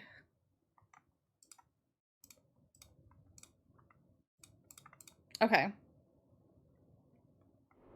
But the last time we did this, I think Clover Goddess Gal. No, this Clover Goddess Gal over here. The last time we all got killed with knives. They took the elevator up to C deck. Once there, they headed back toward the main hall in the central staircase. It didn't take them long. 7 and Lotus. They didn't look happy. We've got a problem. Clover is gone. What? Junpei and his 3 companions looked at one another. He turned back to 7 and Lotus. Gone. Santa, Ace, and June had their own questions to ask. Why? You two went into door 1 with Clover, didn't you? 7 and Lotus responded as best they could. We went through the door together. But Clover barely spoke to us. She just did her own thing the whole time. There were 4 rooms on the other side of door 1. She wouldn't let us into the 4th room. Oh, that's right. She just said, I'll take care of this one. What if Clover left in the submarine? She must have blocked it with something on the other side. We waited for a while, but Once we Clover found her didn't come out. dead. I don't remember. We called for her, but she didn't answer. So I kicked down the door and we went into the room. But It was empty. Clover wasn't there. There was a door on the other wall. And it was open. Because Clover went in the submarine. I figure she opened the door and left by herself. We ran after her, of course, but Well, obviously we didn't find her. You figured that much out. Clover's gone. I think Clover fully escaped. Junpei thought for a moment. We got here just before you. You certainly have excellent timing. So you haven't searched anywhere other than near the staircase? No, we haven't. She kind of pulled the Padge girl. She did. Finally, Ace spoke. His voice had an edge of resolve and Very concern. well then. We'd best separate and look for Clover. We haven't much time left. Let's begin. Yeah. There were a few quick nods all around, and the 6 remaining players spread out. Junpei and June ran to the central hospital room and looked around. No, she isn't. They searched a little longer, both no luck. They couldn't find Clover. No sign of her. Let's go. Finally, they gave up and left the central hospital room. Slowly, they made their way back to the hallway. At last, they reached the stairs, and Junpei spoke. Right. I'm thinking we should probably split up. I'll head back to the stairs and take the elevator down to E deck. June, you can take the stairs up to B deck. All right, that sounds good. But, What? could you stop calling me by that code name when we're alone? Huh? Sure, right. I'll do that. I hope I didn't fuck up by jumping. There was a reason Junpei persisted calling her June even when they were alone, although perhaps not the best reason. He was embarrassed to call her by the nickname he'd used when they were children, Connie. 9 years ago, it came naturally after all, they were children, but now that they were adults, it felt strange. Regardless of what he might hope for to call a woman that he wasn't dating by such a childish nickname felt odd to him. Of course, to call her Miss Kurashiki would be even more awkward, and simply Kurashiki would seem a little brusque, as if he could just not call her Akane, and although he couldn't put his finger on why, it felt somewhat forward to call her Kane, JK, when they hadn't seen one another for so long. In short, it was simply easier for him to call her June and leave it at that. No, it's nothing. All right, I'm going then. Yeah, be careful, Kane. June, or perhaps more appropriately, Kane, blushed and smiled. Too, Jumpy. Yeah, got it. For this unfeeling challenge, unattempted, literally, didn't even, Junpei, just try. Junpei looked after her for a moment as she ran up the stairs, then turned around and took for the hallway.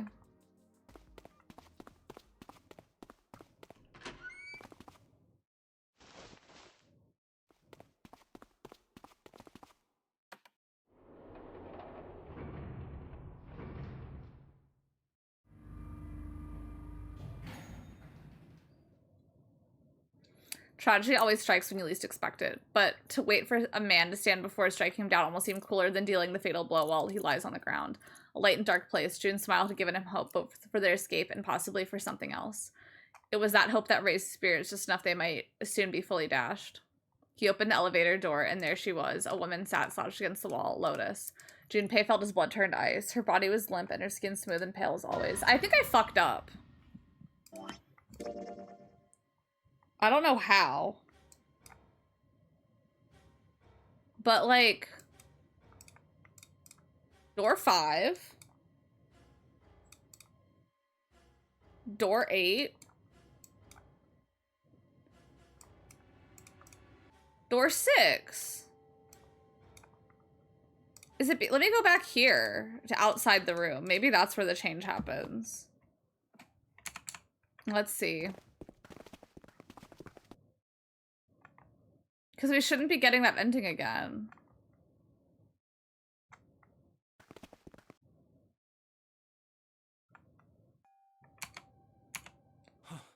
The 9 door. Did we get here last time?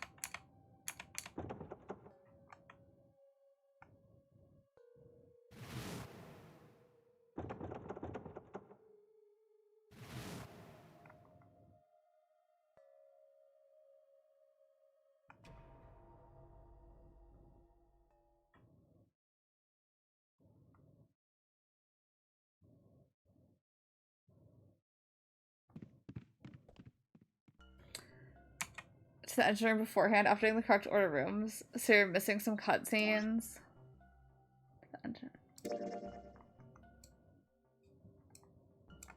So where do I have to go back to then?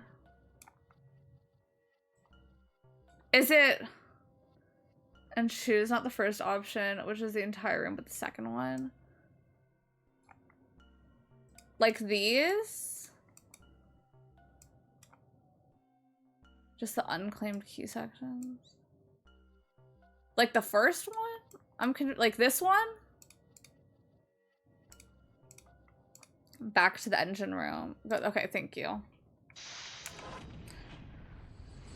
Okay, that makes sense. Thank you very much.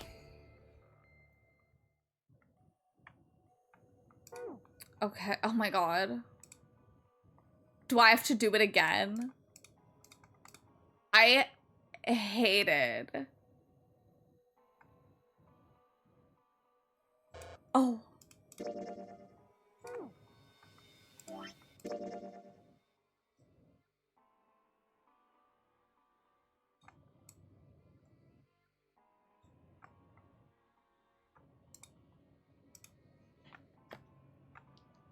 And go again. Instead of the engine room, choose handle. Oh, handle. Thank you.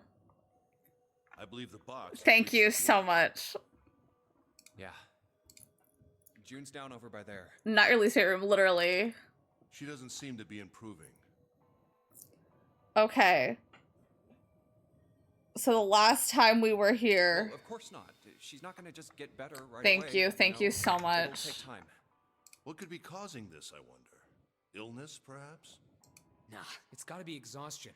She gets dropped into some weird-ass ship, forced to play some messed up Okay, game. we didn't have this cutscene last time. It's a lot weirder that we aren't freaking out just like her. That's good, because I was wondering, like, was the original version can be somewhat intuitive? Yeah, that's, like, I was thinking, because, like, I've played the Steam version before, and, like, no spoilers, obviously, but I know the DS one's better for various reasons. But I was just thinking, I was like, I cannot imagine playing this on the DS, not having a guide. Sorry, I realized that they, didn't have this. Ace's expression was inscrutable, but he said what they'd all been thinking. But yeah, playing without the flowchart, I can't imagine. But this makes sense because I was wondering, since like we'd been to all these doors before, I was like, what's gonna change the ending? Because, you know, typically it's like information, like not the same, but like between, like if we, okay, not in my flowchart, but like we got the, for example, like the knife ending branched off from the coffin ending that we got. And all that was because of the information that Clover had during it. Because, like, the dialogue exchange we had. But this makes sense. That was a pain. Everyone that played the first year with the water coming in 1,000 times, literally, like, oh my god. So you're saying we're abnormal? Like, that, just, you'd have to play the beginning game so many times. You'd have to play it so many times to get to do it. Yeah. We're just running around this room, solving all these puzzles like it's just business as usual. How the hell could you call that normal? We're just guinea pigs. Santa snorted in disgust. A guinea pig? You mean like a lab rat? You mean we're being used for some sort of experiment? It all comes back to the experiment. Dunno. But it does seem like a possibility, you know? They stood there for a few more minutes, no one speaking until Santa turned and walked away from the winch. Junpei and Ace followed him. You know, speaking of experiments... Have you heard of this experiment? Weaves in 2007 were built different, literally. Santa suddenly stopped. There was this experiment some scientists did with rats. Hold on. I know an ad played not that long ago, but I do now have to use the restroom. So I am going to run to the restroom super duper quick. So sorry about that, but like, I can't hear about another experiment on a full bladder. I'll BRB. Sailor Moon, Tuxedo Mask, and the Sailor Scouts can save us. The world's newest heroes battle the world's baddest villains. The adventure begins September 11th, Monday at 5:30 on the Fox 64 Kids Club. You're watching TV when there's a party at my place? You can hang with Pixel Chicks and have a Pixel Day.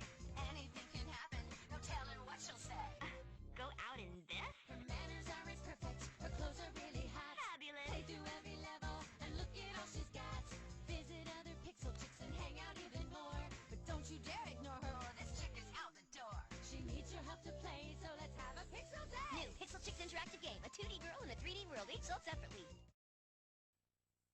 on video. Guess who's teaching ghouls? Come down and meet your new teacher. It's Scooby-Doo and Shaggy Like that's it, girls. in their latest movie mystery. Scooby-Doo and the Ghoul School. Available now on video. Bloom, Stella, Techna, Musa, and Flora of Winx Club, keeping the world safe from Icy the Witch with their fabulous fairy powers. Beautiful, posable, totally transformable. They're the Winx Club. Winx Club dolls are posable and come with light-up wings. Each will You have been chosen.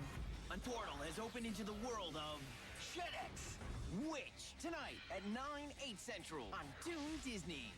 Who's the hottest princess here? Royal girls have arrived. Bratz princess look just as that. Move over, queen. We're on the throne. Kicking back just like home. Got the invite. All right. Changing all the raging ball tonight. Regal people party now. Look who gets to wear the crown. Bratz princess. What we're talking about is royal panties rocking out. Bratz Princess dolls. Dolls and other accessories each sold separately. meet the all-new Holly, Hobby, and Friends. It was dire, y'all. I had to go so bad.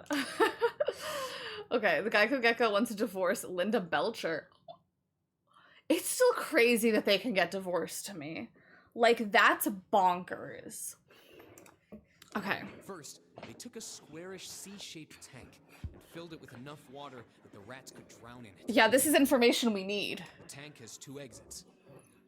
I can't wait. Now that we know, like, knowing this is the information we need to get the other route, I'm like, I can't wait to see how having this information helps us. Just to make it easy, we'll call one A and the other B. Okay. Exit A is pitch black, so dark even a rat can't see anything. But exit B is electrified, which means the rat can't leave through it. So, what would a rat do if it was put in this situation? Which exit would the rat choose? I don't know. There was a moment of silence after Santa posed the question, and then Ace responded.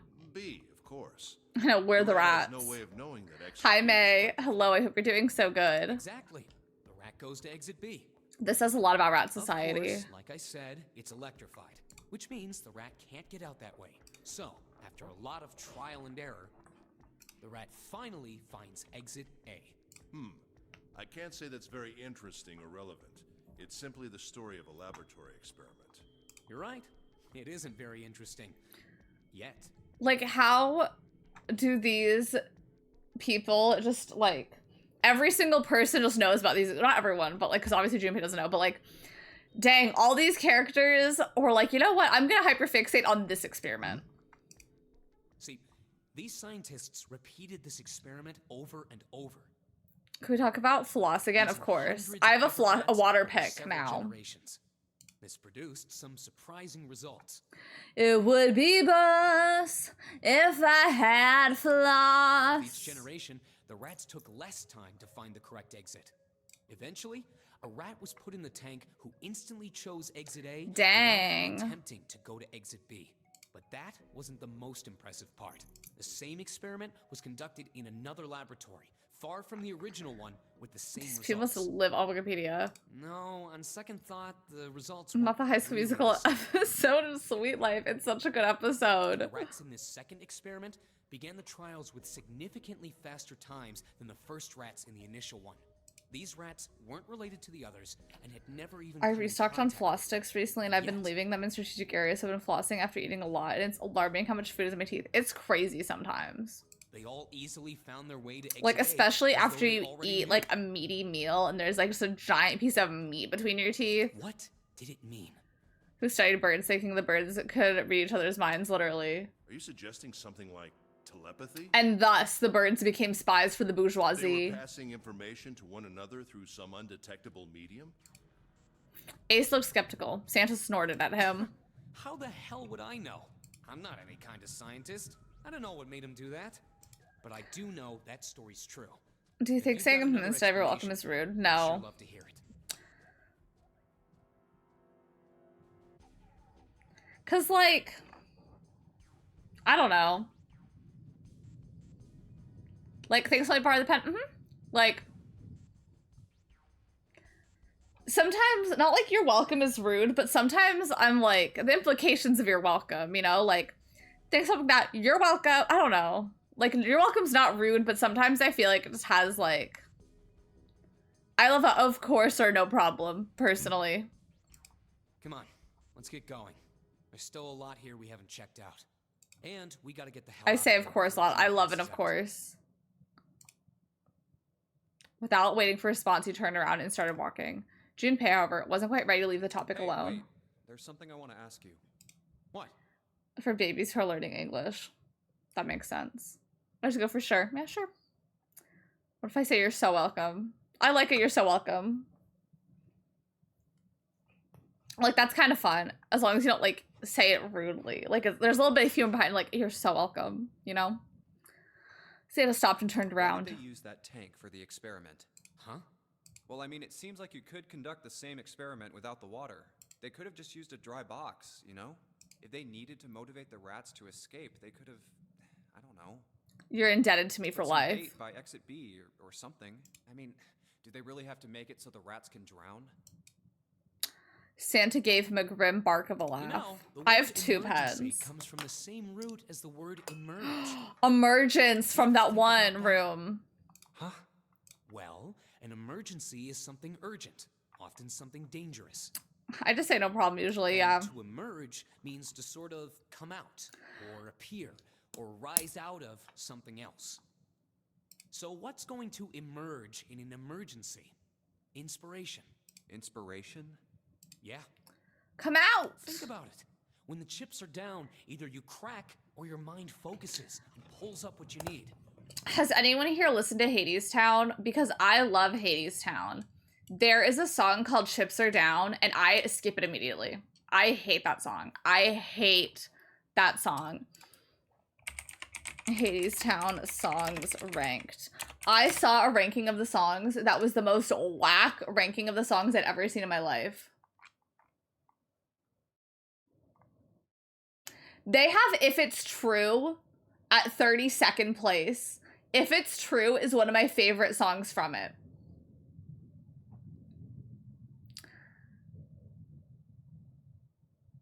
They have When the Chips Are Down in 18th. How is If It's True worse than When the Chips Are... I hate When the Chips Are Down. Because there's like, oh, what you gonna do when the chips are down? Like, listen, that's how they say it. That being said, though, I do think this WordPress.com one person's ranking is one of the most whack-ass rankings I've ever seen ever. But I hate When the Chips Are Down. How many songs I have? It's a musical, so there's a lot. That being said, though, some of the songs in Hades Town are like...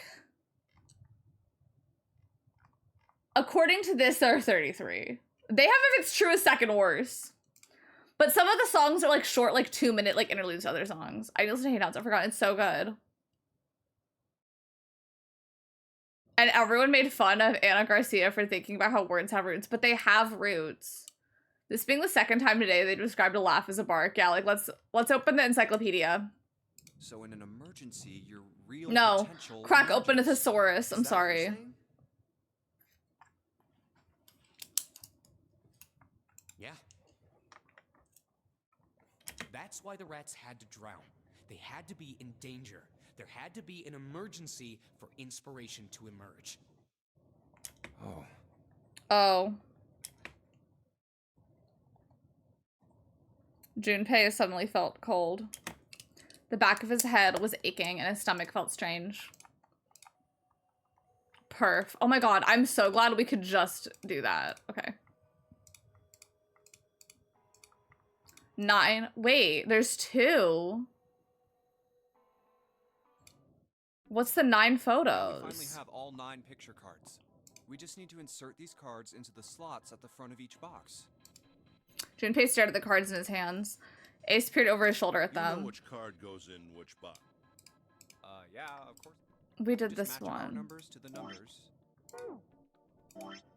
Then you pop the corresponding card in the right box. So for instance, the card. Oh, We already... Oh. Junpei thought he might have imagined it, but he could have sworn Ace stiffened. Just then, Junpei heard a noise. He spun around just in time to see June collapse in front of the fence. June, Are you okay? I was like, what the fuck is number one being the picture for number one gonna have to do with anything? She did not respond. Junpei spun back around to face Ace. I'm sorry. I gotta go check on her. You finished the box thing, all right? Just put the cards in the boxes. I'm counting on you. He shoved the cards into Ace's hands and ran off towards June. Are you all right? You're wrong, dumb bitch idiot. Yeah, you're wrong person who has a WordPress. I know, June, what's going on? Junpei called out to her as he ran. Stand? As he arrived, June was climbing to her feet when Santa helped. Oh, I'm sorry. I'm fine. I just tripped. Don't give me that. Now is not the time. But it's true. I tripped over a box. There are a lot of boxes here. Junpei put his palm on her forehead. You're still warm. Her temperature was much the same as it had been the last time he checked. She wasn't hot like she'd been before, but she was still warm. Her fever wasn't completely gone. I saw her fall. I think she really did just trip on something, you know? Junpei would have been more willing to agree if June hadn't needed quite so much help standing up. I know, her oven! Still, to fall down like that? I think she's probably still a little messed up. June was doing her best to busy herself brushing dust off her dress. Her smile looked a little embarrassed, and her face was a bit flushed. But she did look a great deal better than she had.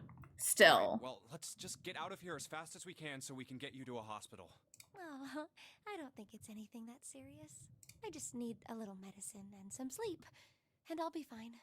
Medicine. Medicine, huh? Well, if we could get in touch with anyone outside, I'll bet Ace could swing that for you easy. Ace? Why? Huh? Don't you know? He's the president of a pharmaceutical company. He's what?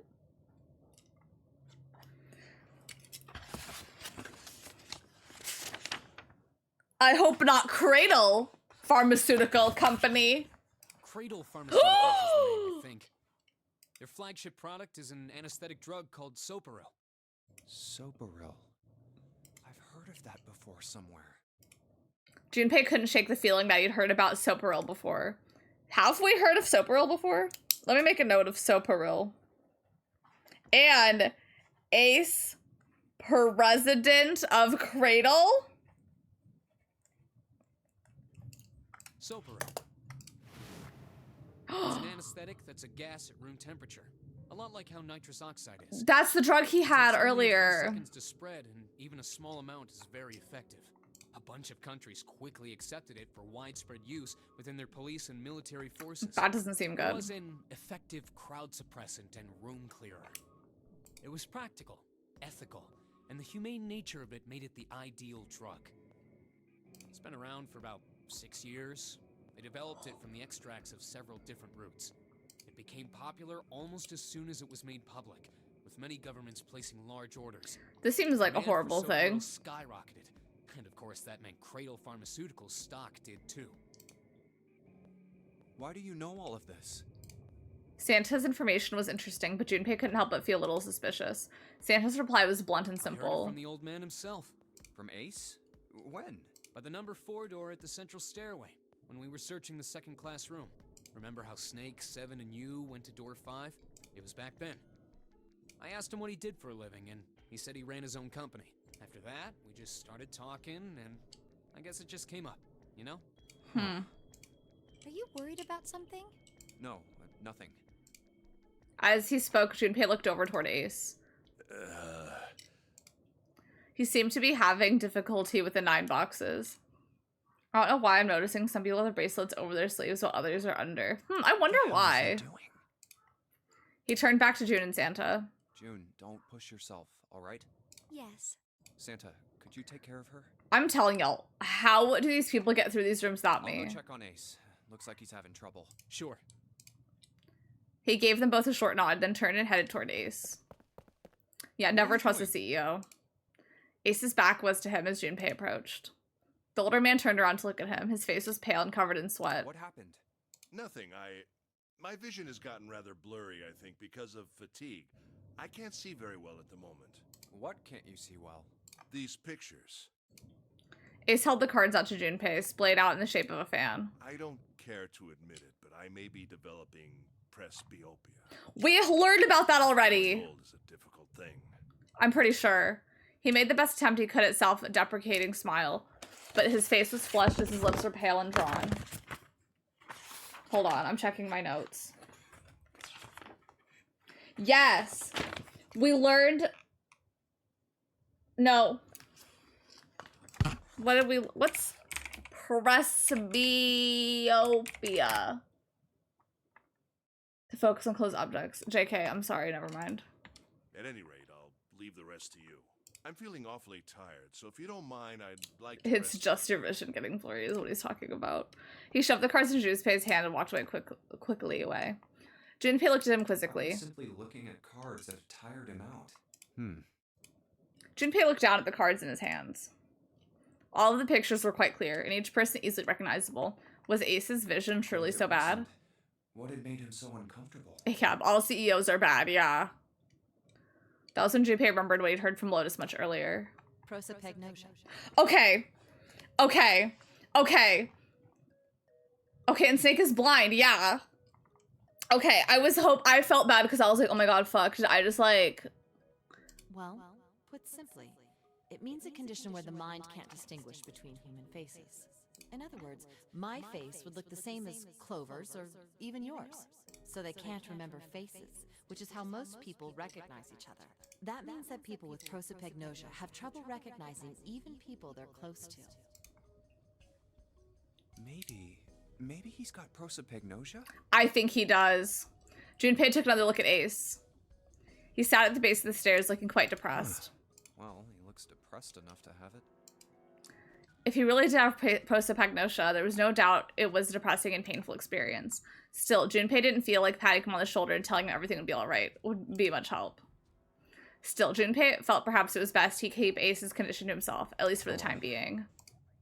Doing his best to clear his mind for the task at hand, he turned back toward the boxes. Time to solve the 9 boxes puzzle. I did make some notes regarding Ace's prosopagnosia.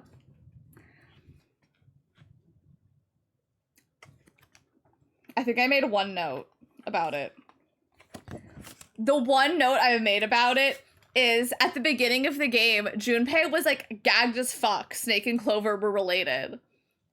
And he was like, Ace, can you believe they're related? And Ace was like, yeah. And Junpei was like, they don't look anything alike.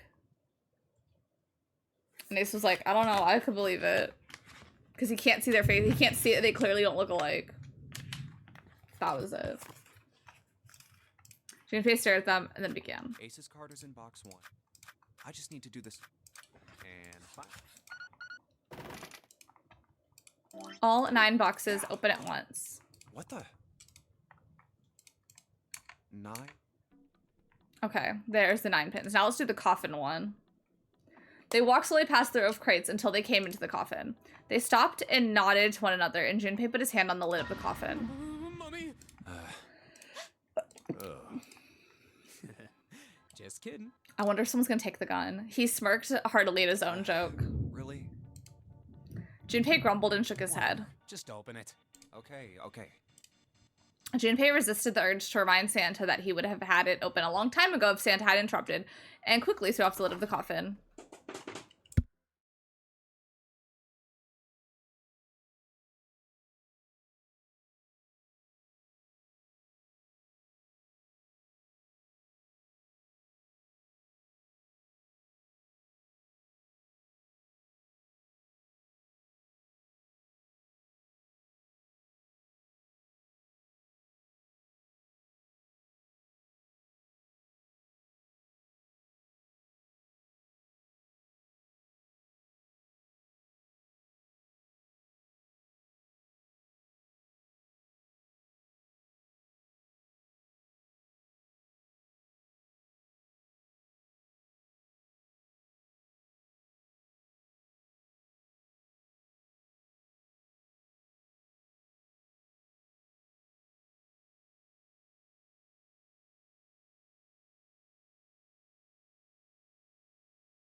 Dolls sing 2 songs each. Dolls and playsets each sold separately. The Nintendogs family is growing. There are new playful pups to discover and interact with. Stroke them. tug them, love and collect them. There's treat trainer pups too. Use the special bone to play with them. Sky dancers! They're flying! Fly for me, just for me, sky dancers dance for me. Wow, they really fly! Come to me, dance for me, sky dancers fly for me. They're beautiful! New sky dancers, real flying dancers with magical wings and pretty dresses. Pull their magic star and they twirl and fly. Sky dancers fly just for me. New flying sky dancers, doll and doll with launcher sets, each sold separately. Go, cheerleaders! When I say groove, you say squad. Groove squad. We're cool, we're pretty, we rule in our city. We twist and we flip, our cheers are very, very hip. There was a storm, a jolt, a crazy lightning bolt. Now we're superhero freaks, but it's really pretty neat. When I say groove, you say squad. Groove squad. Groove squad. Cartoon Network presents a Scooby-Doo mystery. They've unmasked the world's scariest villains. But this time, Scooby-Doo and the gang may have finally met their match. Conjure up the ghost of a 300-year-old witch, and it's going to take more than a box of Scooby snacks to send her back to where she came from. Cartoon Network's Cartoon Theater presents Scooby-Doo and the Witch's Ghost. Saturday at 7, right here on Cartoon Network. Rats girls really rock to a different beat. Jade here, I'm into punk rock. Sasha, street slamming hip hop. Rats girls really rock. Yasmin, princess of pop. Chloe rips to original rock. Rats girls really rock. Bratz Girls Really Rock dolls come with 2 fashion outfits and styling one-of-a-kind guitars. Rats girls really rock. Bratz Girls Really Rock dolls come with cool one-of-a-kind guitars and 2 fashions, each sold separately. Hey, roomies! Hello! Pixel Chicks Roomies got a new house now. Move your roomies in. Let's meet them all now. Beauty queen. Fabulous. Sporty. Hey. Punk. And hip hop. Different girls sharing 6 rooms and 3 floors. Lots of games to play. Yeah, fun never stops. The winner with the most points gets the best room at the top. I'm queen of the house. Pixel Chicks Roomies. Roomie's house comes with Miss Sporty. Other Roomie's friends each sold separately. Ask Mom or Dad to get you online to unlock more surprises. So pretty. So punk. So brats. Pretty and punk. Each Bratz comes with 2 hot new fashions Look at so pretty. So punk. and 15 accessories.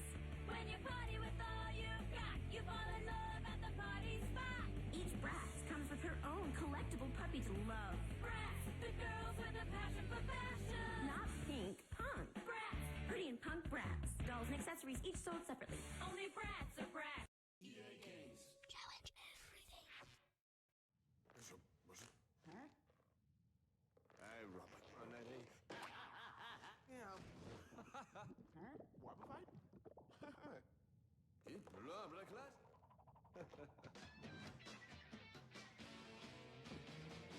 Got good reason for staying alive, said I. Got good reason for watching my TV, said I. Got good reason for keeping it together, said I.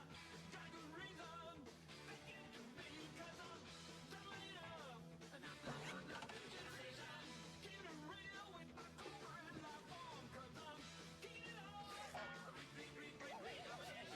Fall in love with comedy.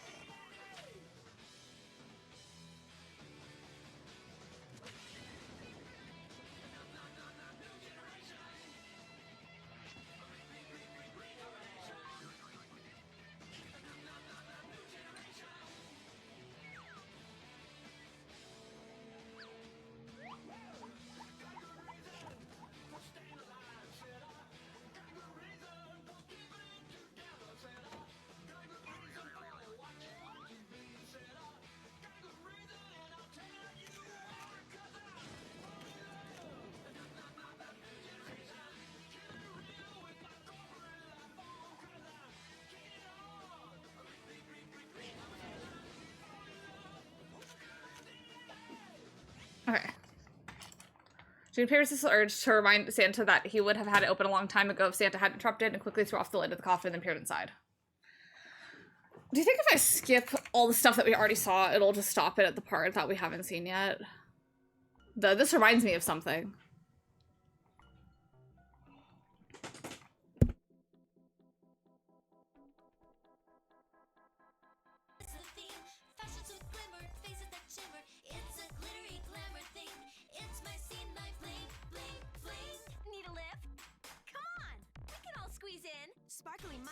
Bling Bling dolls come with 2 fashions, a ring for you, and more. Dolls and car each sold separately.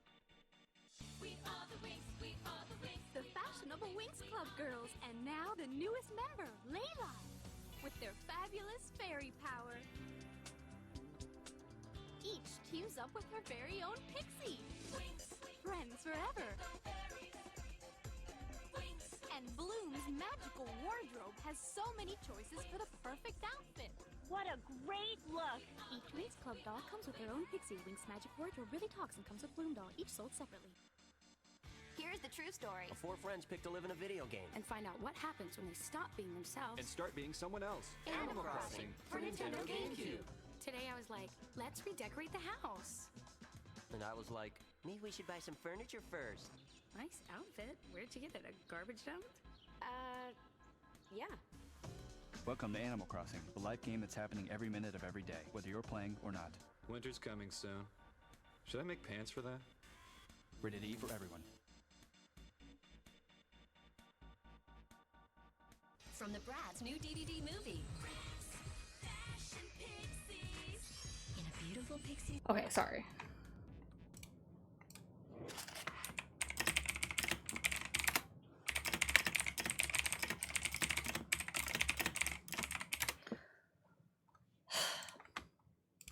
So was there anything new from the coffin? Or did we, I think maybe, okay. I think we already had the coffin, is what I think happened. But it was just like, if we wanted to see it again, because we already knew about all that stuff in the coffin. Let me, sorry, I was kind of rushing through it. Let me look at it again. Because I think we had the coffin already. Because the mummy thing. We knew there's the gun and we know there's that key. Yeah. Look. I wonder. This thing. There were 6 bullets, the real bullets. It was real. Okay, put it back in the coffin. You're not gonna take it? That gives, oh, no, okay. Of course not. All something like this is gonna, it's a powerful weapon. Something like, yeah. Maybe Zero put this in other words. I think maybe he put it. In that case, we should most certainly leave. Me neither. Okay. Of course not. I'm just wondering, like, it doesn't matter now because there's nothing that we could do. But I just wonder, I guess, if we had gotten here from another route, we wouldn't have had the coffin stuff. Like, because since there is a thing there, I wonder, like, if there was another route that didn't have that information. Do we support people getting back into their cars while pumping gas? I do. I'm not gonna lie. I've never just stood there and pumped the gas. I've always gone back in my car. Okay, let's leave no one behind. I usually sit in my passenger seat while the gas pumps. Is your thing on the passenger side? Isn't there a mechanic that stops it from overflowing? Yeah. How big is your tank of gas? I don't know. I have a small car. But right now, I never let it go on empty, but I really hate getting gas, so I let it go to like 1, 2, 3 full. I let it get to 1 and then I fill it. Okay, now for this one, if I skip, do you think it'll tell me?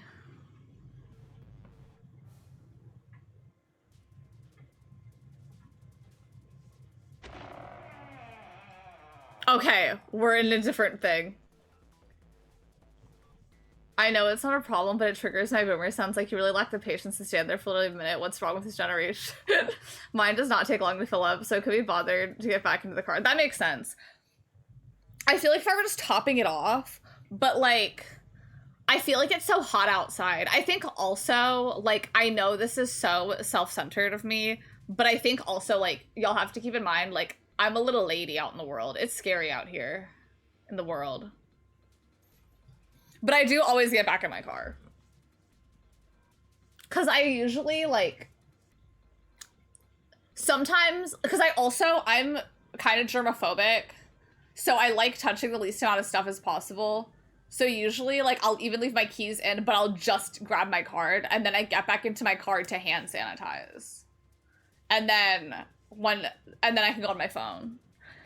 And then, I take the gas pump out and then I sanitize again. I've been harassed at a gas station before. It's so scary. Always gotta use the hand sanitizer for real, yeah. So it's like, I don't want to have like all my stuff in my hand standing, because it's like, again, maybe I am impatient. Like, I have to go on my phone. And lately, I typically go after the gym, so it's like, I'm tired. I need to sit down. Or inside my car versus my pump it standing there. No. We're in the large hospital room. As quickly as they could, they searched around under the beds in the corners. No, she isn't. All right, just in case, we should go take a look in the shower room. Shower room? That's where her brother is. Oh. Gone to see him. This is different. June bit her lip. She knew, as Junpei did, that there was only one thing to see in the shower room, and it wasn't pleasant. We might as well check, right? It's really the only thing that triggers my why not do like meat instinct. That's so funny.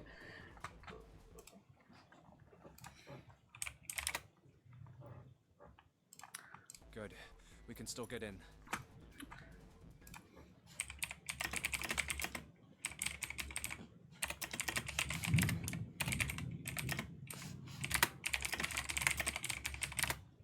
Okay. We should thank Seven later.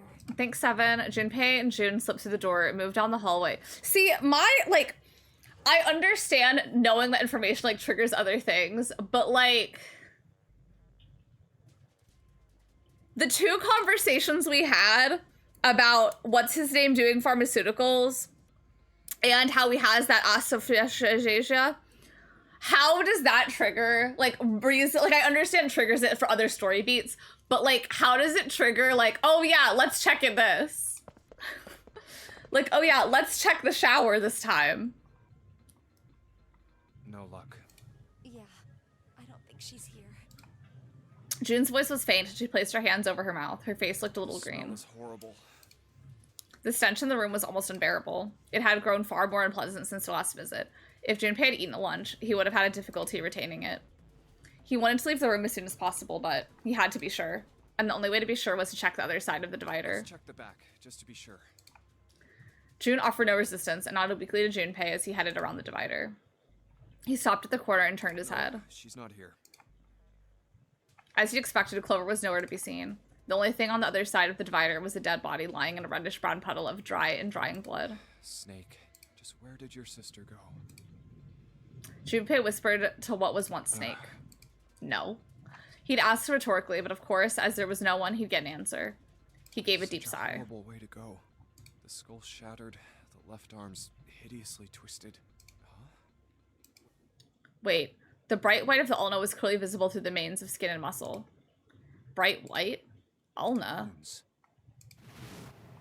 The pieces fell into place. Junpei remembered something Clover had told him in the laboratory. My brother's left arm is, it's not like a normal person's arm. The accident hurt him really bad. Of course. Of course. Why didn't I realize it earlier? Clover had told Junpei that Snake's left arm was a prosthetic, but the left arm of the corpse behind the divider was quite clearly a real human arm, or at least it had been once. That meant the corpse. Jumpy? June's unsure voice at Junpei's suddenly strange behavior drew his attention back to her. Sorry for making you wait. Let's go. We've gotten this information so much. Junpei and June headed toward the large hospital room. They stepped through the door and out of the shower room. Down the hallway they went, searching for Clover in every corner. They had reached the stairs when Seven appeared, breathless and yelling. Yeah, good thing the whole arm didn't blow up. Yeah. He looked pale and his face was drawn. Something terrible had happened. Junpei's breath caught in his throat. Did something happen? Seven drew a shaking hand across his face and gulped down a breath of air. Clover is dead. I found her in the first-class bathroom. I need to save because it's raining.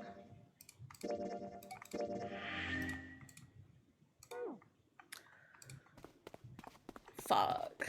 My fave. My fave. And her KDA count. I mean, her kill count's pretty good, but...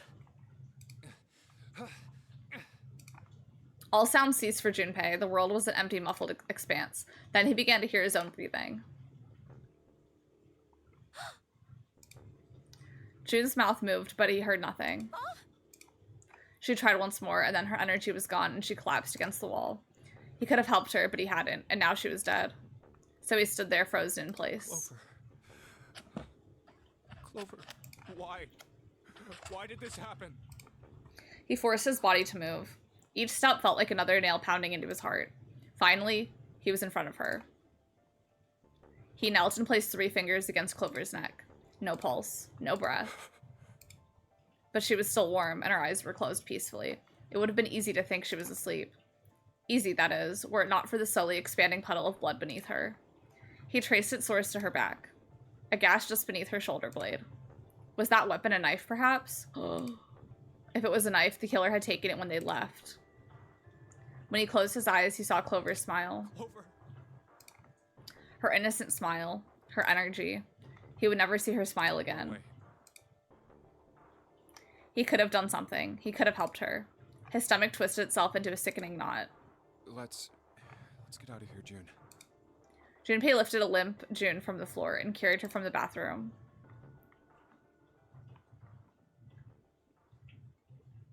Are you all right? It was a foolish... June, of course, June's... Like, there's literally a dead body and June's passing out in the corner. Like, June has to be carried out of the room. Like, okay, girl. It's okay. It was a foolish question. He knew it. Yes. I think so. Like, way to pull the attention in the room, June. Her voice was weak. The fever had gone down, but the emotional scars she'd received were not likely to recede as quickly. Junpei laid his hand on her shoulder, and they walked back to the bedroom. You should get some rest. Here, the bed. Also, Anne, I'm so sorry you've been harassed at a gas station. That is really stressful, and I'm very sorry that happened. I feel like I glossed over that too fast. I'm so sorry. I get back in to play with my oven, yeah. As you do. Sorry, I feel like I missed some things. But yeah, I feel like it was not a crazy situation. Still, knock on wood, I haven't. But I also get back in my car. And I also only get gas when it's light outside. And I also do have, like, my comfort gas stations, which are, like, the only gas stations I go to. About the pee, but also to Anne. Also, someone else was there, and they were like, go away. That's good. What is this oven nonsense? Is that the new buzzword for the girlies online? Maybe. Yes. She nodded once and stared at the floor. There were 4 others in the room.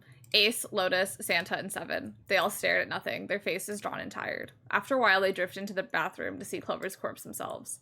Once everyone was back in the bedroom, Junpei walked slowly to the center of it and looked around as the slumped figures gathered there. Who was the first to find the body? Me. I think it might be a vagina. It might mean your vagina. We glossed over that over the oven too fast. Seven spoke from behind Junpei. He turned around. Outside with your oven. What's next? Heating up your cannolis? I don't know. Maybe I shouldn't originate these terms. Why did you come to this room? To look for Clover. Why else? I found her body in the bathroom. As soon as I did, I ran outside. I got to the top of the stairs by the casino and yelled as loud as I could. Hey, guys! I found her, but it's bad. She's in the bathroom in the first-class cabin. Come quick! Or something like that. Then I went back to the bathroom. Ace, Santa, and Lotus showed up real soon after that. But I guess you two hadn't heard me or something because you didn't show. So I took off down the stairs to look for you. After that, I mean, you know the rest, right? Yes, I was there. Junpei nodded and closed his eyes. There was one more thing he needed to ask. There's one more thing I'm worried about. What? You stuck one of those plates in between the door and the frame, right? Why did you do that? Come on, didn't I already tell you that? I did it so that the door wouldn't lock. So we could come back to this room? Oh, you think I did it? Oh my god. Has anyone else seen the handsome cannoli cowboy? No. But has anyone else seen the guy that makes hats and he's like, at a gold nail, so you know who made it, baby? I've seen him, but not this cannoli man. But he is a handsome cannoli man. Well, I don't know.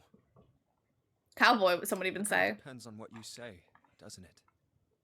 For crying out loud. I don't want the cannoli cowboy brought to my attention. Please leave me out of it. Seven sighed and shook his head. There were 2 doors standing next to one another. He opened the one on the right. A closet? Yeah.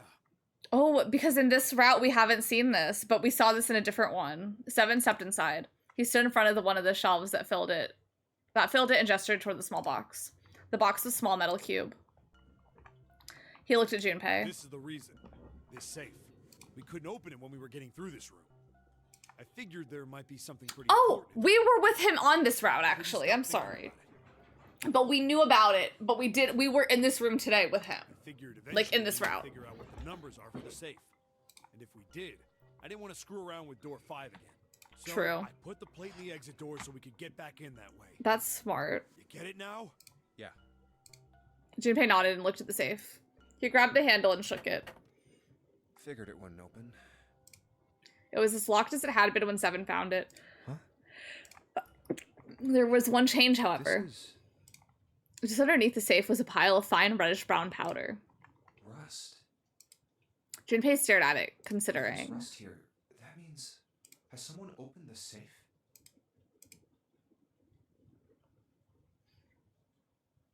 I want cannolis, though. Bless you, thank you. Junpei left the closet. Seven followed him back to the bedroom. Huh? It was cold and quiet. No one spoke, but they grunted. They sat frozen in place by shock and grief and fatigue. The room felt tiny and oppressive, and the thick metallic smell of blood filled the room. Junpei turned and headed for the living room. Anything to get out of there. Maybe there's another clue. Anything that might lead us to discover who stabbed Clover. As quickly as they could, they searched around and under the beds and in the corners. His eyes caught on the door. The door that led to the passageway of door number 5. This door. The 9th man's body is behind there. Maybe I should have another look at it, just in case. I want to clarify. I've played these games literally 4 years ago, like 4 to 5 years ago, so there's a lot of stuff I don't remember. So there are some things, like, am I just remembering, or do I actually, like, have a thing? You know? And that's kind of, like, I don't know how to explain. It's sometimes good stuff that happened, yeah, but I'm like, oh, like, in my head, I'm like, I know the reason we're checking. Hold on. I'll play the cannoli man for y'all. Sorry, Bubble Snort. We'll find out together. Ever dreamed about being swept off her feet by an accountant? That is so loud. Why is there no volume control on? Oh wait, y'all can't see it. Hold on. Sorry. Here he is. Cowboys. Because no woman has ever dreamed about being swept off her feet by an accountant. Me, I have. This is crazy. This is really such a prime example of, like, there really is a niche for everything. He does caviar. Okay, now we're talking. There really is a niche for everything. Like, he really is, like, you know what's an untapped market? Being a hot cowboy and serving cannolis. Yeah, it was a hot day. But accountant probably is such a good 401k. Yeah. Quietly, he pushed open the door. Yeah. The smell hit him like a blow to the face. Oh, the hell? This smell is... His lungs contracted, unwilling to inhale such fetid air. Acid boiled up from the base of his stomach, churning what little food was there into a violent froth. There's no food in our stomach. We haven't eaten in, like, I swear to God, 12 hours. The world of hot dog sellers is crazy. It's crazy. Oh, my boss told us that his high school... I need him to stop doing that.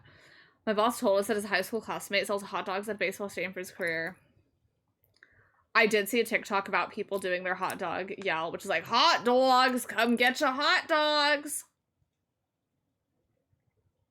They are unionized, and before they start, they line up in seniority order, like hundreds and hundreds of them. He also has a TikTok for it. I wonder if it's the same TikToker I saw. I'm telling you, everything is an untapped market. Like, so genuinely, I really think to those that are in careers, you need to be like, is there someone that makes TikToks about my career? And if the answer is no, you need to jump on that. Like, there are so many people. I know, what kind of audio is that? There are so many people that I swear to God, just make their claim to fame because they're doing something that's kind of a little bit niche and doing a day in the life of that.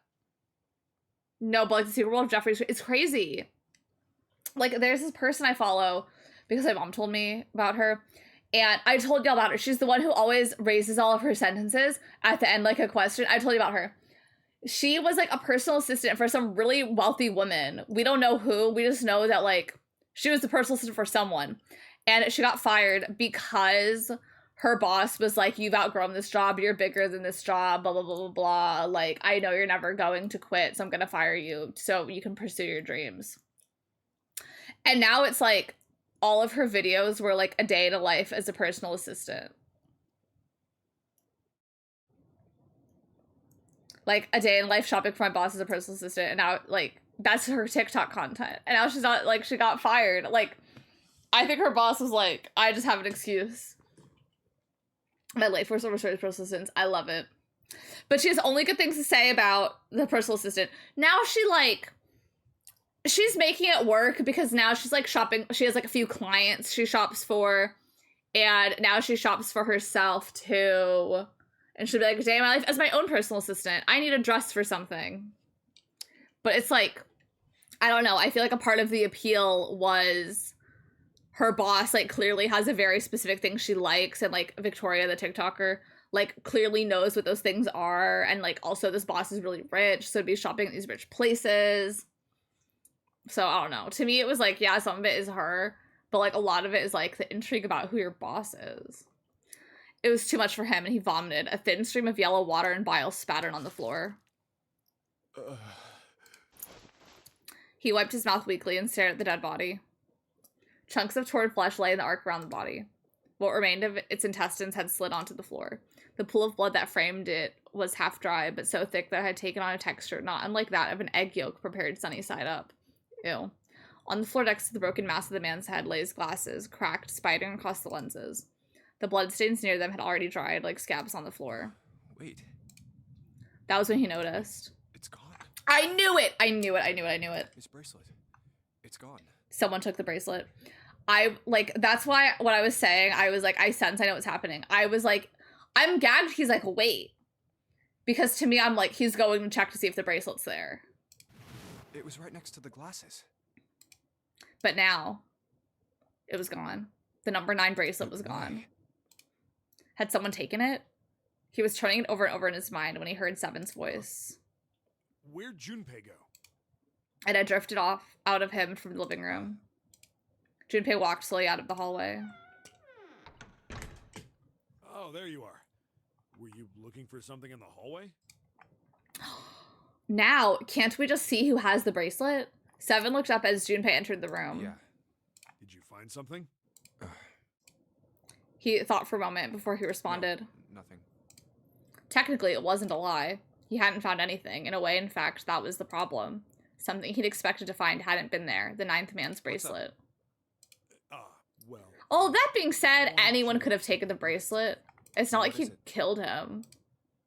Like, anyone killed him. Like the 9th man. Like, it's not like someone killed him for the bracelet.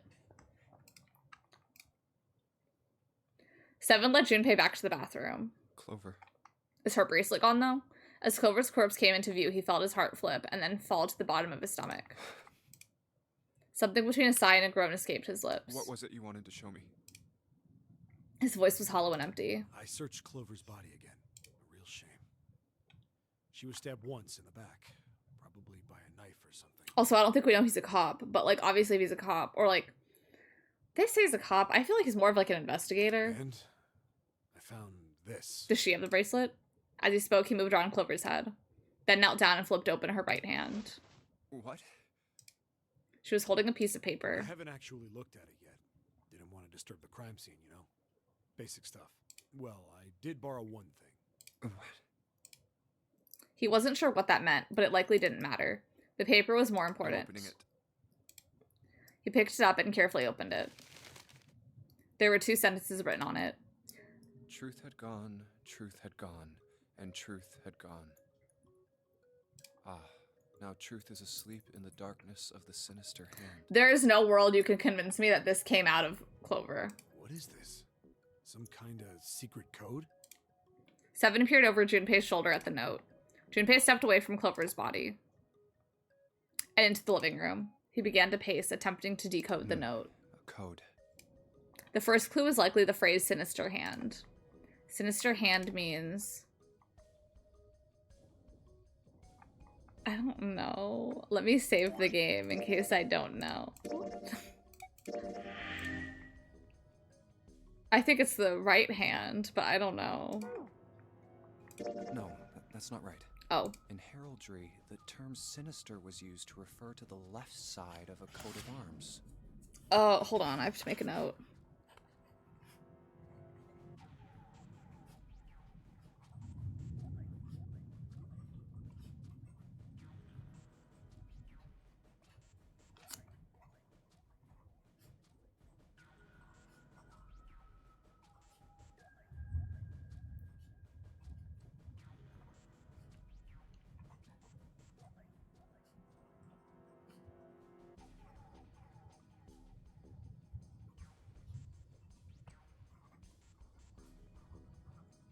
Left-handed people are sinister. It's true. Yeah, apparently. Or more accurately, it referred to things on the left side of a bearer of a coat of arms.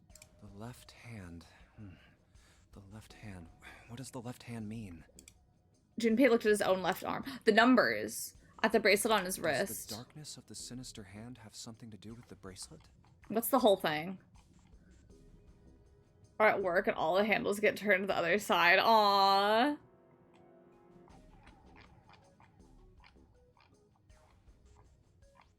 Truth had gone, and truth had gone, and now truth is asleep in the darkness of the sinister hand. Okay. He examined the bracelet closely. Sticking out on either side of the face. The left and right sides of the face. Left and right. Left and right. Right and left. Truth is gone. Truth gone. What? Truth gone? Maybe those two words.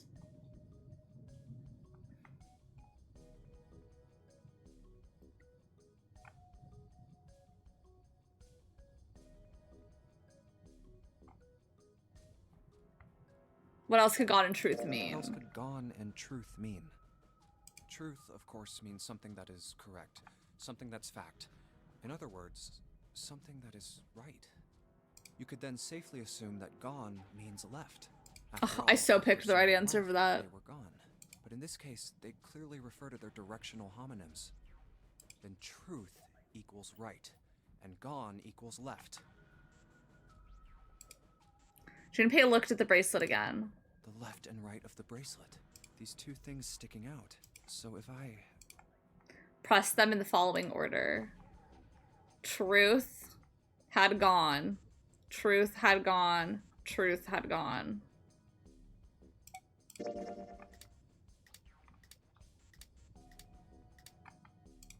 And then...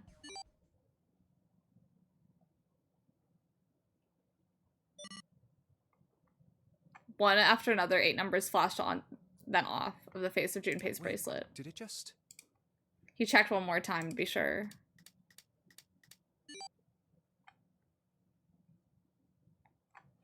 Hold on. Wait, it could be a code. 143834221. Hold on, I wrote it really bad. 143834221. I'm starring that. Hey, what are those numbers? The combinations for the safe. 1438 3421. Junpei didn't answer. He couldn't answer. He had no idea what they were either. Besides, he was sure he would forget the numbers in the order they came in if he said anything.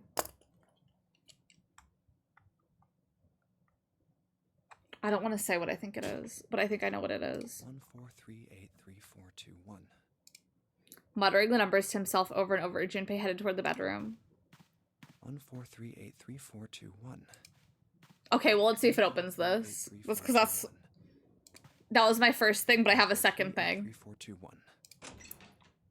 143833421. Before long, he found himself in front of the safe again. Its lock was the only device he could think that required a sequence of numbers such as the ones he just discovered. Besides, someone had opened the safe at least once already. Had Clover come to the bedroom to open it? Junpei slowly dialed in the number the bracelet had given him. 1 to the right, 4 to the left, and... Oh. Finished. Bingo. Okay, I knew well. it was for this. A small telltale sound of a lock opening. He grabbed a handle, took a deep breath, and pulled it up. Oh, is this some sort of note? Inside was a piece of paper. It was roughly the same size as the one Clover had been holding. Junpei picked it up. This is what it said. Fact 1. I'm so sorry that I just came and went. The Nonary game was played once before 9 years ago. Fact 2. The person with the number 2 bracelet attended the game 9 years ago. Who has the 2 bracelet? Snake. Snake has the 2 bracelet. Fact 3. It was planned by the following 4 people. Cradle Pharmaceuticals CEO. Gentaro Hongo. Okay. Y'all. How many more timelines do you have? After this one, we have one more. So, Snake was in the game.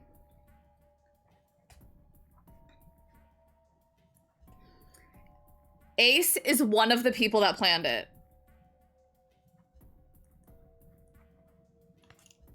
Because that's the CEO that we got. Cradle Pharmaceuticals Chief of Staff, Nagisa Najisuki. Cradle Pharmaceuticals R&D Supervisor, Teruaki Kubota. Majority shareholder in Cradle Pharmaceuticals, Kagechika Masashido. I must punish them for the innocent lives they sacrificed. This is the only warning they will receive. I'm so intrigued on why Fact 2 is the person with the number 2 bracelet attended the game 9 years ago. That is the only warning they will receive. That innocent souls might be saved. I now state the truth. 0.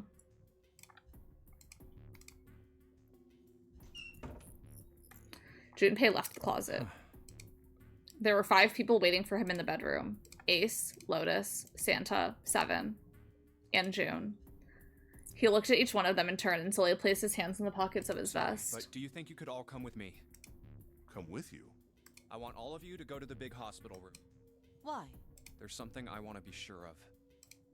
What do you want to be sure of? I want to know if the person I suspect is really the culprit. I think we suspect Ace because we know he's the CEO of a company. Yeah, I think I've got it figured out. I know who killed Snake and Clover. The atmosphere of the room changed. Grief was suddenly gone, replaced by attention like a strap of leather stretched to its limits. 5 sets of eyes stared at Junpei. He pretended not to notice. Anyway, if you could all please move to the big hospital room. I'll explain everything as soon as we get there. Then, almost as if on cue, the bell began to ring. They all heard it. It was the bell from the clock in the main staircase. Okay, I hear it. The bell rang 5 times, then ceased. We've only got an hour left. We don't have a lot of time left. Let's go. Slowly, one by one, they followed Junpei out of the bedroom. I like how we're just moving like single file to a different room. Actually, before we get started, I was hoping you could do something for me. Junpei stopped in front of the door 3 and turned around. And Lotus, could you please place your palms on the red? Huh? Why? If we need to get to the shower room, why don't we just... No, we're not going inside. Once you've authenticated, step away from the door. Why? Please, just do it. Or perhaps you don't want to know who killed Snake and Clover. Junpei's implication was clear, and 7 understood perfectly. What? Fine. What about you, Ace? Lotus? I'm confused. Very well. Sure.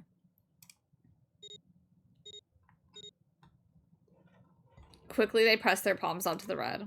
Once they had finished, they stepped away from the door as Junpei had instructed. 3 asterisks shone from the red's display panel. This idea. I don't think this device responds to a hand placed on it. It instead reacts to a bracelet being brought close. You don't actually need a hand. Junpei approached it and held his bracelet over the scanner. He made quite sure he didn't place his palm on it, and instead only brought his bracelet near it. The fourth asterisk appeared, just as Junpei had expected. It was possible to authenticate without placing one's palm on the red, so long as the bracelet was brought near it. Junpei pulled the lever down.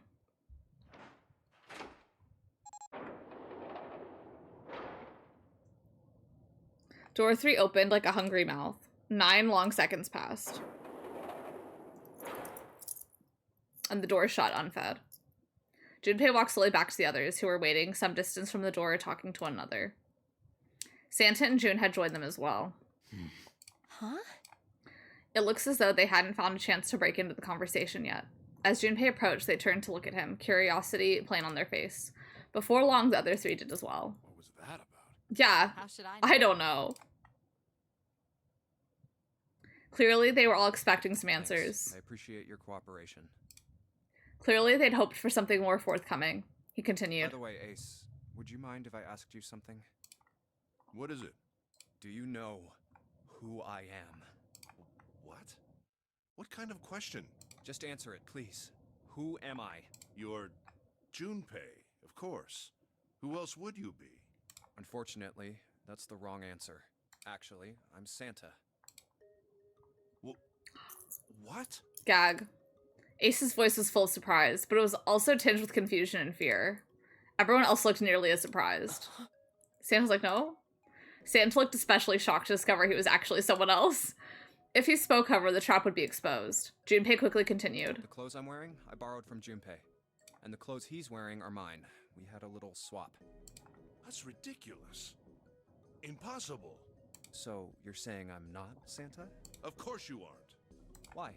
What makes you so sure I'm not Santa? If you were Santa, then door 3 wouldn't have opened for us just now.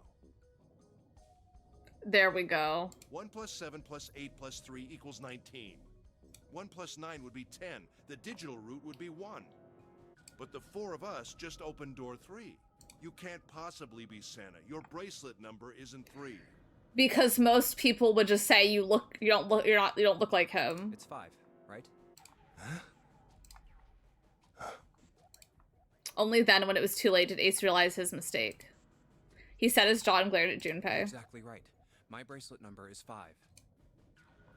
As he spoke, Junpei lifted his wrist up to show everyone the bright red 5 on his Sorry, wrist. Ace. I tricked you.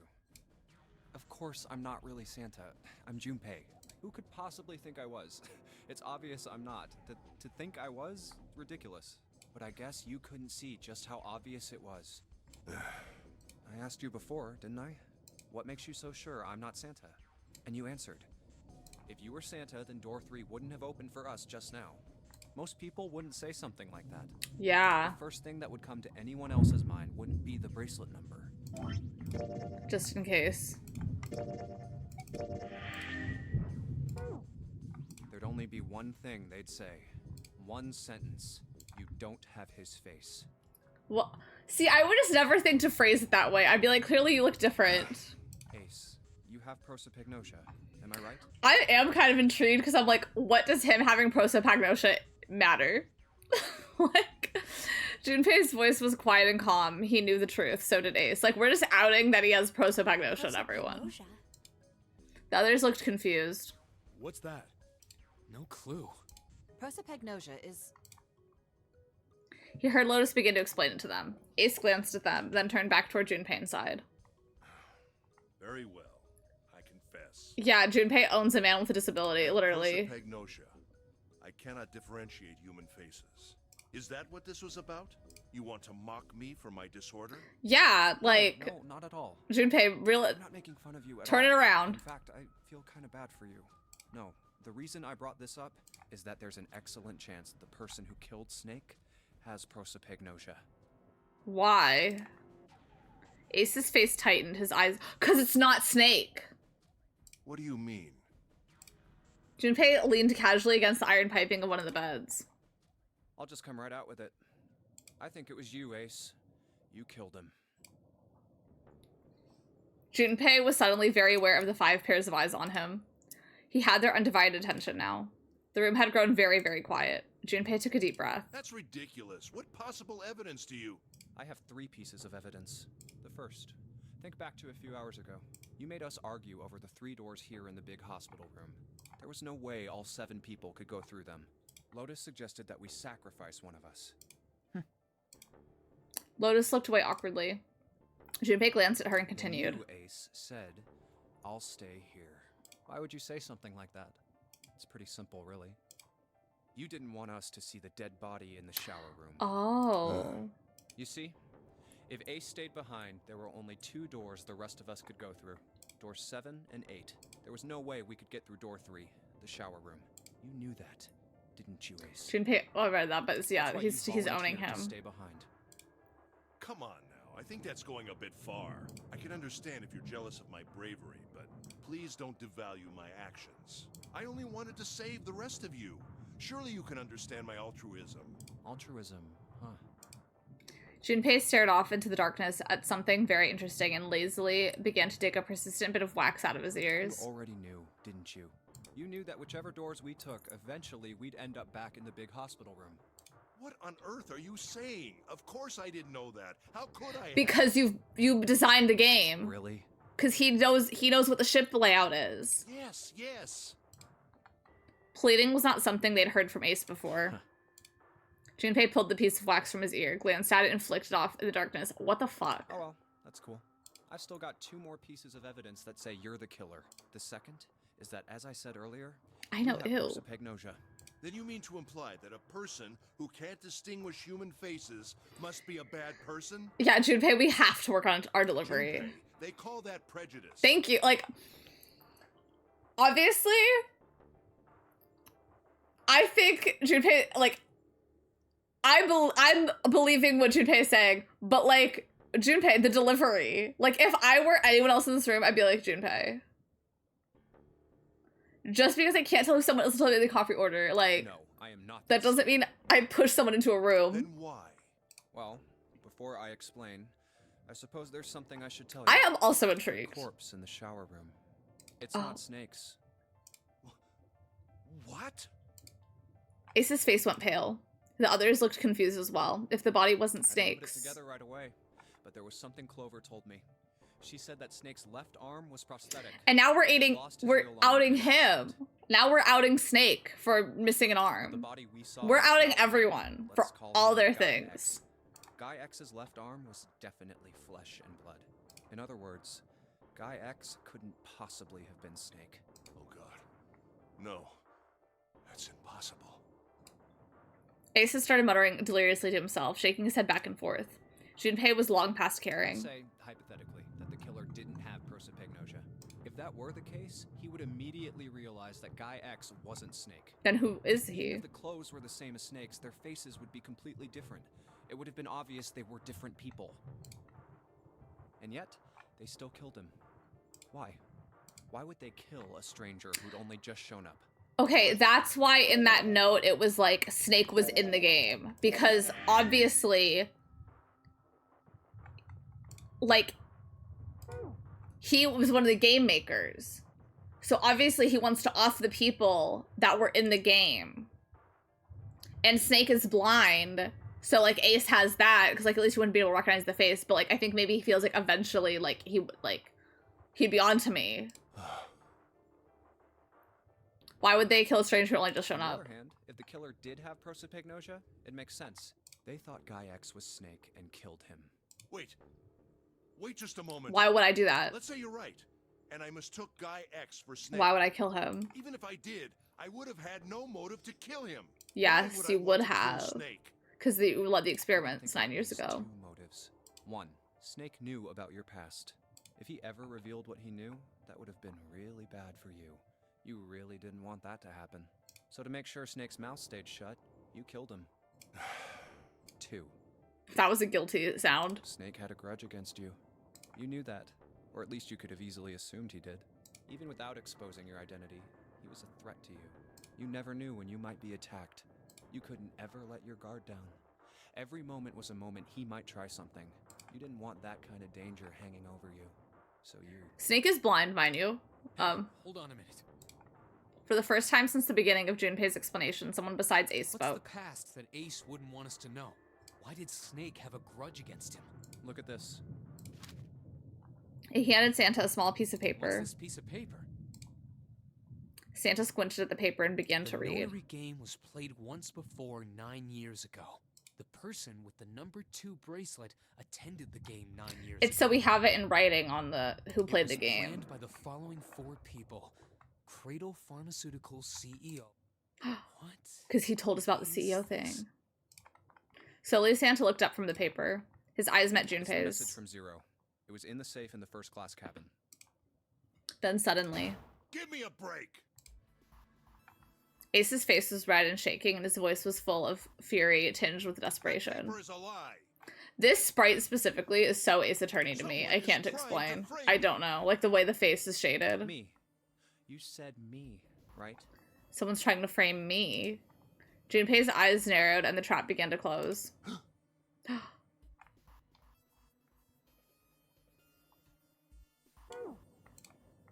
Ace inhaled sharply. His eyes flicked off of Junpei to something. Anything else? Wouldn't that mean you're admitting you're Hongo, the CEO of Cradle Pharmaceuticals? Or am I mistaken? It was as though a switch had been flipped. The color drained from Ace's face, and as he realized what he'd done, his eyes went wide. Very well. I admit that much.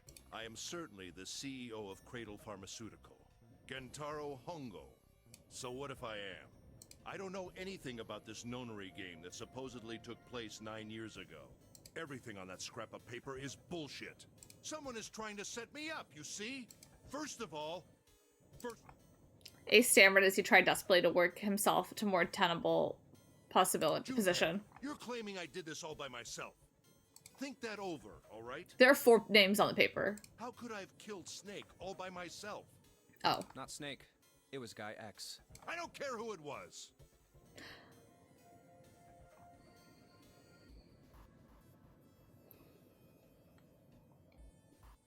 He did kill Snake all by himself. Because I think he has the 9th man's bracelet. 9, 10, 11, 12. 12, 1, 2 equals that 3. I think that he had the bracelet. You said the killer put this other man into door 3, right? Yeah, maybe. Then I couldn't have possibly done that alone. I couldn't have opened door If you 3 had the only 9 myself bracelet, and Guy you X. could do it. Nope. You could have. Huh? Everyone has to be gagged. What? Ace's face was tight and his teeth were clenched. Junpei fixed him with a level stare. The trap was about to close. Actually, Ace, Everyone's gag noise, huh? when you were unconscious, I took something from you. What? Remember when you were injected with that anesthetic and fell asleep in the big hospital room? Yeah, back then, I took this. He put his hand in his pocket. No, you couldn't have. Gag. Ace's right hand moved. Junpei smiled. I got you, Ace. Your right hand there tells me all I needed to know. Damn. You want to tell me what you were so worried about? What's in your pocket? It's the number 9 bracelet, isn't it? Ace, Guy X, and the 9th man's bracelet. That was all you needed to open door 3. 1 + 2 + 9 equals. We already That's did how that. you killed Guy X all by yourself, Ace. All you needed was the number 9 bracelet in your chest pocket. Ace lowered his hand from where it had stopped, halfway to his pocket. He looked down at the floor.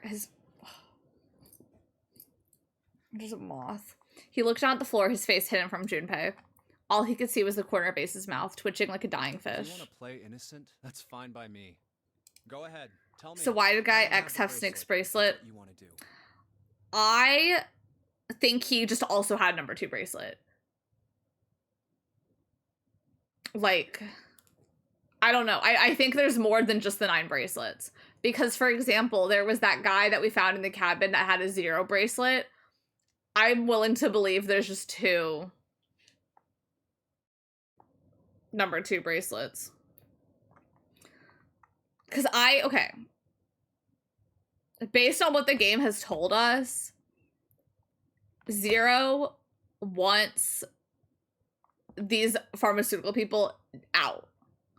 So I would 100% believe that, like, they know about his face blindness and, like, set it up. I don't know. But if you could take off your coat and hand it to me, I'd really appreciate it. Otherwise, we'll have to take it from you by force. Right, 7? Yeah. Be my What if someone's like, no, I'm a pacifist. Seven cracked his knuckles with a sound like gunfire.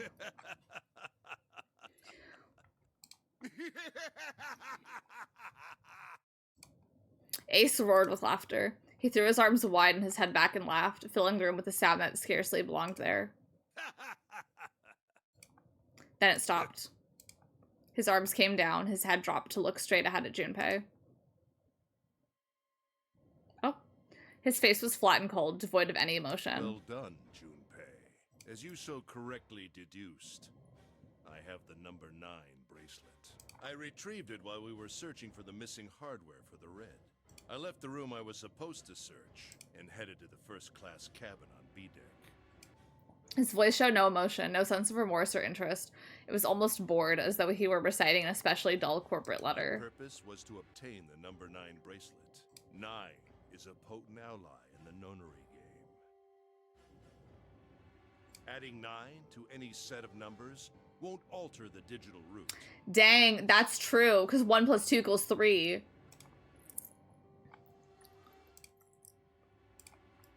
Is it gonna do this for every number? No. 9 Dang. is a very useful number here. And it was for that jackass? With it, Got one it? can go anywhere with anyone. That is true. It is, I suppose you could say, a game changer. I'm Sam Reich, and I've been here the whole time.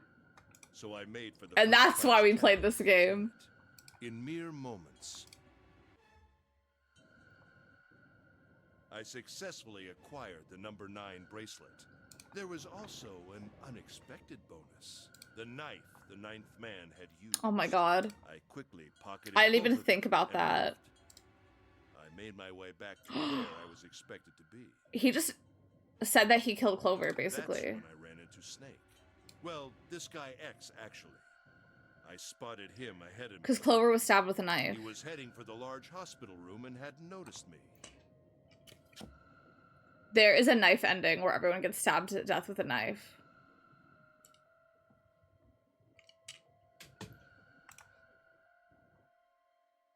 The man wearing Snake's clothes arrived at door 3. When he stopped, I walked up behind him and called out, "Snake."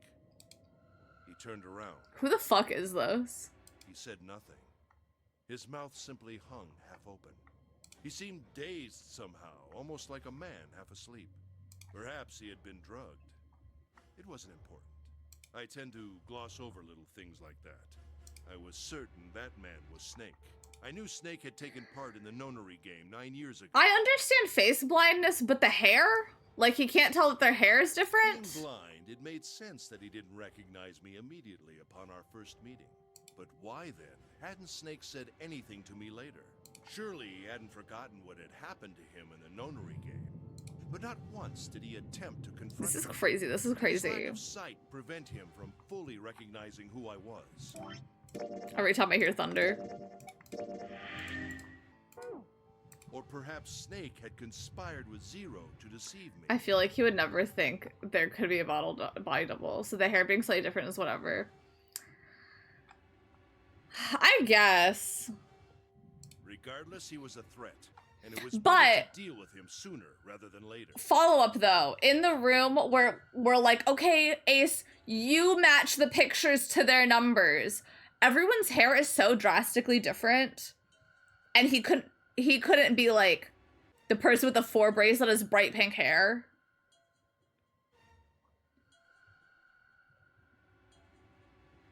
Like, I understand a few of the people being a bit hard if the hair colors are similar. But, like, everyone has a completely different haircut. Like, you're trying to tell me he's purely going based off these bracelet numbers? Like, he's not even looking in the general direction of up here? I had to get rid of him before he took action. With quick thinking, my plan went into motion immediately. I held the number 9 bracelet over the red. I waved my own bracelet in front of the red, and then grabbed Snake's arm and shoved his hand against the scanner panel. Silly writers, yeah. The door opened. I threw the man through it. Wow, isn't it crazy we're seeing a different man? 9 seconds later, the door shut. 81 seconds passed.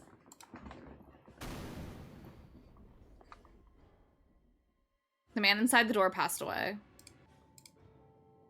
Thank you. After that, I returned to my post. So, nothing had happened. but what about these being activated? After conducting my own search, I still don't know how these were returned to the large deactivated hospital room and then when the activated. alarm bell rang.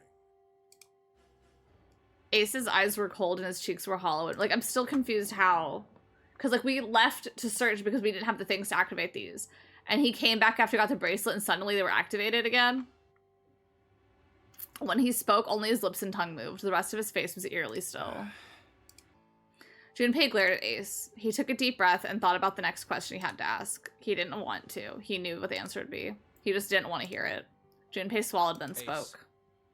Did you kill Clover? Him not clocking that Junpei's hair wasn't white when he said he was anti- Yeah, like... Why? Why did you kill her?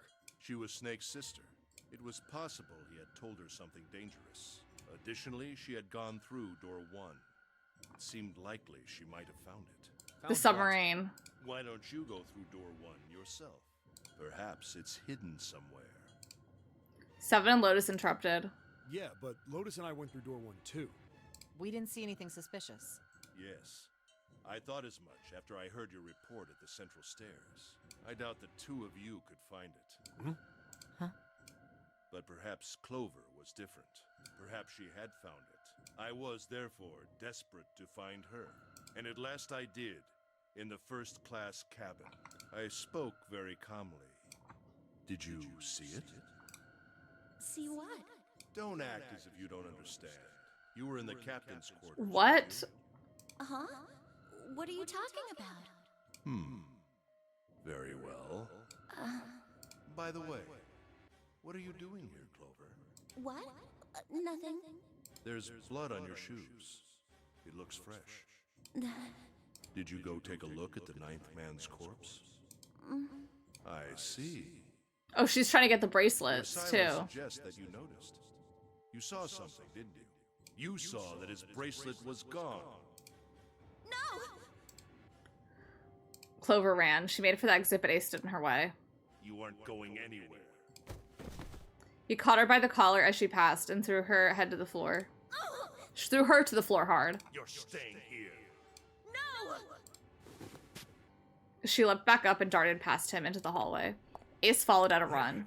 Don't you run, little girl. He was faster.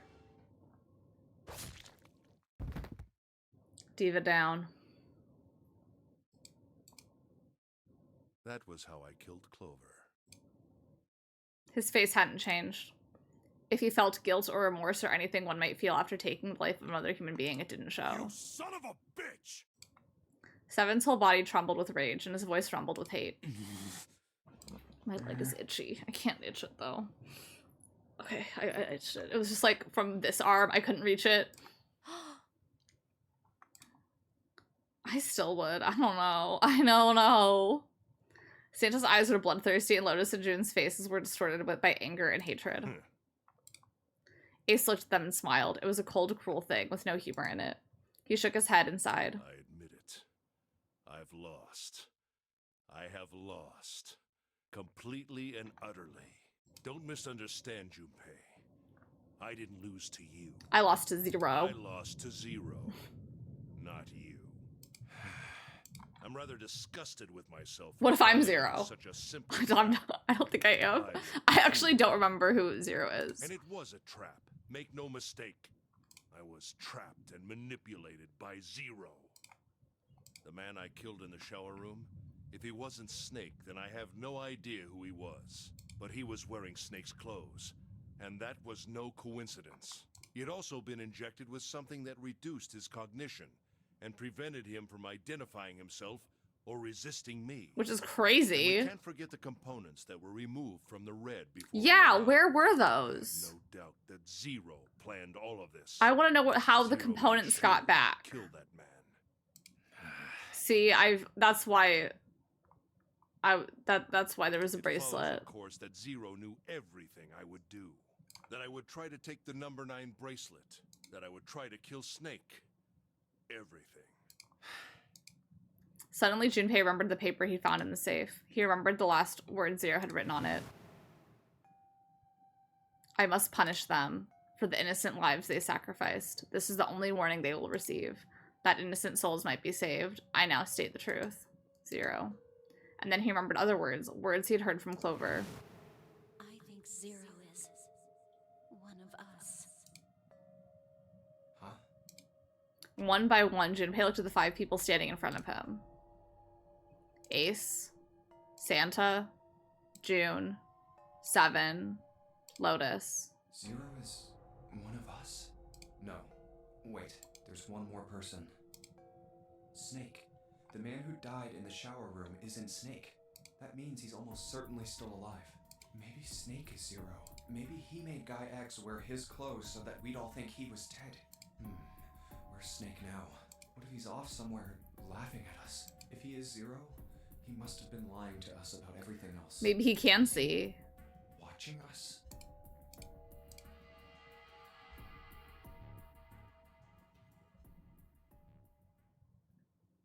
Well, I believe I've finished with my confession.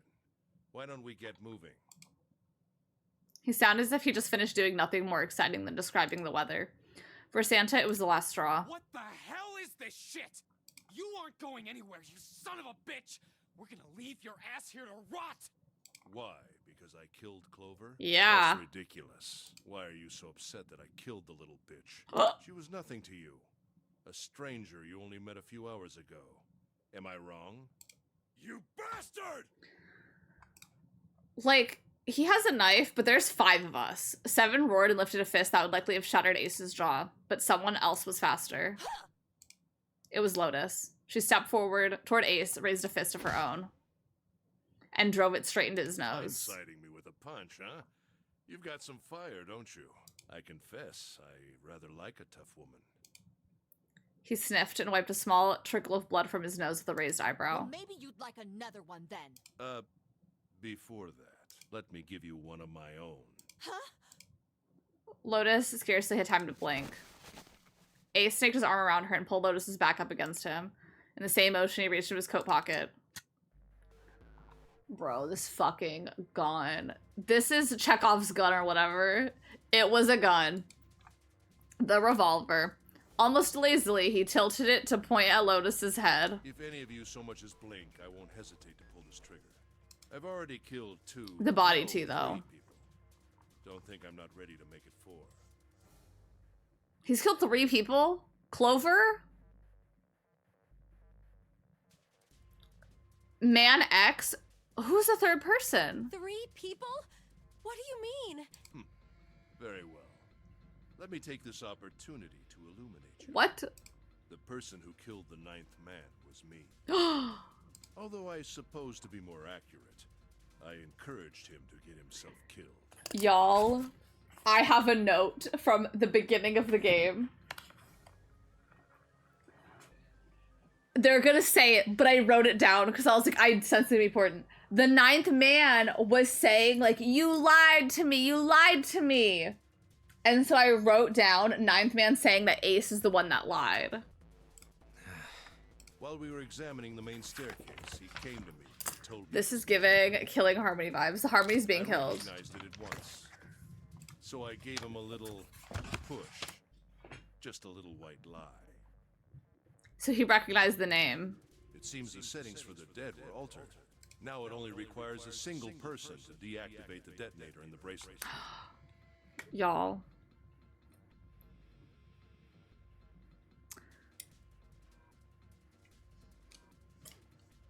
The settings for the dead were altered. Who are the people that know the settings for the dead?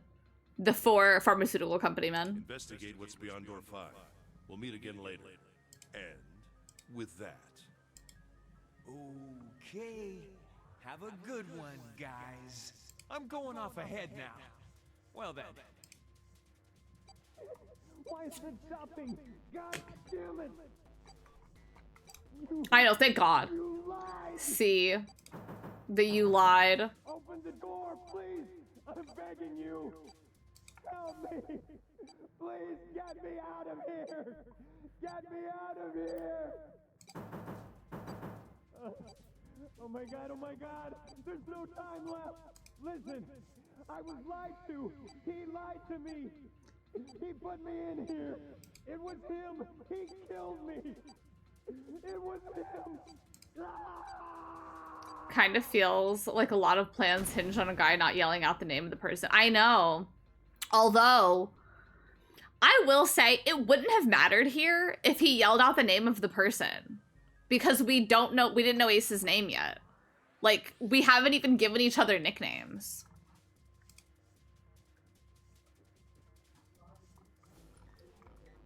But, like, he can see faces. I would yell the man in the white coat. He lied to me. I had 4 reasons for killing him. But yeah. But I do feel like, yell anything. There's multiple men. One. As I said before, in the nonary game, the number 9 bracelet is of utmost importance. If I had allowed him to keep such a useful tool, he, or it, would have become a threat to me. As such, I decided that he should be Thank God they gave the number 9 bracelet to the biggest idiot in the group. I wanted the number 9 bracelet. If I could manage to obtain it, I would be able to manipulate the game as I saw fit. I would be unable to acquire the bracelet unless its owner was dead. That's the second reason.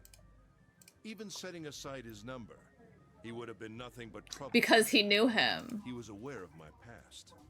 He knew what happened here 9 years ago. That's why he introduced himself to him, because he doesn't recognize faces. But he recognized him. It was important that I eliminate him before he was able to disseminate this information.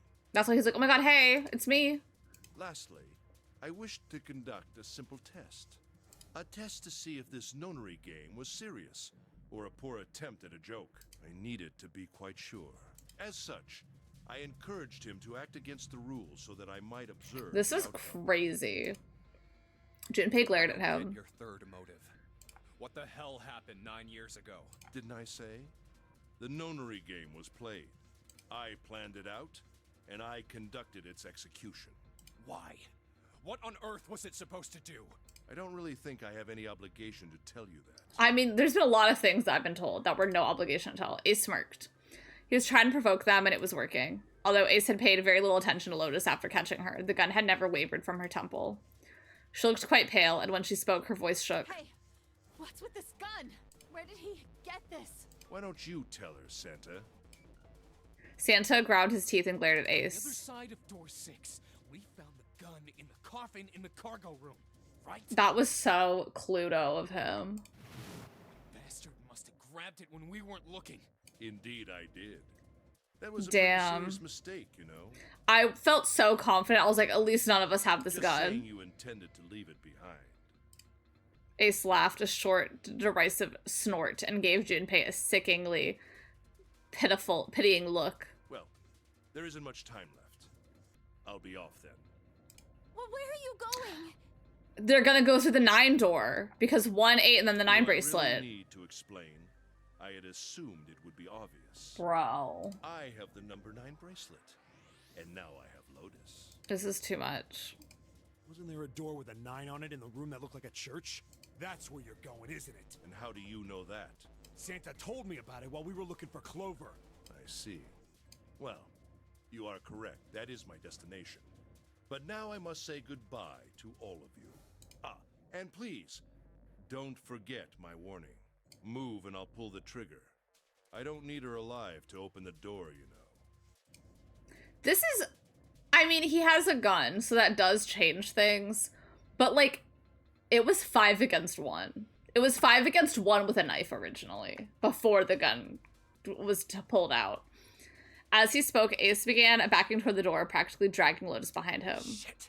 He's getting away! But we can't risk it. Santa's standing still. He's getting away! Yeah.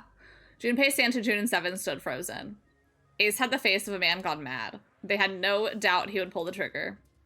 Ace had reached the exit. Now, Lotus, open the door for me if you would. He forced Lotus to open it, then turned and addressed them once more. Bye.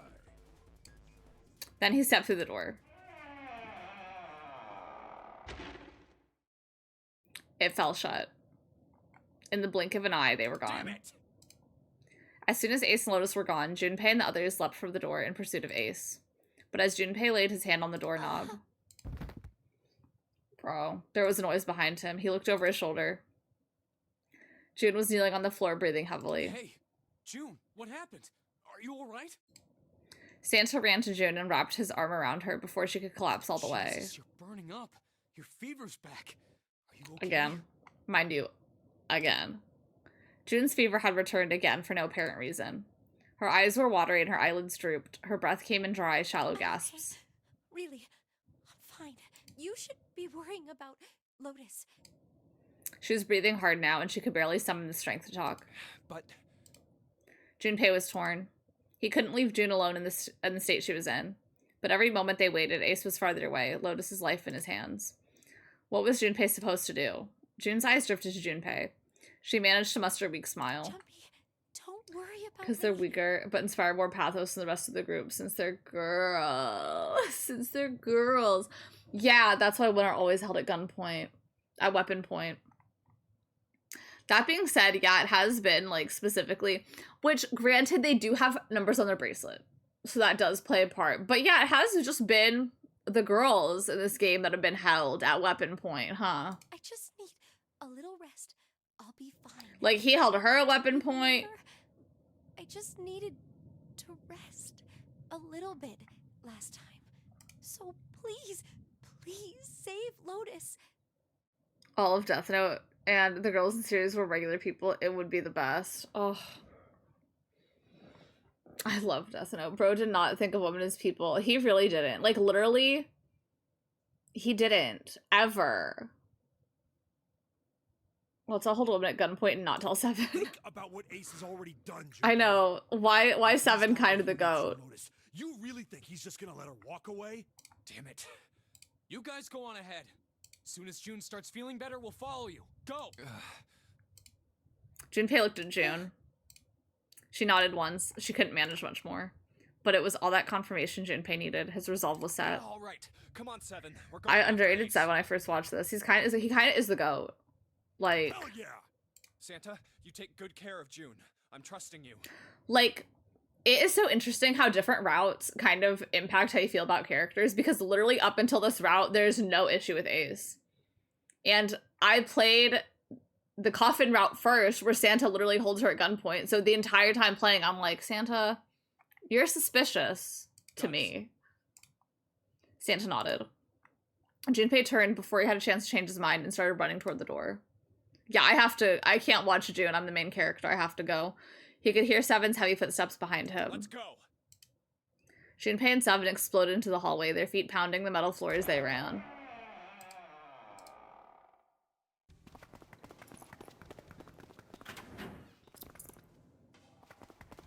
ACAB though, but like, he's doing more than Santa's doing right now, that's for sure.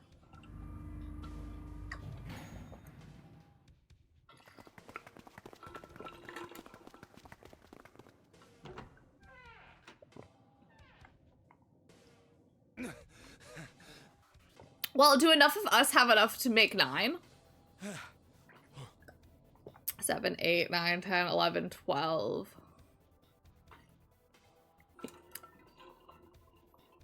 I'm just saying, me, June, and Seven could go.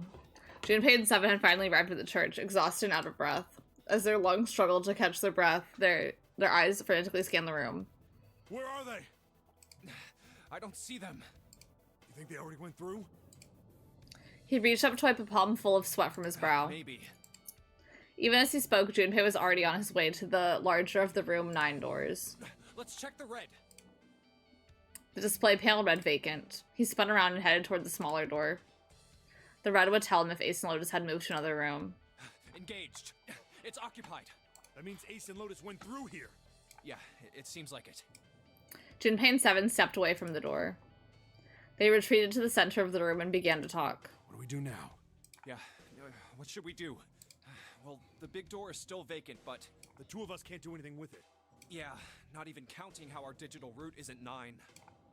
Just then, as they were pondering what to do next,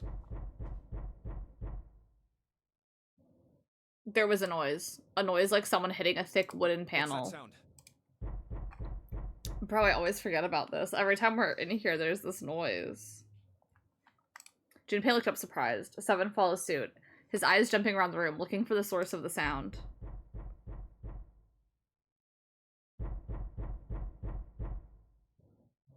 coming from over there.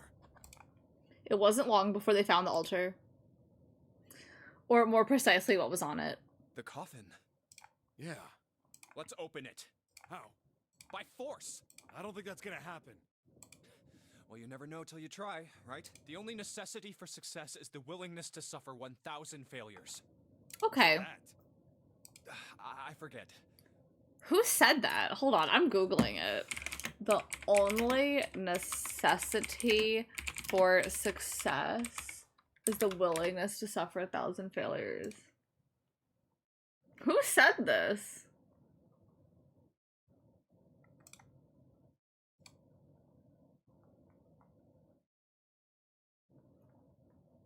Like, who said that?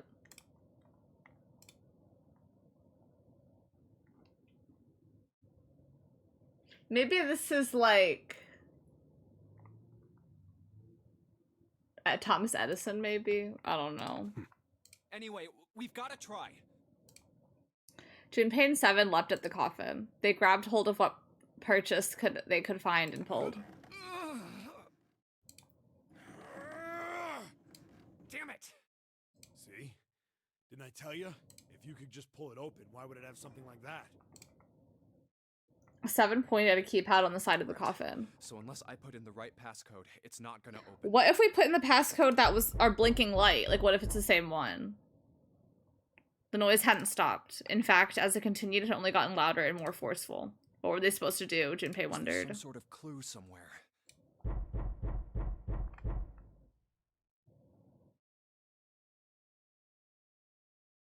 They stood there for a few moments staring at the coffin, and then Seven spoke. Hey, Junpei. I remember you mumbling about some weird numbers over by the bathroom in the first-class cabin. What? You got those numbers by solving the secret message Clover was holding, right? Yes. Truth had gone, or something like that. Yes, that's the thing I was talking about. What about it? Well, maybe that number's the passcode for this thing, too. Come on, that's impossible. Those numbers were the code to unlock that safe. Yeah, but the person who set up that safe in this coffin is the same person, right? Zero set up both of these. Yeah, probably. I wonder, because someone else got into that safe, though. So I wonder if they took the code from the safe. Well, then they might have set the same passcode for both of them. That's ridiculous. Why don't you just try it? I mean, it's not like you'll make things any worse. It'd just be a waste of time. There's no way they're the same number. How do you know that? You never know until you try. The only necessity for success is the willingness to suffer 1,000 failures. So true. Who said that? You. Dang. Me. Fine. He knelt down in front of the keypad and looked at it. Perhaps because he'd repeated them so many times before, the numbers came easily to Junpei's mind. 38 3421. Quickly, he typed them in.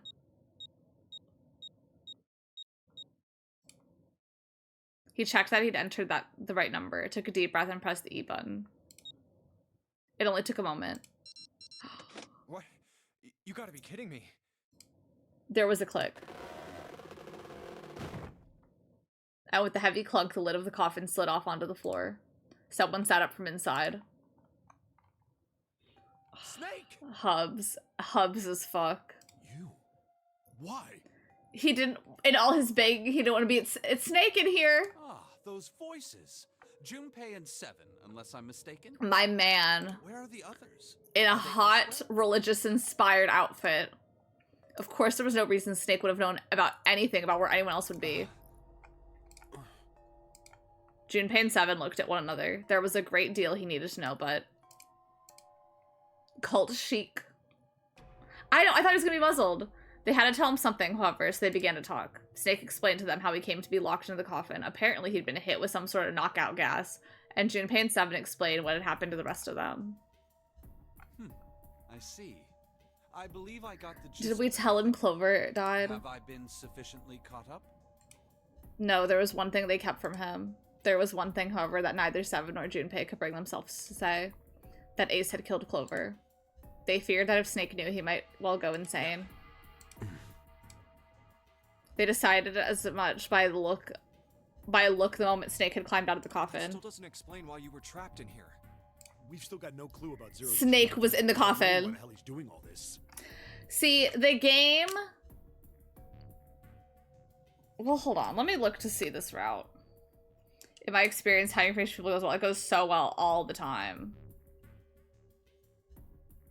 Okay. The thing is, if you do this one first, but if the first ending we did the coffin, I feel like it kind of leads you to think, like, that frozen mummy Alice is gonna be in the coffin. You know?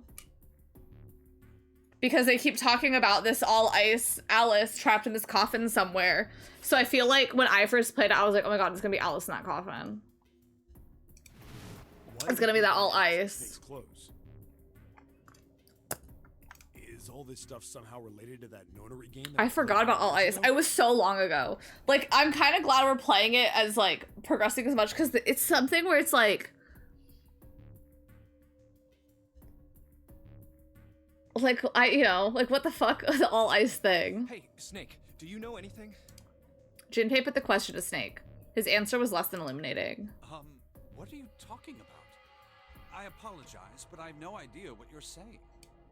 It seemed as though Snake was perhaps not being entirely honest, but that knowledge to Junpei and Seven little good. Come on, just tell us if you know. I don't know what to tell you. How can I know something I don't? And yet we're the ones withholding information. No matter how many times they asked, he insisted he knew nothing.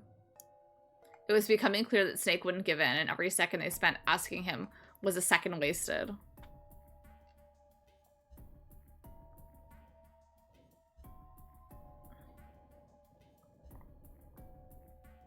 He has to know something, though, because he played the game 9 years ago. This is bad. We're running out of time. But yeah, so many of those, like, have you ever heard of this? Have you ever heard of All Ice? Have you ever heard of Ice 9? Have you ever heard about the electromagnetic field? Have you ever heard about the Gutenberg experiment? Like, so there's so many of those, like, I don't remember half of them from this game.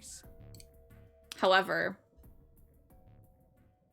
they stood in silence, the overpowering atmosphere of the chapel almost stifling. Junpei, Seven, and Snake simply stood, at a loss for what they should do next. What do we do now? He glanced over at Snake's wrist. Surely enough, he could see the 2 bracelet on his wrist. The 3 of us can't make a digital route of 9. Yeah, we just get 5. We're stuck here then. Hey, I just remembered something. Clover's bracelet. Seven began patting his pockets. Find out what happens when they stop being themselves And start being someone else. Animal Crossing for Nintendo GameCube. Today I was like, let's redecorate the house. And I was like, maybe we should buy some furniture first. Nice outfit. Where'd you get it? A garbage dump? Yeah. Welcome to Animal Crossing, the live game that's happening every minute of every day, whether you're playing or not. Winter's coming soon. Should I make pants for that? Rated E for everyone. From the Bratz new DVD movie. In a beautiful Pixie's land, glittery Pixie's dust brings beautiful wings that flutter and fly. Bratz Fashion Pixies take to the sky. And now their magic secret shows. In the dark, their butterfly wings will glow. Little pixies and unicorn friends fly through a night that never ends. Bratz Fashion Pixies movie coming to DVD. Bratz Fashion Pixies. Dolls, unicorn, and DVD each sold separately. Glitter enhanced by animation. Welcome to the Trolls world! Meet your new best friends for life, Trolls! You can work your styling magic on their totally trollicious hair. Brush it up big, tease it out wild, or go with a dazzling new look. That's what I call an awesome hair day. Each sold separately. Ask your parents to take it at Hasbro.com. Our mission, to nail every sale. Our weapons, let's go. Sold out. Online? The Mom Madness game. It's an up and down adventure. There's a sale at the accessories store. Sales keep moving, the ATM keeps giving, and anything could happen. Sorry, there's a lot happening today. Okay. I just remembered something. So we can pack his pockets if you're checking to see if any of them held anything. What Clover's bracelet. If we had Clover's bracelet, we can get in. I found something earlier. What did you find? This. He'd finally found the pocket he wanted and his hand dove in. Seven pulled out something round and metal. A bracelet. It's the 0 bracelet. There was no mistaking the number glowing in front of them, the face like a cartoon eye. Zero's bracelet. What did you say? Are you saying that 7 has the number 0 bracelet? How'd he get that? Yeah. Where did you get that? Snake's question was innocent enough, but if he had learned the truth, if he'd been able to see, he would have noticed Seven look away. Clover gave it to me. She did? Oh, when he searched her. How did she come by it? Well, she found it. See, on the other side of door 1, A deck, in the captain's quarters. She asked me to hold on to it because it was too big and bulky for her to be lugging around. He's lying. Junpei could tell right away that Seven wasn't telling the truth. He even told us earlier. I haven't actually looked at it yet. Didn't want to disturb the crime scene, you know? Basic stuff. Well, I did borrow one thing. He probably said that so Snake doesn't find out about Clover. That's not gonna end well. All right, Junpei. Been nice knowing you. Wait, what? Come on, man. I'm just kidding. Oh my god. Still, just in case, I want to make sure the zero bracelet gets picked up by the red. Snake, give me a hand. That's crazy. I was really gagged. Without waiting for a response, he started walking toward the door. Junpei and Snake followed him quietly. Before long, they found themselves in front of the larger of the two doors. Seven and Snake put their palms on the red. Once they'd done that, Seven put the number 0 bracelet on the scanner panel as well. A third asterisk appeared on the screen.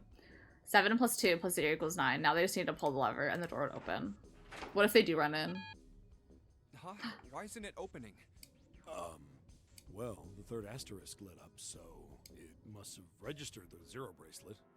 Maybe it isn't actually 0. He's so hot. What? That bracelet may not actually produce the number 0 when scanned. That is what I'm saying. Oh. Why don't we try a few different combinations? Perhaps we can determine what number that bracelet actually contains. I'm gagged. What? Junpei nodded. They decided to use the following combination. Let's do all of us and the bracelet. Let's try all 3 of us. 14. If this combination works, then the number for this bracelet is 4.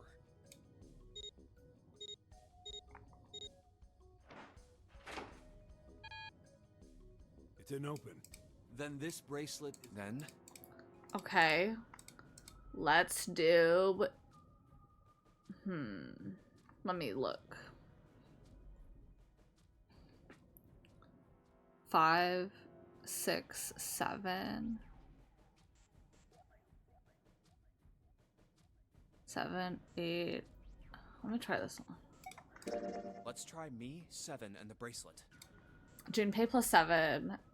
Not like I don't even know what the number is, If but... this combination works, then the number for this bracelet is 6. They scanned their bracelets. I would never think to actually do this. Oh, gag, it opened.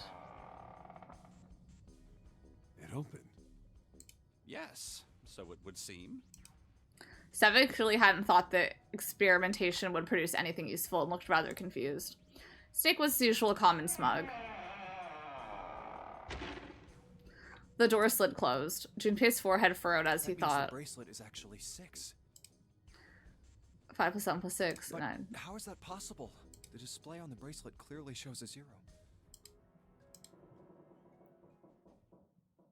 Suddenly, from somewhere far beneath them, they heard the creak and groan of tearing metal.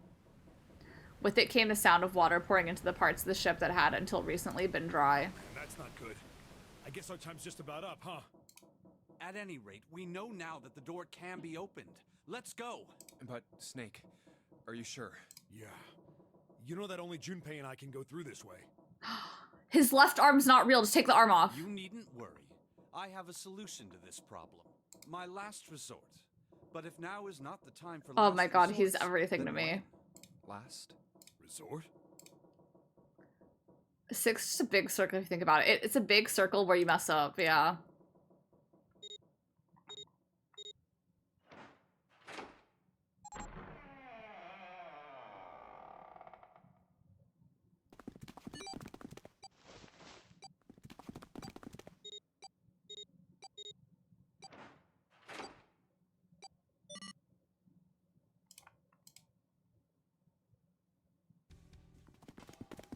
Junpei, 7, and Snake ran, full tilt, down a long, straight hallway.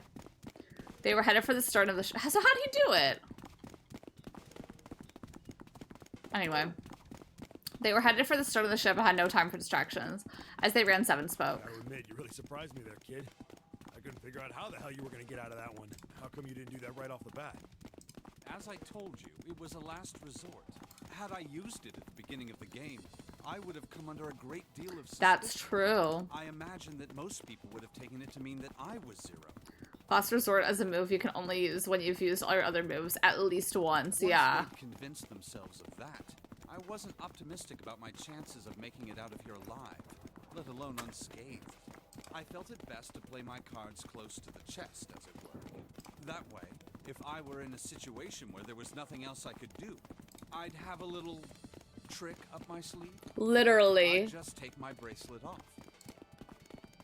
Snake's plan had been simple but effective. He'd simply removed his bracelet. How? To Junpei, it had looked as though Snake had simply crushed the bones of his hand until they were small enough to fit through the wristband. Of course, that would have been practically impossible, so how could he have done it? My brother's left arm is, it's not like a... We already know. We literally did that. Snake had slid the bracelet off and tossed it into the coffin. I know this is kind of a weird thing to say, but I'm glad that's a fake arm. 140 power, physical, normal. Oh, is it actually a move? The door if you don't got a bracelet. That's kind of crazy. And you have to use all your other moves at least once for it. You are correct. He'd walked through the door easily without authenticating. He stepped out on the other side unscathed and began running down the hallway alongside Seven and Junpei. They kept running for a while longer, and eventually came upon a set of stairs leading downward on the right side of the hallway. They stopped and peered down the staircase. These stairs connect to the bottom deck. Doesn't look like it's underwater. They nodded quickly to one another and jogged down the staircase. It took only a few minutes to make their way to the bottom deck. There was a single hallway in front of them at the end, with a single door. Junpei threw it open.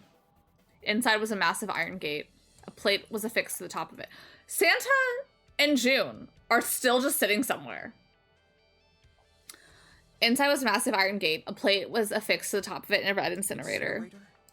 Oh my. That doesn't sound very pleasant. Do you see a lever near the gate, perhaps? Yeah, right over here. He's so hot. Well, I'd be happy to regale you with the story. I imagine it should only take half a day. They're just chilling. Junpei grumbled, gave Snake a dirty look, and jogged over to the lever. If you pull it, the door ought to open. Got it. They're going to be so gagged by Snake. They're going to be like, oh my god, what are you doing here? He pulled the lever down. We kind of don't give a fuck about June. I know, we're really just full steam aheading with this one. With the rumble of the ancient motor, the door opened. There was no need to hold back and no time to hesitate. They pushed their way inside. Standing in front of them were Ace and Lotus. Ace still had the he's gonna be like, who's this person in a robe? Had the revolver in his hand. It was still pressed hard against Lotus's temple. A small dark bruise had begun to form near the tip. He's been waiting for us. Even from several yards away, Junpei could see that Lotus was shaking. She was terrified. But perhaps more interestingly was what Junpei saw behind them. 9. Another number 9 door. Why? Why is there another one? The door stopped Junpei in his tracks and simply shouldn't have been there. As his brain finally began to consider why, the whine of a warning klaxon filled the air, drowning out any thought. She so is held at gunpoint right now. Emergency incineration command has been acknowledged.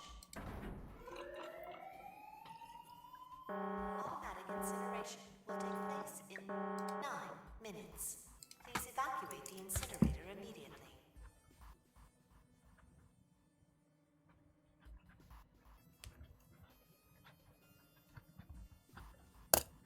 Shit. Oh my.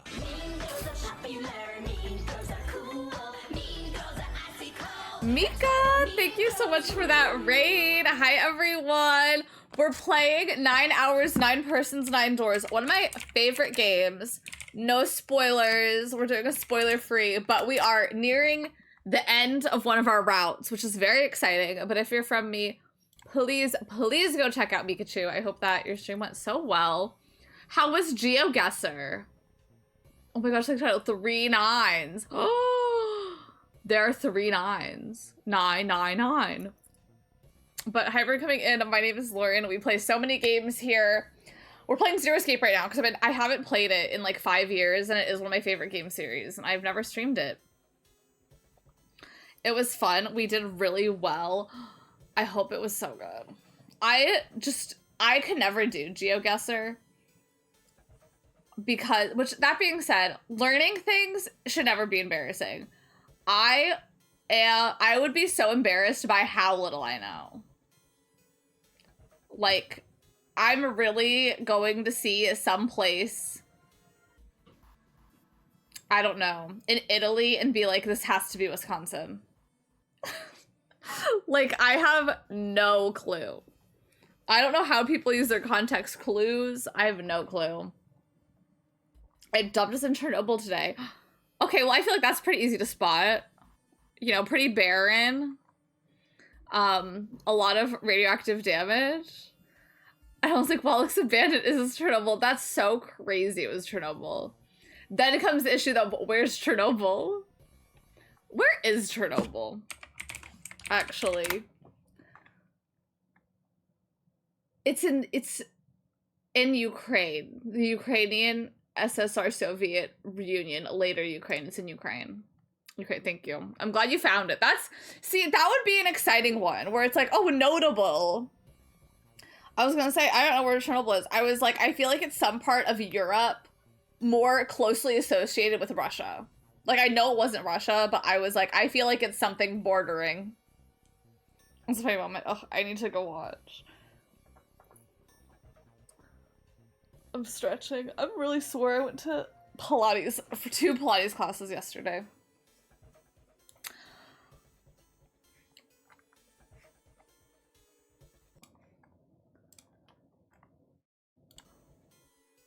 I'm sorry for the controversial. No, it's okay. Oh, I don't think I could sue it. Well, I'll read it. I'll censor it. There was a time. Well, no, I'm not gonna censor it. Well, no. That time I played Time Guesser and slowly panned over the picture until I saw a German World War II symbol.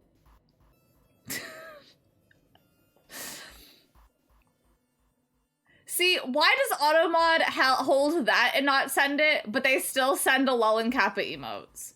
That's crazy. That is really crazy that they had that.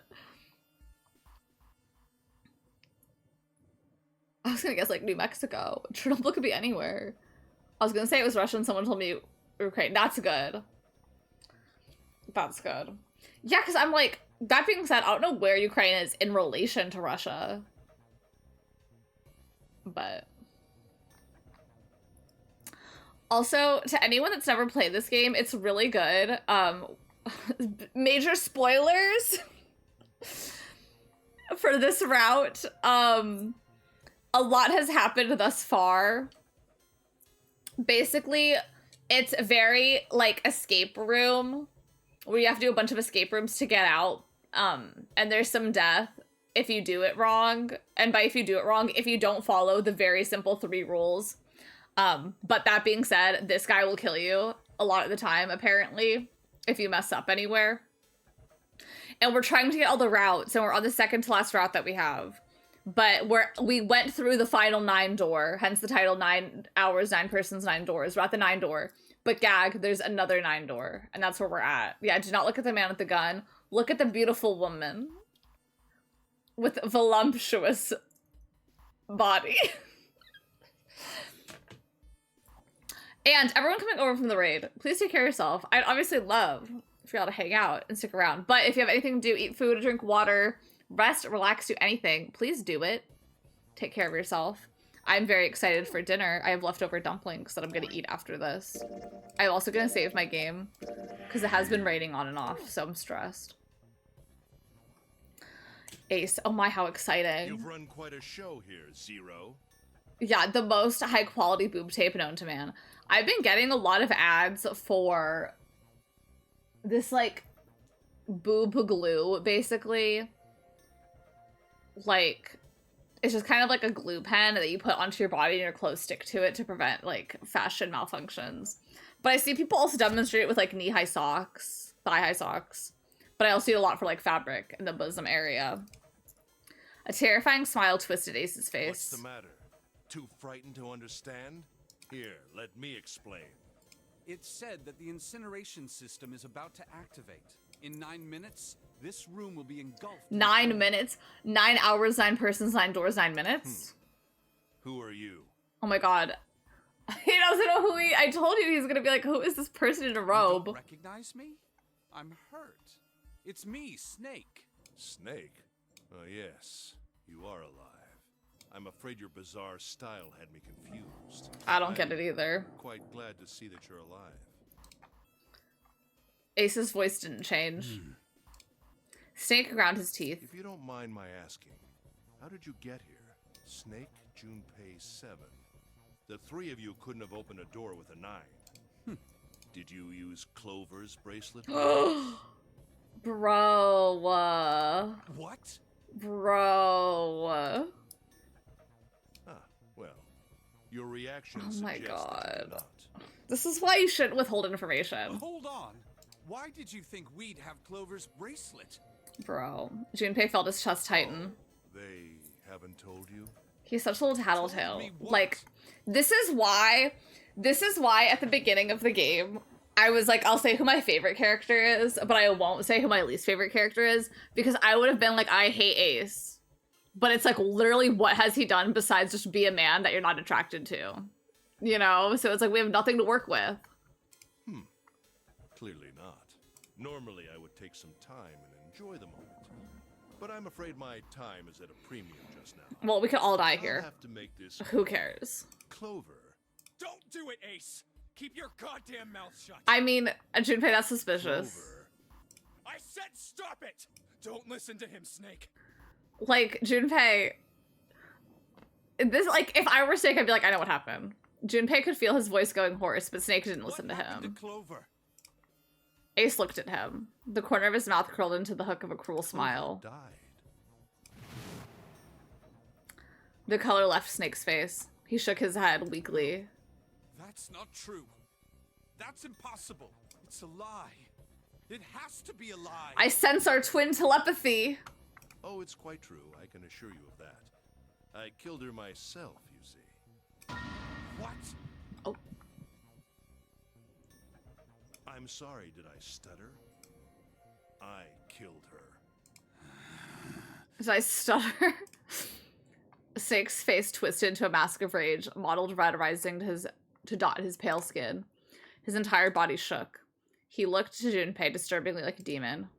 I would have rather she died with less suffering. A bullet in her brain, perhaps, would have been ideal. Unfortunately, that would have made quite a bit of noise. Circumstances being what they were, I was forced to settle for the knife. The one the 9th man had, you remember. I believe I caught her just below the shoulder blade. I was rather lucky, in fact. My first thrust went right between her ribs. We have 9 minutes. Her flesh How many of those have been so wasted? Soft. My knife slid in so easily. There was no resistance. That feeling was... I confess, I feel rather excited. What is it about evil characters in games that are just so normal? And then, like, all of a sudden they're caught and they're just, like, the biggest freak you've ever witnessed in your life. Someday, perhaps. Yeah, I'll keep this quick. Turns on a 10-minute PowerPoint. Oh my god, I only have 10 hours and oh my god, I only have 9 hours to get ready.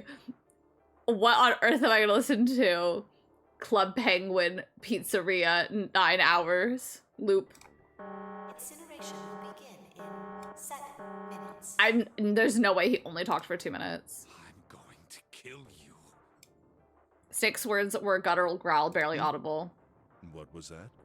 The most evil person you know how to blend into society. Literally, like, we could, like, go back to acting normal. I'll kill you. I'll kill you.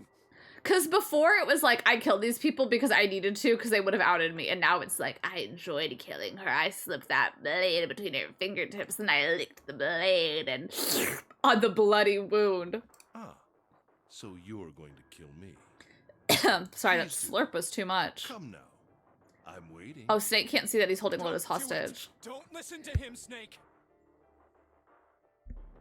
Stop it, kid. He's screwing with your head. Is there a problem? What are you waiting for, boy? I mean, obviously he needs us to get through this door. He's not just standing. It's not like he's just standing You waiting. want me to send you to join your sister? Don't! The Snake! Don't do it! See, this is the time where you say, don't do it. He's holding a gun to someone's head. But Snake could no longer hear them. Snake could no longer hear anything.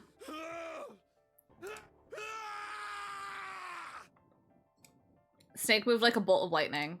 His scream echoed throughout the incinerator chamber, full of rage and despair. Snake! Damn, his eyes are blocking.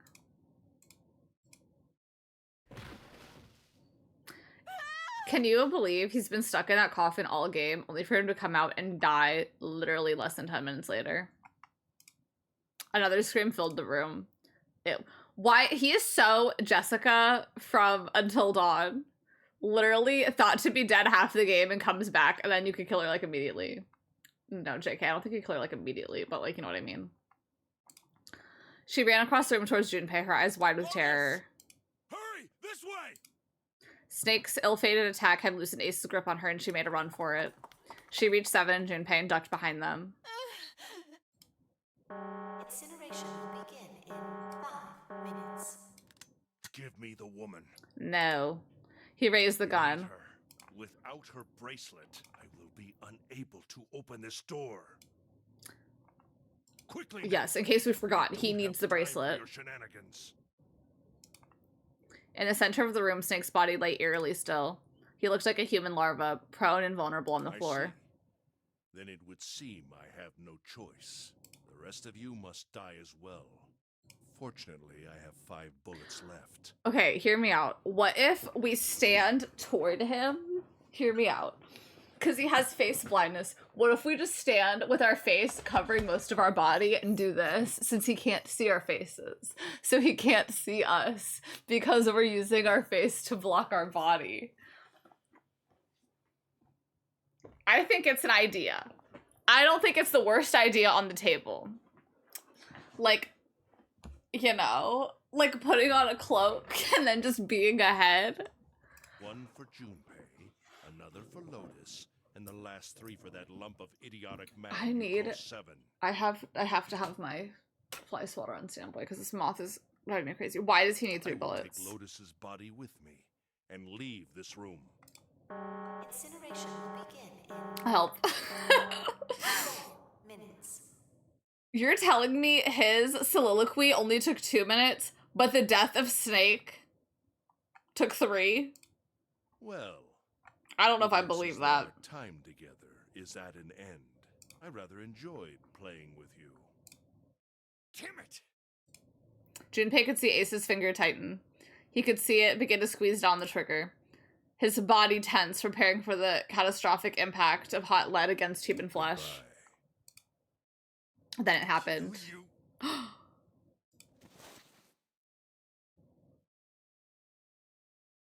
My man. Snake stood up. What? No, that's impossible. For the first time, Ace's composure broke. With obvious effort, Snake lunged forward 1 step closer to Ace, then another. He looked for all the world like a zombie. I'll kill you. His voice was the mournful wailing of the undead. Stay away from me. Get back. Stop.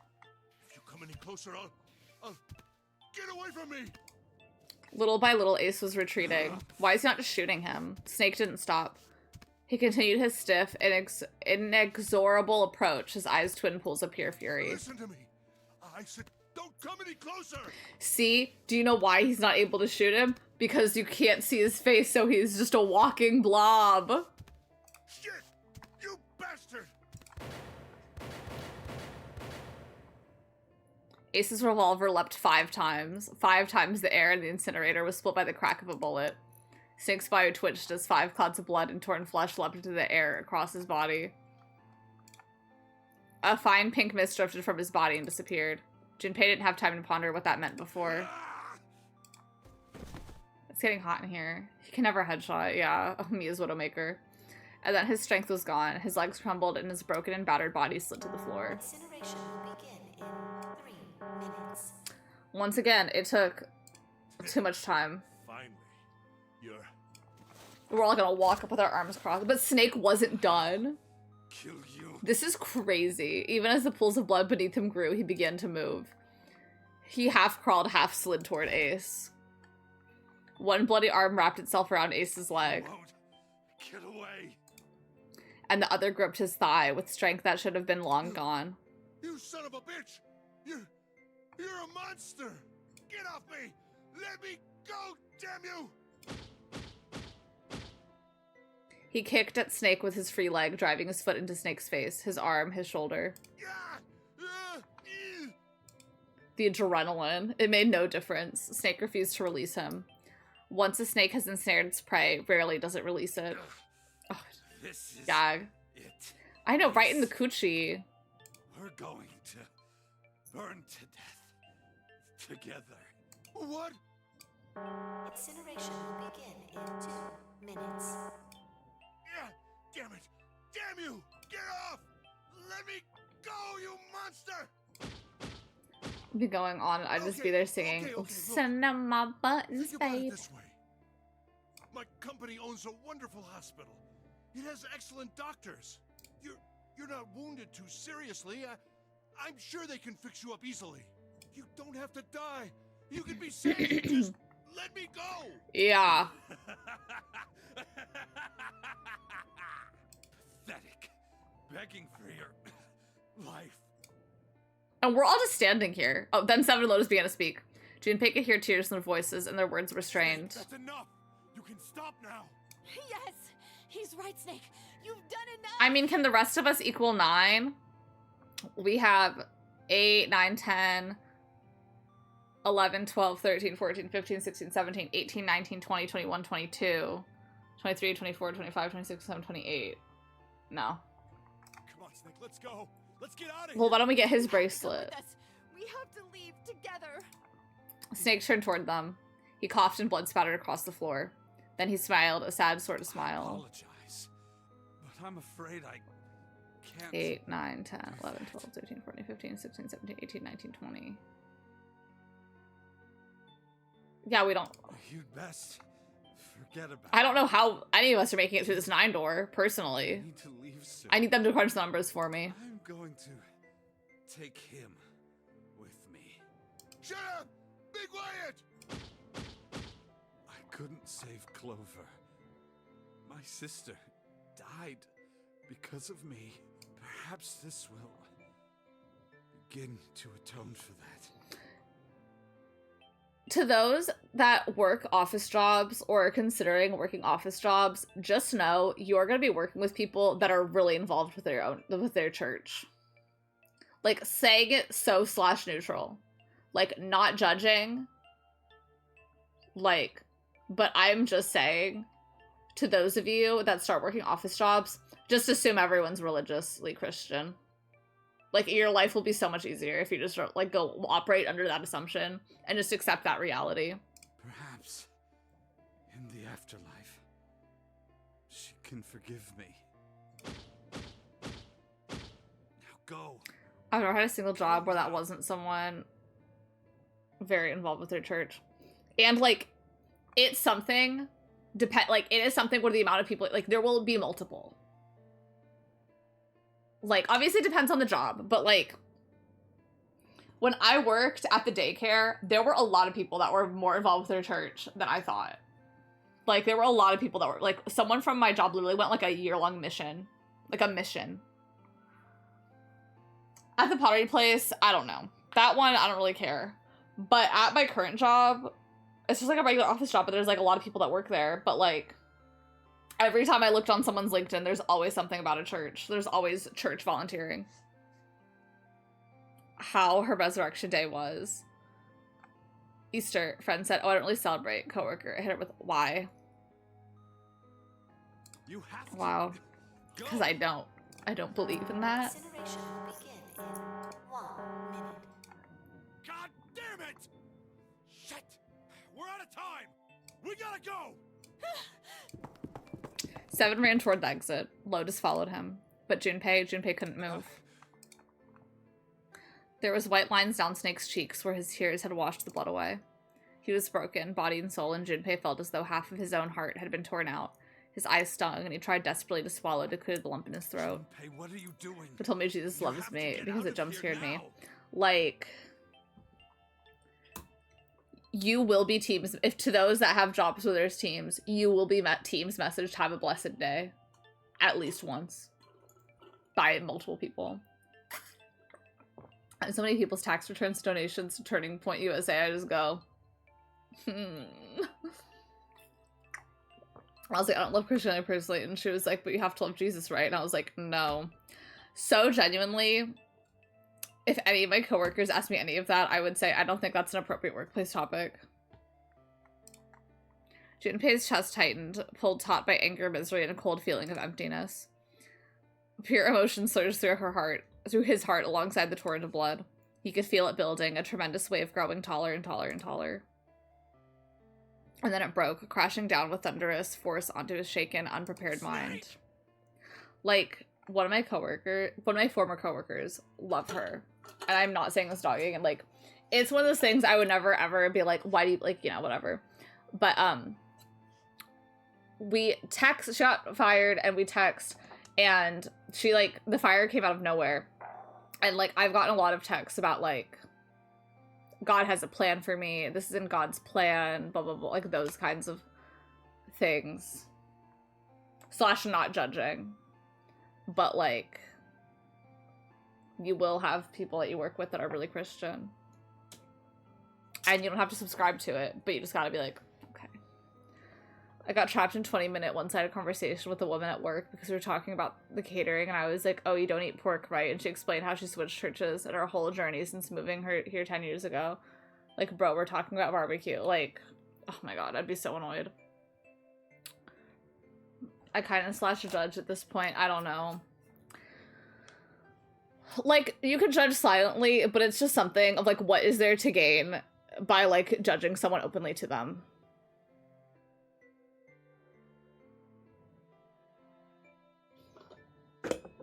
Like, you can judge in your own time, of course, but, like, if someone were to text me, it's all in God's plan, I'm gonna be like, I'm not gonna message back and be like, God isn't real.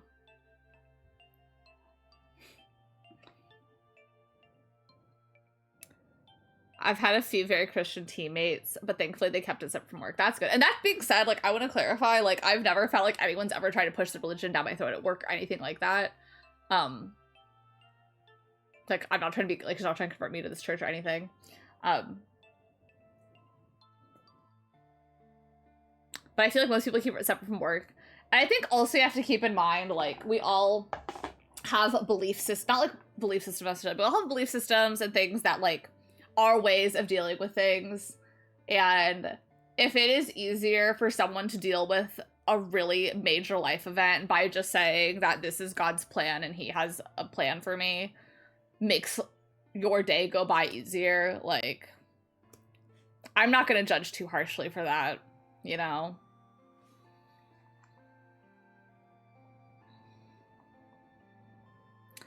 I didn't realize how this is all fake when changing churches so they could eat bacon again. Yeah, like, that's kind of crazy. Which was a big word, yeah. One exception, a parent, when she first started, now a friend of mine said of a client, well, she was sinning. She's changed a lot since then. That's good. That's crazy, though. I always kept that to myself. I never got people that go beyond, oh yeah, I went to church event last weekend. Yeah. You know, I was Catholic down. I wore the Catholic Spirit Award 3 years in a row in grade school. Oh, you were Christian down. You were Catholic down. Yeah, like, I want to very much clarify, like, for the most part, most people at my job, it does not, like, most of my finding out how religious people are has been from me looking on their LinkedIn to see they volunteer for their church. Like, I want to clarify, these people, I would not know if I just did not go onto LinkedIn. Junpei's rational mind was gone. He was driven by instinct now, and he launched himself across the floor at Snake and Ace. Or he tried to. Wait! Don't be an idiot, Junpei! He felt a hand grab him from behind. It was Seven. They walk among us. They do. They do. It was 7. Before he attempted to react, the larger man had pinned Junpei's arms to his side and was hauling him bodily back toward the door. No. It's really easy way to experience the husband. That is true. No, I have to help Snake! Snake! Snake! Get off of me! Let me go! Incineration will begin. That is very true. Like, there are people who may not subscribe to the church, but like have a church that their parents go to or something and volunteer at that. 10 seconds. I know Junpei held at hand point. 7. We have to go. Damn it, I don't get a choice, kid! Don't blame me for this, alright? That was kind of crazy. Held at hand point. 4, 3, 2, 1, 0.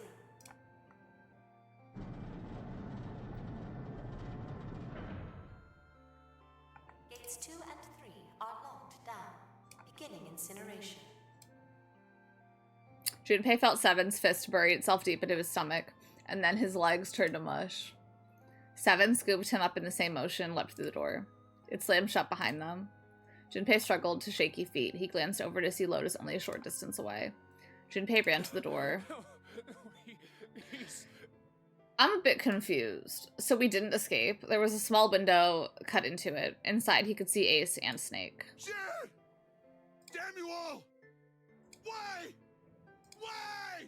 Way! Way! Why me? I don't deserve this! I guess it wasn't red locked, or I have no clue. Answer me! Answer me, Zero! Why? Why? He has killed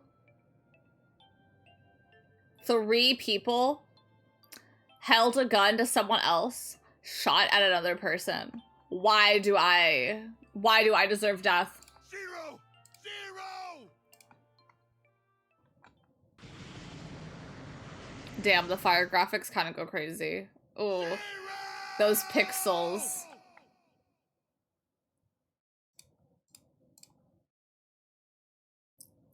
Zero was Luigi, maybe. Maybe. This is so FNAF 6, yeah.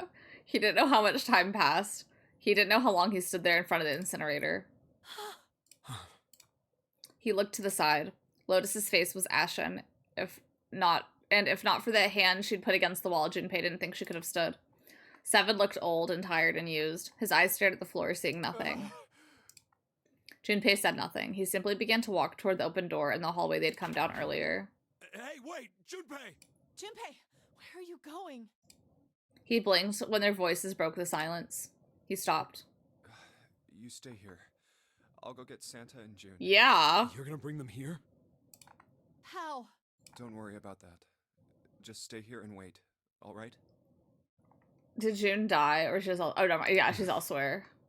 I began to walk again. I know, like, a lot has happened, and Santa and June, like, June's a fever of 106 probs, because at 107 your cells change.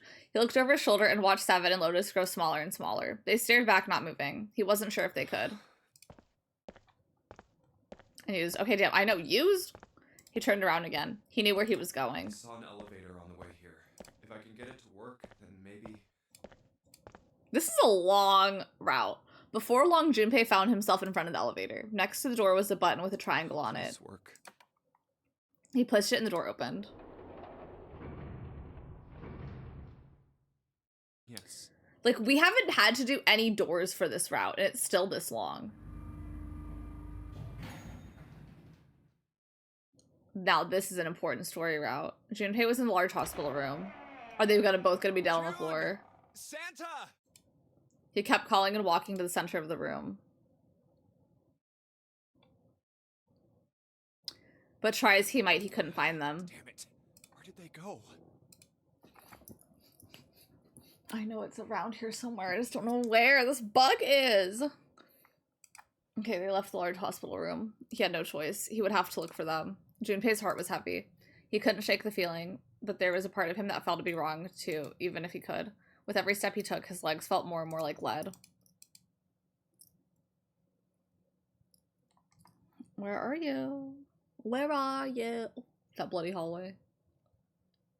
This giant-ass ship. My legs be so... Like, mind you, they still haven't eaten in, like, 9 hours. At least. Like, who knows how long they were knocked out for before this.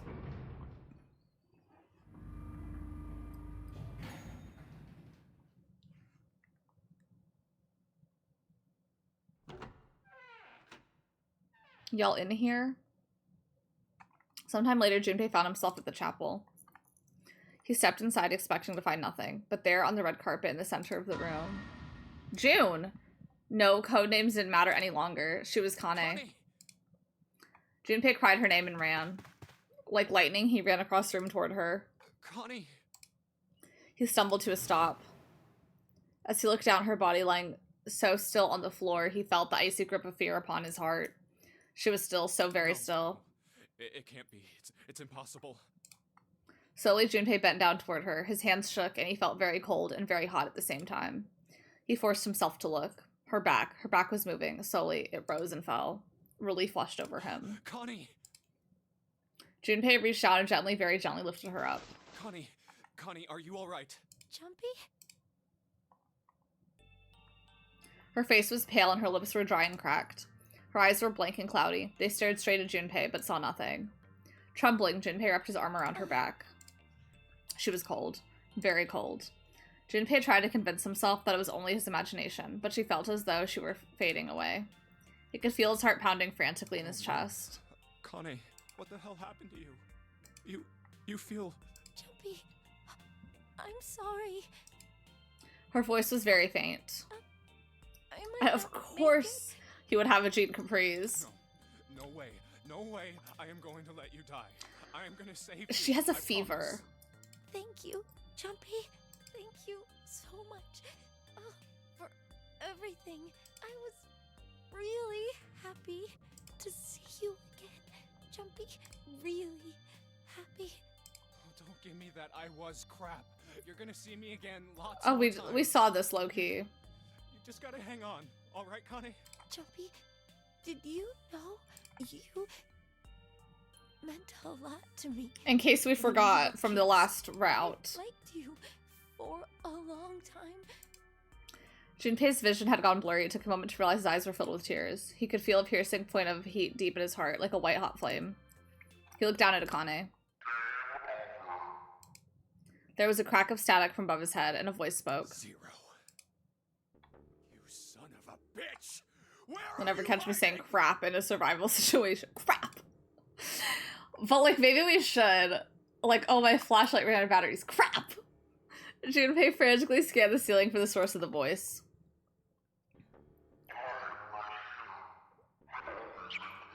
We hear another banging on the thing. What are you talking about?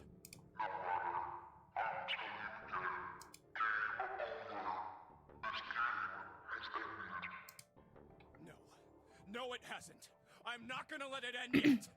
I'm gonna get out of here with We hear Connie. banging on the coffin is what I was trying to say.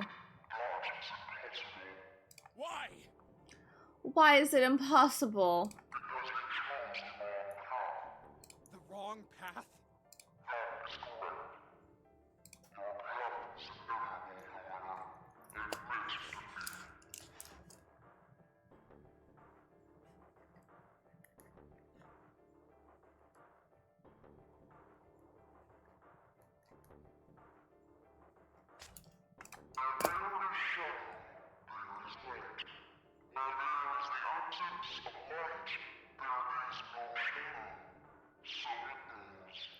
What are you talking about? Me. I told you! I am not gonna lose!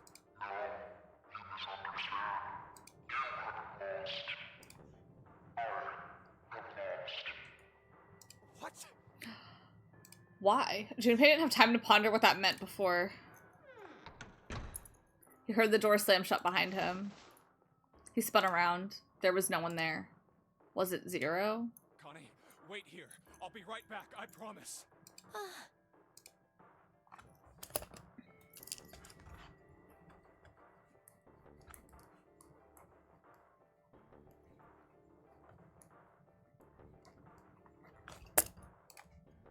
Junpei laid her back down gently and leapt for the door.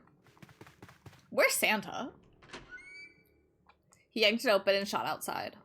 No one. The hall was empty. There was nothing moving anywhere. Where are you? It doesn't matter. I need to get Kane out first. He didn't want to leave Kane alone any longer than he had to, so Junpei turned around and headed back to the chapel. Oh my gosh, I love being left on lurk. Eee, thank you. I hope you have good going about your day. Kane. She wasn't there. She wasn't anywhere. She'd been lying there on the floor just moments before, and now she was gone. Oh God. No. No. Where is she? Kane. Kane. Kane. Kane! I feel like we could get a full feel for the fit here.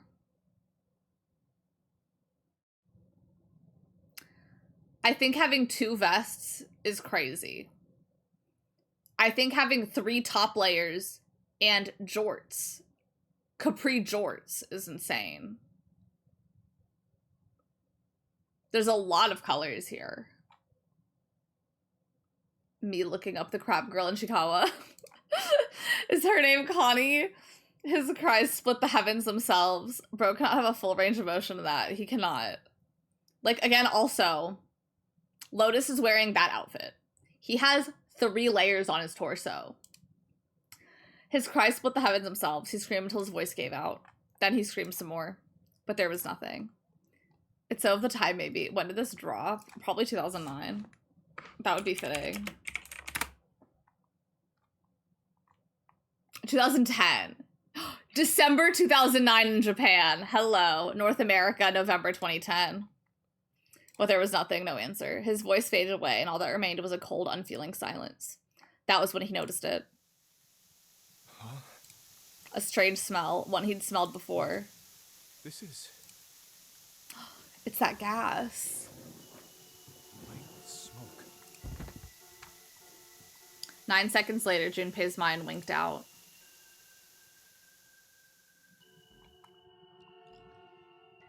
Yeah, that criminal 2009-10 anime fashion. Well.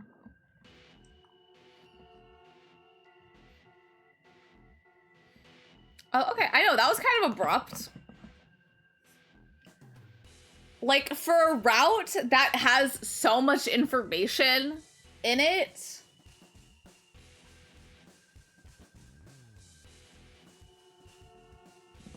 It really just kind of ends.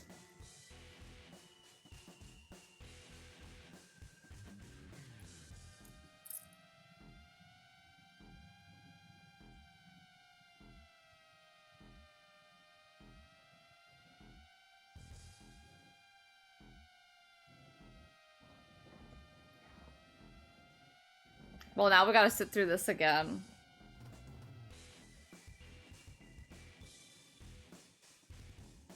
Do, do, do, do, do, do, do, do. Well, y'all. After the credits roll, that's where I'm gonna end for the day. This game doesn't even take 9 hours. It takes so many hours. And what of Lotus and 7? Yeah. Well, that was 9 until we have the final route to do. Isn't that gaggy? Should we, like, start it to get a taste or no? The end. Or is it? Like, I don't know. Should I leave y'all with a gag? Ugh, I don't know. I'm kind of ready to end. It's already 6:30 p.m. But I'm like, start the final ending from the beginning. I don't want to.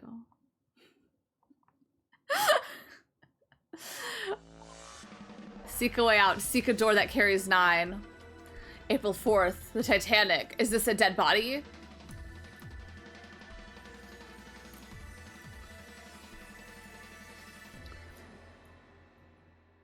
Now it is time. Let our game begin. Yes, I like to save. What ending is that? Oh. The safe ending. Wait, why is my birthday in it? Because that was the day the Titanic sunk. Kinda gaggy.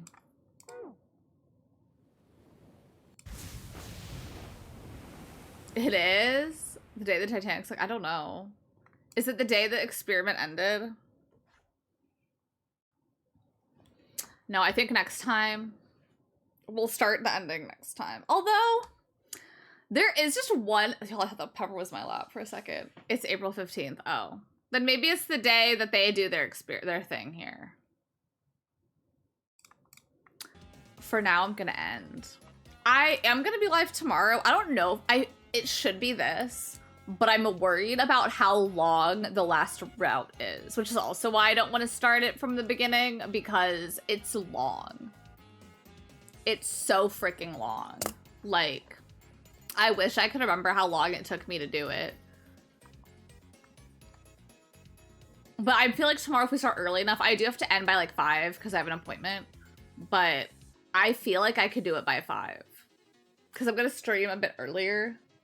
So, like, your streams are always good, but this one felt really good. Thank you. Thank you. This is a good one. I'm excited. I'm so excited.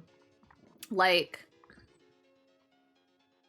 no spoilers. There's gags. There's a few gags and goops for sure. Plus, like, I've been taking notes. Like, I have notes that I can't go over yet because I don't want to spoil anything. Peachy. Like, let me see if there's any. Thank you for that follow. I appreciate it. Thank you.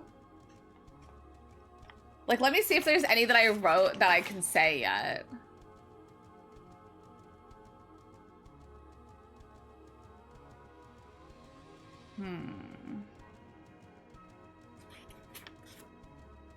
No. Y'all, I just have notes. Y'all, I need to work on my handwriting. Because, like, I'm really like, what does that say?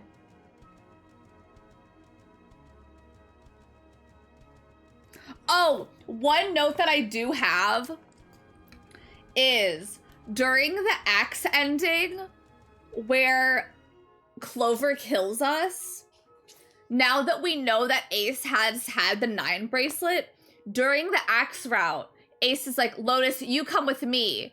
And Junpei's like, where are you going? And Ace is like, I'll come back and tell you. He did that because Ace and Lotus, like, he had the 9 bracelet. So that's why he pulled Lotus aside in that route. Like, do y'all remember during X route when at the, like, things are happening and Ace is like, come with me, Lotus. And then I'm like, why? And then Clover kills everyone.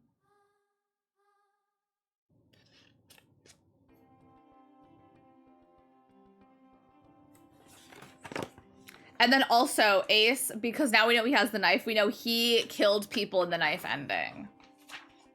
So that was him in the knife ending.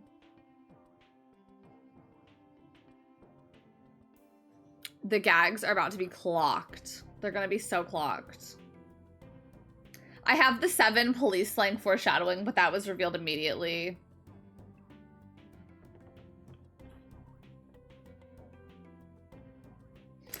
I don't know. I do wish, like, there were some things that were revealed on some routes that immediately were wrapped up within that route, and I wish they weren't. Like, I wish that we found out that Ace worked that pharmacy place, not in the same route where we find out he's evil. You know? Like, I wish we heard about him working at the pharmacy, like, in a different route earlier. So that way it's just, like, in the back of our mind. You know?